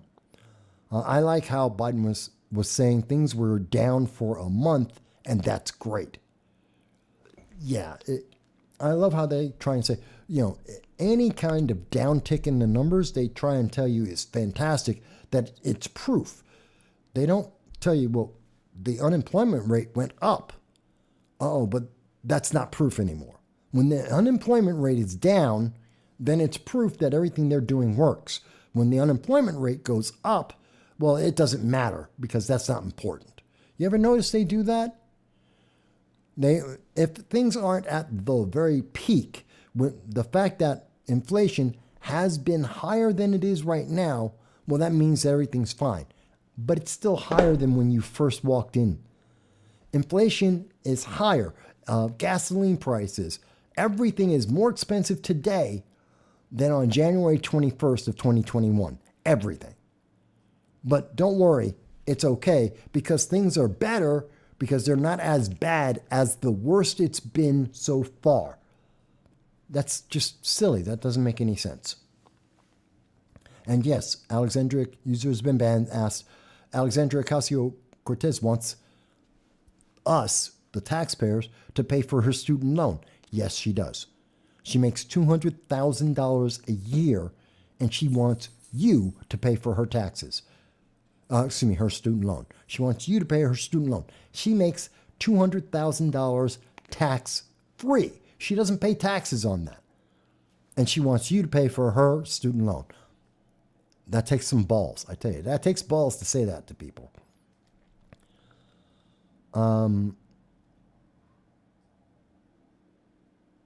User has been banned says, how often does unemployment rates drop people who haven't found employment for over a year? Well, that's a specific number. Let me show you. See, the unemployment rate isn't exactly what people think it is. But it's the easiest way I can show you. So, this is the Bureau of Labor Statistics. This is the United States government itself. If you go into the unemployment rate, and if you look at what we're looking for, never. If you go to, I believe it is chart B. Nope, wrong one. Hang on. There it is, chart. So this is the employment situation summary table, table A. I've shown you how to get to it. So anyone can look at this for themselves. Not in the labor force. This is a very, very, very important number. There are 99,000 people. These numbers are in thousands, okay? Thousands. There's almost 100 million people who are not counted. That's the people who are retired, people who are disabled. It counts those who are underage, and it counts those who cannot get a job. This number is critical because you will often see that if this number is increasing, the unemployment rate will decrease. Almost always, if you see this number, which is the not in the labor force, if that number increases, you will almost always see that the unemployment rate will decrease. That means they stopped counting people. If you see this number decrease, then you will see the unemployment rate increase because that means they started counting them. As an example, we had in April, we had 99,755,000. We had a 3.4 unemployment rate, theoretically. When the unemployment rate increased to 3.7, 99, well, actually, it kind of went counter. Wow, it actually went the other way around. We increased by 5, and that increased by 3. It's not perfect. It's not a perfect relation, but this number is the not in the labor force. So people who are working part-time, people who are disabled, people who are out for medical leave, people who are retired, kids under 21, they're all counted in the not in labor. Students are counted as not in the labor force. That number changes a lot. But generally speaking, that is an important number because it hides how many people are actually not employed.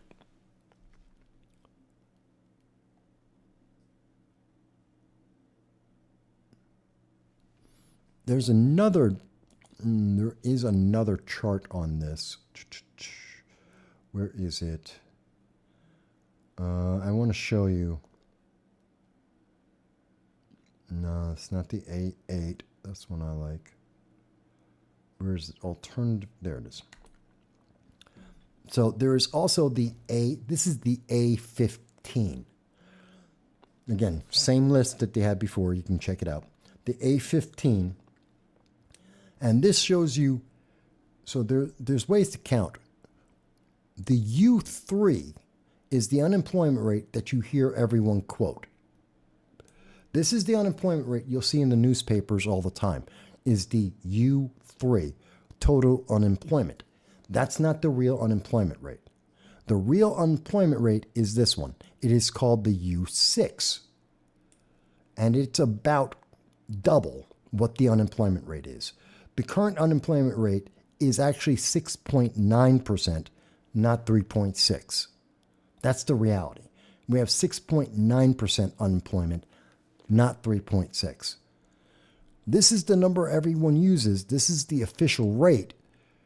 And the reason why Democrats and Republicans use the U3 is because it's lower than the actual unemployment rate, which is the U6.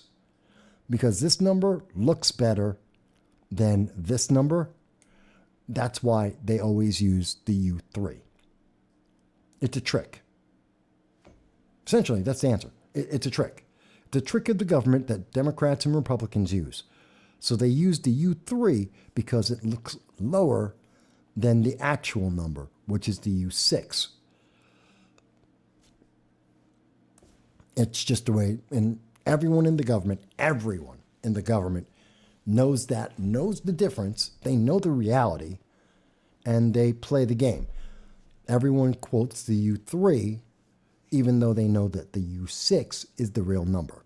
And I'll include the link in the description for this so that people can see it from, again, this is coming from the Bureau of Labor Statistics. It's coming from the United States government itself. Yeah, it's a numbers trick. It's a trick that if you don't know, and most people don't know that this number exists. They don't know how the government counts.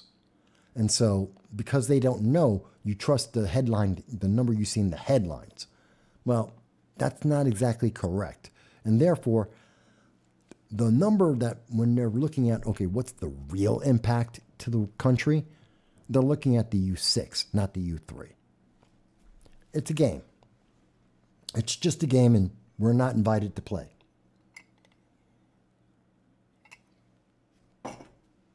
It's just that simple.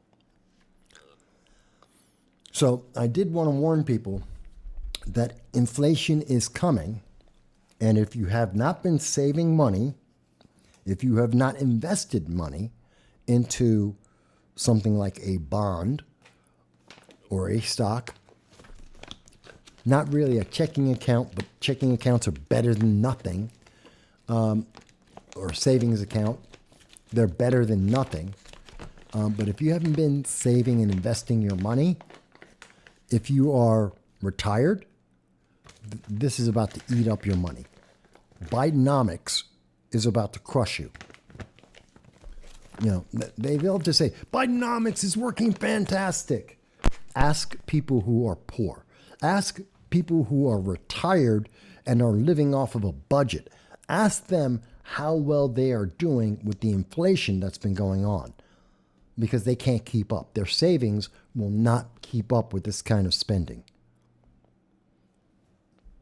And the fact that we are about to see all the credit cards and all the loans, the car loans, the mortgages, they're all, your rent is going to go higher as soon as the interest rates go up.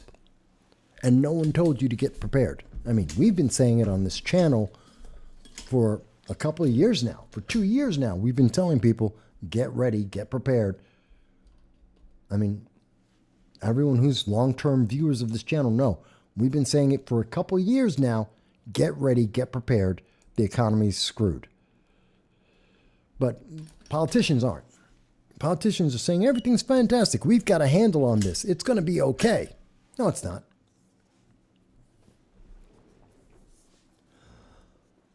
Well, I'm glad that you were able to do that. User has been banned. You're going to see that that's really going to help you over the next 2 years.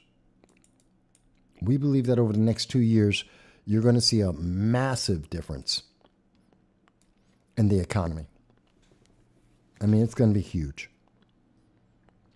People will be shocked by the difference.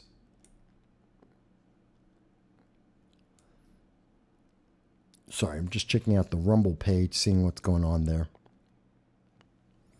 But no one's been honest enough with you about these things. I try to be.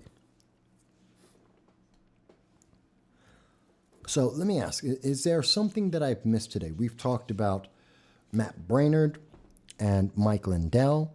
We've talked about elections. We talked a little bit about RFK, Robert F. Kennedy Jr., and what Democrats did to him. I have a separate video that we put out about that, going over how Democrats, they're evil. They just don't want you to hear anything. They're so confident that they're right that the very first thing they said is censor him, shut him up. Do not let anyone in the public find out what he has to say. I mean, you would think that Debbie Wasserman Schultz would be confident that she knows she's right. And if she knew she was right and she knew she could defend it, she'd let him speak. But instead, the first thing that she tried to do is hide away from the American people, hide everything so no one would be able to hear what he says. Tells me she knows she's wrong. Tells me that the Democrats in Congress knew that they've been censoring him unfairly, and he's a Democrat. It's crazy. They're doing it to their own, and they know it. They just don't want to get caught. So we were talking a bit about that. We've talked about women's soccer. We've talked about Kamala Harris. We've talked about the southern border. We talked about Texas. We've talked about Spain and Italy and Brazil. We've talked about the Second Amendment. We've covered a lot of ground here today, folks. A lot of stuff. Is there a question that you have for me?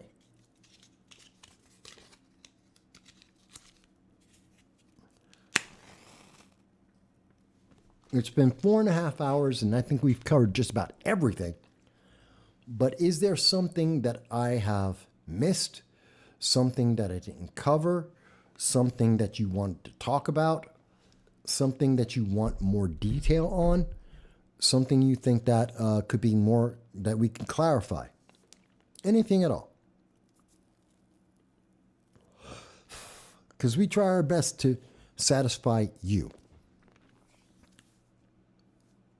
And that includes everybody who's watching on Rumble, which, by the way, folks, we love this. We get about 400 to 500% more people watch us on Rumble than watch us on YouTube, believe it or not.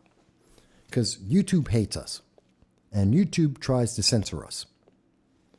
But Rumble doesn't censor, so that's a good thing. Dow says, I haven't seen much about El Salvador lately since their latest crackdown on gangs and crime. Honestly, I haven't seen much on El Salvador either. I don't know what's been happening there.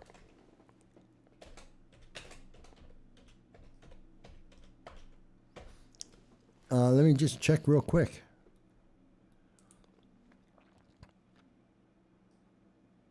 I'm just checking real quick about if there's anything standing out. No, there's really nothing.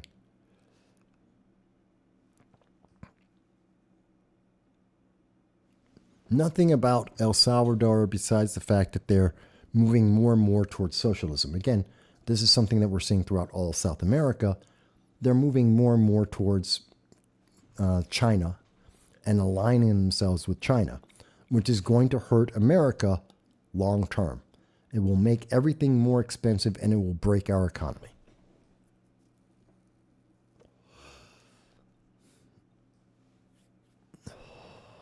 Well, Dow says that, well, they were thinking that everybody in, think about it, Dow, the left in America calls everyone who isn't the far left in America, they call them a 1930s German. Everyone's a Nazi. Everyone's a Nazi. Everyone's a white supremacist if you don't obey. And they use it so much, no one cares anymore. The terms almost have no meaning anymore because everyone is, whether it's because you have inherent, what do they call it? They call it subconscious racism. Everyone's a subconscious racist if you're not on the left. Everyone is, if you're not part of the progressive movement, then you're an extremist, you're a terrorist, you're a Nazi. I mean, so I don't pay mind when they say that anymore because they say that about everyone. They say that about everything. Yeah. They said it was the LA Times. Larry Elder is the black face of white supremacy. That was on the LA Times. Why? Because they don't like Larry Elder because he's a black conservative. And we see this all the time. By the way, let's take a look at Real Clear Politics. We're in the election season for 2024. So,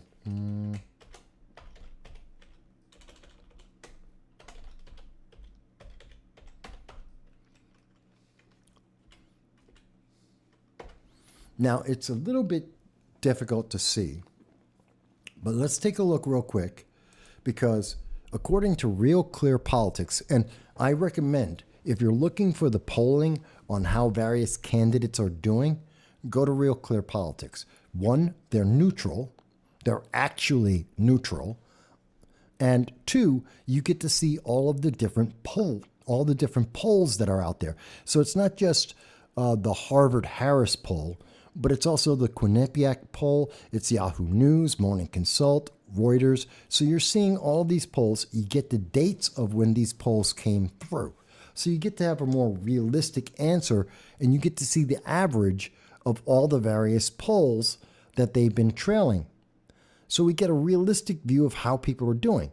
Trump's at 51%. He's been pretty much there all the way. DeSantis is basically, he's down. He is starting to really stumble.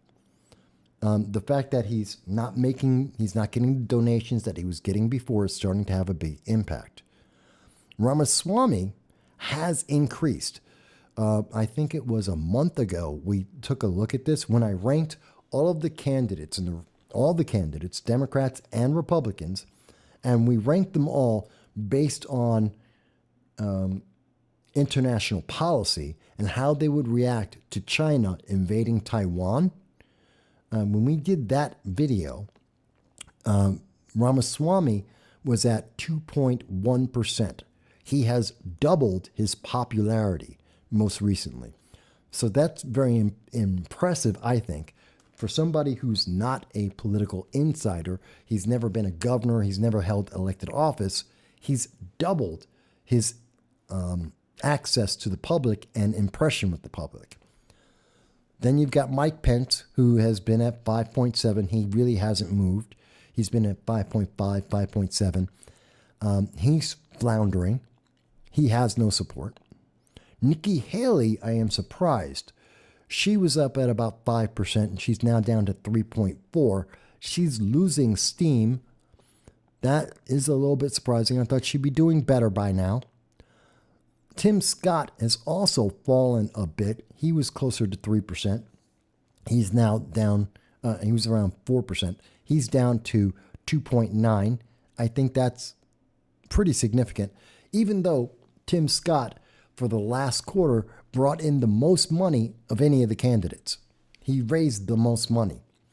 But I think Tim Scott is looking to be vice president. I think Vivek Ramaswamy wants to be part of the Trump administration.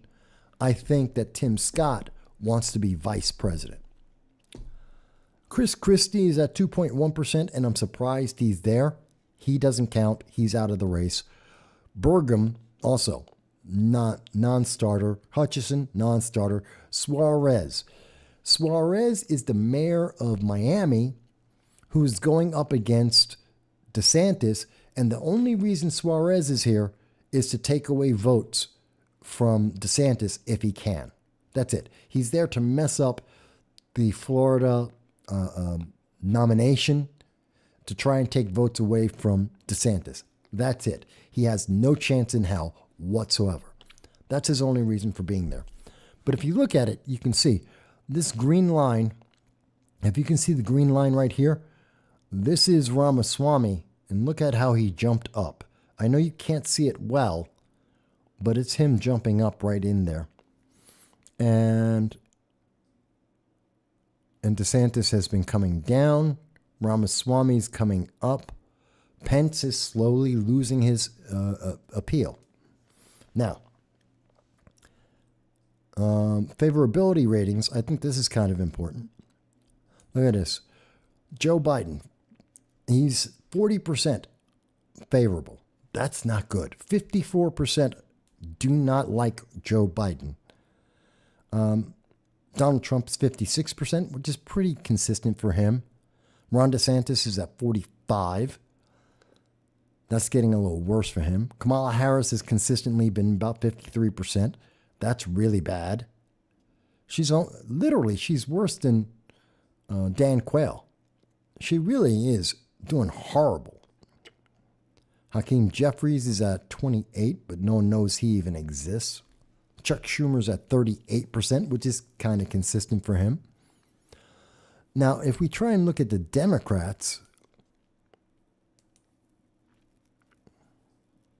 for some reason, Real Clear Politics doesn't show the chart for them, probably because the Democratic Party does not recognize that there is going to be a debate.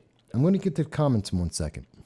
But the Democratic Party doesn't recognize a debate. They do not recognize anyone except Joe Biden, as they're going to confirm, and they're punishing Senate Democrats on July 27th to tell them to shut up and that there is only one candidate in the Democratic Party.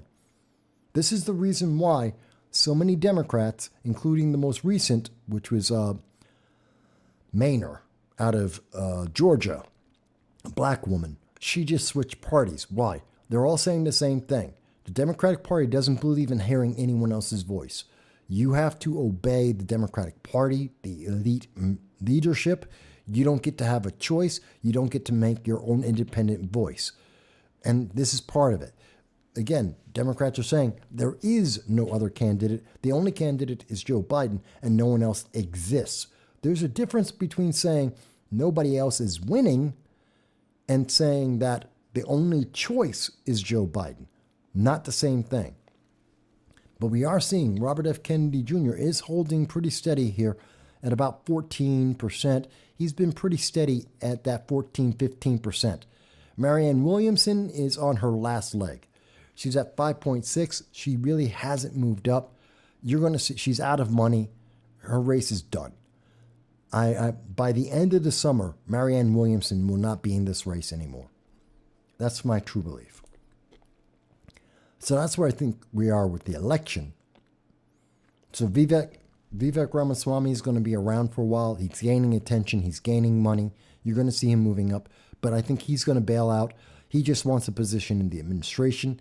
Tim Scott, Senator Tim Scott, wants, I believe, the vice presidency, and I think he can get it.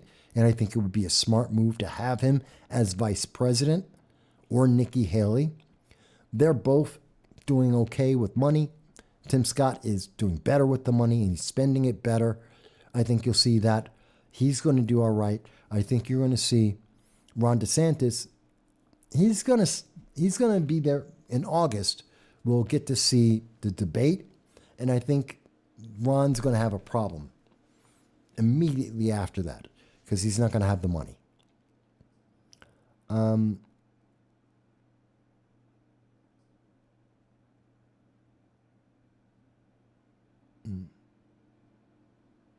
Let me catch up on some of the comments here. So Mike Bowie mentioned that he wanted to talk about Biden nuzzling the baby while ignoring Sound of Freedom, but you didn't see the video. No, I didn't see the video. I'm not surprised. I would not be surprised by that, but you can call in, Mike, and talk about that. I didn't see it because Biden is just terrifying to me. Don't let that man. I would never let Joe Biden around kids. I really wouldn't. User in band says, I don't know. I don't get how people are just fine with it. I feel bad for his future nursing staff, but he seems to like them way young. Talking about Joe Biden and his curious activities with young people. User has been banned says Tim Scott would make a great vice president. Are you saying Tim? Are you saying Vivek? Oh, I stand corrected. User has been banned says that Vivek Ramaswamy would make a great vice president to see how that works before he gets experience. So he would have experience to then run for president. I don't think he's ready for I don't think Vivek Ramaswamy is ready for a vice presidency or a presidency. And more importantly to me, he should be an administration. The vice president needs to be able to have conversations intelligently and with some vitality on an international stage. As an example, we have Kamala Harris. She had no experience whatsoever when it comes to international trade, negotiations, representing the United States. She's completely failed on that. She's made America worse off than before she ever started speaking. So rather than have another on-the-job training for Vivek, I'd rather see him in the administration, learning from there on how to deal with both international and domestic policy making and how to present it, and then see him either try for president or vice president in the future, like 2028. But I don't think vice president would be good for him. We need someone who knows what they're doing in that position. Kamala Harris is not that person, neither is Vivek, in my opinion. Not that he's a bad guy, not that he's not intelligent, he just needs experience. It's a position that requires experience.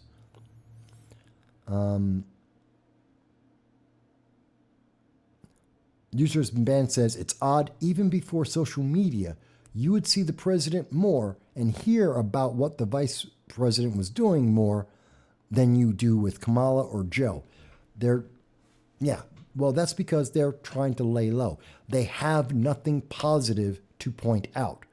The reason why we're not seeing stuff about Kamala, the reason why we're not seeing things about Joe Biden overall is they're not doing anything positive.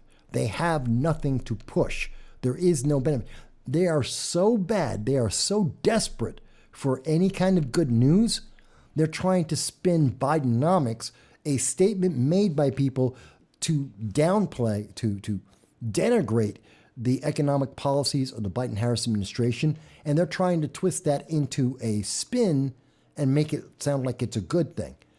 That's how bad off they are, that they have to spin absolutely negative information to make it sound good. That's the whole Dark Brandon thing. Why? Because it's F Joe Biden, which was the saying, and they're trying to turn that into the Dark Brandon, like this is a good thing, like this is a positive. They're trying to take every negative and make it positive because they have nothing, they have no success to stand on. Nothing. International, domestic, economic. There is nothing that the Biden-Harris administration has done that has been good for the American people. So they got to make do with what they got, which means they stay quiet most of the time.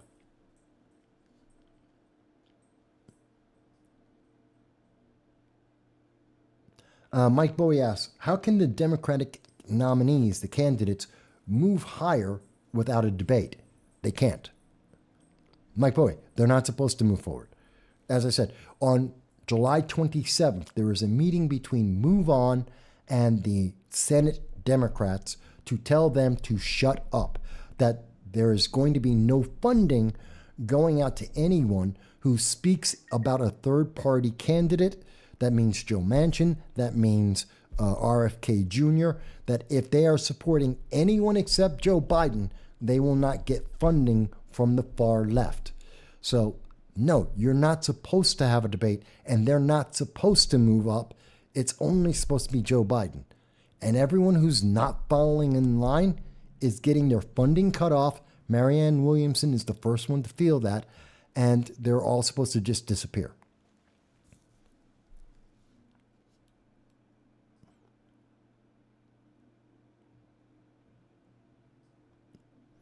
Dow mentions that Vivek does have the foreign business acumen. I don't question that he's not a good businessman. I'm not questioning if Vivek Ramaswamy is a good, he has a grasp of politics and he's not a bad person. I think he's a decent Republican. There's that higher level though. Business isn't politics. And it's rare. And, Donald Trump was a very rare example of someone who could transition from business to politics, although, to be fair, Donald Trump's been aligned with politics for 20 years, 30 years. He's been very much aligned with politics for a long time. And then he transitioned and made the final absolute step forward. Vivek he hasn't been. So he's a good businessman, no doubt. But that's not the same thing as doing. Imagine Vivek trying to go in and talking with North Korea or representing the United States in South Korea, talking to North Korea. That's a diplomatic situation. He has to be very careful about what he says, and it's not just economic. How about Vivek Ramaswamy going to Taiwan? Yes, there's an economic component, but he also has to talk to China, and he has to be talking about China very diplomatically, but yet very forcefully. It's a tightrope there. So I don't think he has that aspect because it's not just about the economics. It's about all of the politics when you're talking about that and how our allies are perceiving you. And that's where Kamala fails, is she has to be strong to show a strong face for the United States. She has to strongly support Joe Biden and his policies, as well as being able to answer everything. She can't do that, and I don't think Vivek has the experience yet to do that as well. Would he make a good Secretary of State? Maybe.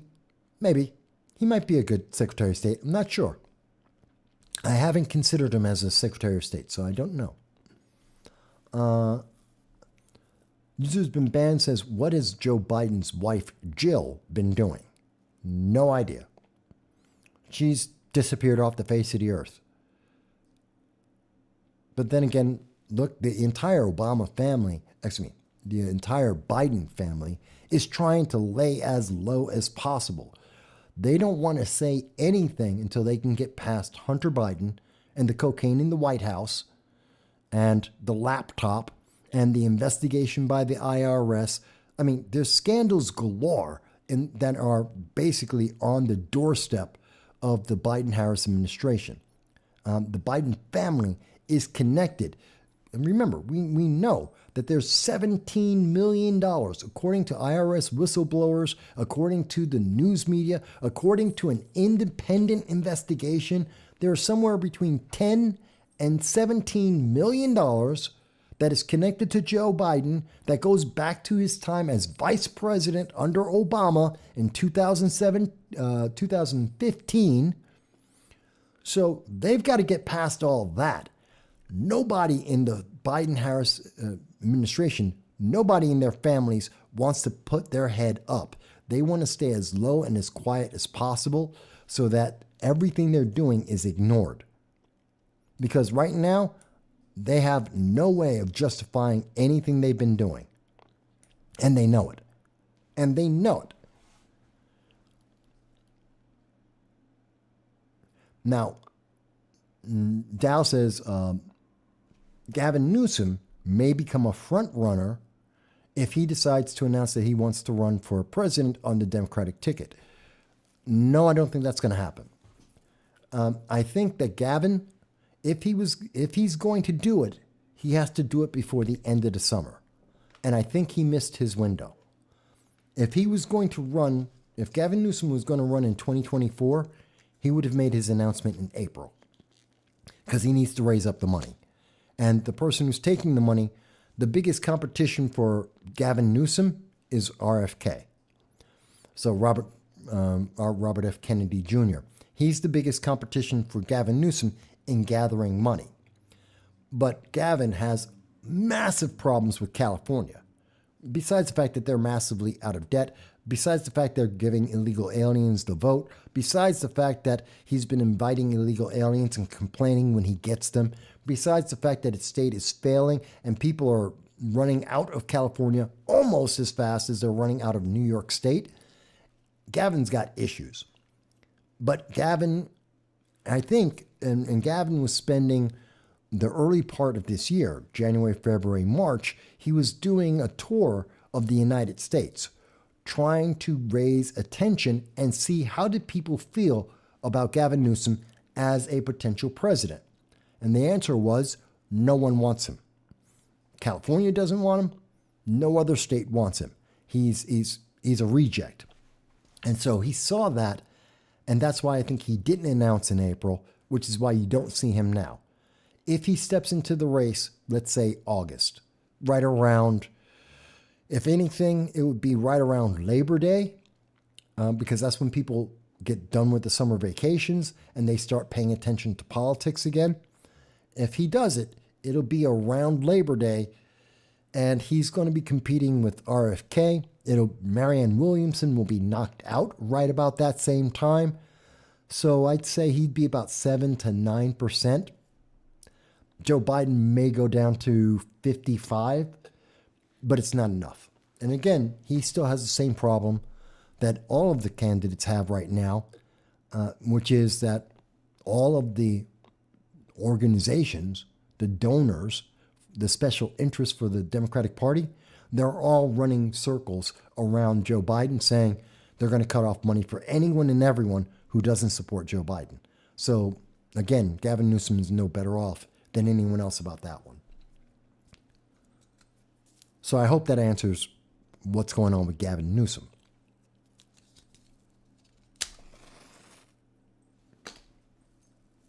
At least as best as I can understand at this moment.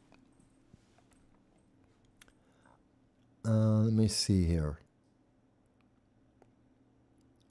User has been banned says Gavin will get the single white female vote who lives with their cat and gushes over guys on TV. Yeah. You're talking about the She-Hulk vote. Will Gavin Newsom get the She-Hulk vote? Yes. But as we know, She-Hulk is slightly better than getting the Ms. Marvel vote, but it's not anything worth paying attention to. It's not enough. But I am sure that everyone who watched and whoever the fans were for She-Hulk, which I don't think there really are any, but the people who said they were fans on Twitter and didn't watch it, they would be fans of Gavin Newsom. And they'll say they're fans of Gavin Newsom on Twitter, but they won't donate to his campaign and they won't vote for him. Because that's what we're seeing progressives do. They'll say it on Twitter, but it means nothing because they won't do anything to support. They're kind of useless that way. Well, yes, Twitter is about journalists and their NPCs. And that is a big part of Twitter, or Threads, same difference. Or there was the other one that they had that didn't work either. It's an echo chamber. And they're bots, they're journalists, they're NPCs. They're meaningless. I don't know. I don't count that as anything important. I mean, Twitter is the most rigged system of all of the systems. It's the least important to it. People pay attention to YouTube. They pay attention to Google and Facebook. They don't really care about Twitter as much.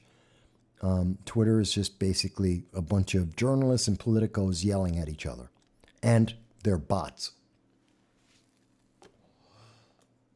And that's the way I treat Twitter. There are very few people on Twitter. There's a lot of politicians, bots, political organizations, but not the American people. Mike, thank you for staying with us so long. I really do appreciate that. Dow says he was on Twitter and the leftist propaganda is hard. They have to. They have to. They have nowhere else. They're trying to save their safe space. But, you know, it's not reflected. Think about it. If everyone on Twitter, all the Twitter bots that said, oh, they love She-Hulk, it would be the top-rated show for Disney. It's not. They would have gone out to see, well, besides Ant-Man, they would have seen Ant-Man 3. They would have gone out to Guardian Galaxy. They would have gone and seen Indiana Jones. They don't support anything. They are only there to be a bot, to say that they support something without actually committing money to it, without actually committing time to it, because they don't believe they have to.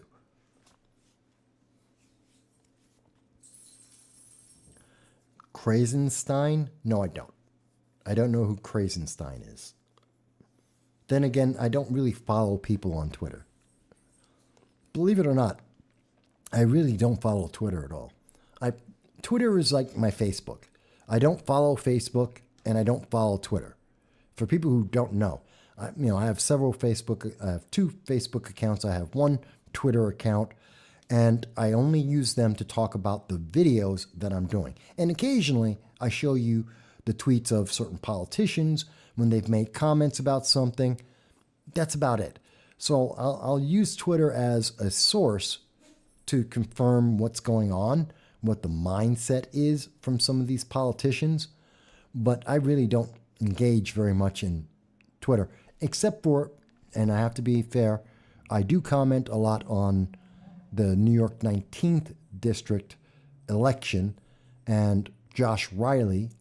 I do comment on that. I do respond to Governor Hochul of New York a lot because they just lie a lot. They put out a lot of false information. Matter of fact, I wanted to show you. I'll show you what I mean. And this is one of the reasons why I hate Twitter. But I'll show you what I mean. Come on. Waiting for my Twitter account to come up.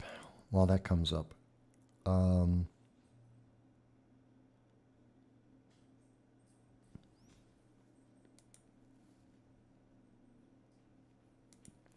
So here's my Twitter account. And let's see. Going back. So as an example. So Josh Riley says, upstate New Yorkers made the boots for our soldiers that our soldiers wore in World War II, and we built the machines that helped Social Security Administration get off the ground. Okay, and so he's like, oh, this is fantastic. My answer is, so why did New York stop making the boots? Why do we have so much government interference in our lives? He doesn't want to answer that. But I think it's important because he's trying to say, see, everything's great. We have a historic, we build things. No, we used to build things. We don't build things anymore. Remember, Obama switched us from a manufacturing economy to a service economy. So New York doesn't build anything anymore, and people are leaving New York State. He leaves that out. He's trying to make people think, he's trying to sell them rose-colored glasses. I point that out. Here's a moment. This is Josh Riley. He's using his child, his baby, and congratulations. His child looks wonderful. It's a healthy baby, fantastic. But he's using that child to push politics. That is a trap. That is a sympathy, empathy trap. Classic. He's using children to get votes. And that's sad. You should not use your children for that. And I point that out to him. That, don't use your kids to try and get votes. That's low. I don't think anyone would disagree with me on that. Using kids to get votes is low. That has nothing to do with whether or not Josh is good for the job, if he's qualified for the job, if he understands the issues. It has nothing to do with that. This is only, ooh, it's a baby. I feel sympathy. He's a young dad. Okay, that has nothing to do with whether or not you'd be good in Congress. In fact, someone could argue because you have a young baby at home, you would be distracted from Congress and not do a good job. You can make that argument. Josh says, I'm the only candidate in the race who's never accepted a penny from George Santos. Okay, but you did accept money from a racist, as we have evidence from October 28th of 2022. We have video evidence of one of his supporters who is blatantly racist. We provided him with the evidence of that back in October of 28, and he has yet to denounce racism amongst his supporters. To this day, that was back in October. Here it is July. He still will not denounce racist supporters that gave him money and votes. So, who cares about George Santos? What about you? Let's see, what else? This is the RFK article that we did, came out on July 20th. Congresswoman Summer Lee says, enough of the Republicans weaponizing the term two-tiered justice. How do you weaponize something that's a description? You can't weaponize that. To help Trump. This is to help Trump. It has nothing to do with what Democrats are doing. Talking about the two-tier system for Hunter Biden, who is not being treated the same. If I dropped a gun behind a school of kids, I would not get this. I'm not going to get the Hunter Biden treatment. Neither are you. If I had $17 million wired to me from overseas, I would not get the same treatment as Hunter Biden is or Joe Biden is. That has nothing to do with Trump. It has to do with the crimes or potentially the crimes of Hunter Biden. If I was taking pictures and everyone was able to see me in naked pictures with a bunch of hookers and a bunch of underage children, allegedly, I would not get the same treatment as Hunter Biden is. That's a fact. That's a two-tiered system. That has nothing to do with Trump. Trump is not involved in that conversation, but she says it because it's a distraction. And his cronies play victim by erasing those who were truly victims of disparate treatment. How are we taking away from victims? In fact, we're talking about the victims. We're talking about the allegedly underage prostitutes that were involved with Hunter Biden. That's not taking away from the problem. We're talking about the issue. We're talking about prostitution. We're talking about drug abuse. We're talking about influence peddling. We're talking about endangering children with a firearm. The poor and improper use of a firearm. How can you tell me that we're not talking about the victims when we're emphasizing how Hunter Biden victimized these people and how that is affecting U.S. politics? And then she goes on to say, let's not get it twisted. 1 in 3 black men can expect to be incarcerated in his lifetime compared to 1 in 17 white men. Well, here's the thing about that. First of all, what's the ratio of young black men in gangs versus other groups? How many white men are in gangs? How many black kids are in gangs? Because we are promoting gangs. Have you seen any of the music videos out there? Look at rap music videos. Look at hip hop music videos. Look at pop music videos. And tell me how many of the white kids are running around in gangs versus the black kids running around in gangs. We're seeing black kids glorified or showing them to glorify violence and crime and drug abuse. Gee, do you think that might have a factor in it? Going on, I say to Representative Summer Lee, what's the ratio of black entertainers lauded, promoted, celebrated for committing crimes? Why about YNM Millie, I think is one of the recent ones. Just go down the list.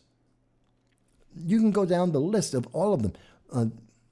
Snoop Dogg, another one who's he allegedly killed someone. He was one of them. Go down the list. Look at your rappers. Look at most of the singers, most of the entertainers. Look at your football players beating up on women in elevators, and they're celebrated. They get to go to various football teams. No one's talking. There's your problem. Her focus is skewed. She's talking about power, and she's not talking about the problem. She's talking about don't pick on Democrats. Well, you're not helping black people by not picking on them when they are making the problem, when they are helping to promote the problem. So I'm going through that. What do I do on Twitter? I'm not there to talk about myself. I talk about the politics. It's basically what I do on this channel. But I am more than happy to hear from Representative Summer Lee or any of the representatives of Hunter Biden. Josh Riley, I constantly ask him to respond. He won't respond to anything. I keep providing proof. I keep pointing out the issues. Won't answer. Chuck Schumer won't answer. You know, I'm trying to hold these politicians accountable. And the problem with Twitter is they just ignore it. Because they're there for their echo chamber. They're there for everyone who agrees with them. They're not there to answer the public, which is a problem, which is why I don't find Twitter to be very useful.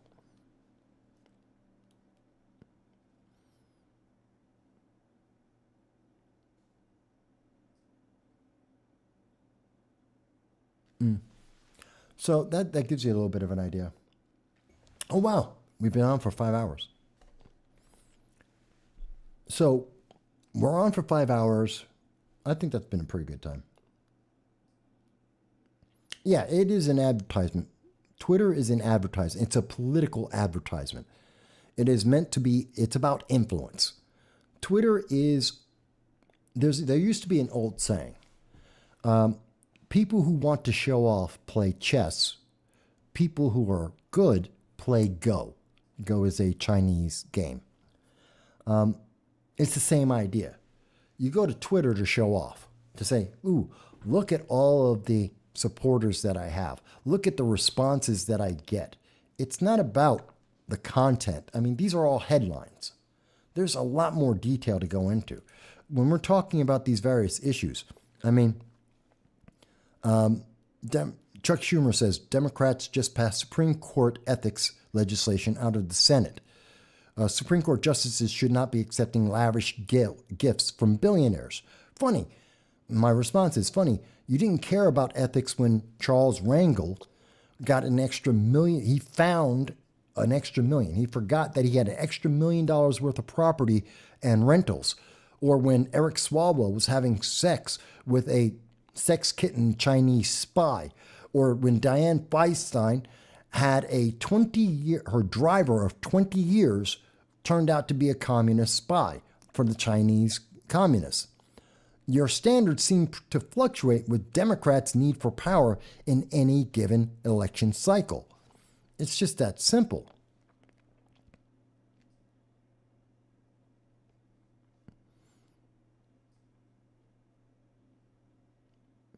So, I mean, these are the things. It's about, Twitter is about saying, hey, look at all the Marvel and Disney make movies based on Twitter saying, this is so great. You know, it's empowering. It's very PC. It's very, intersectional.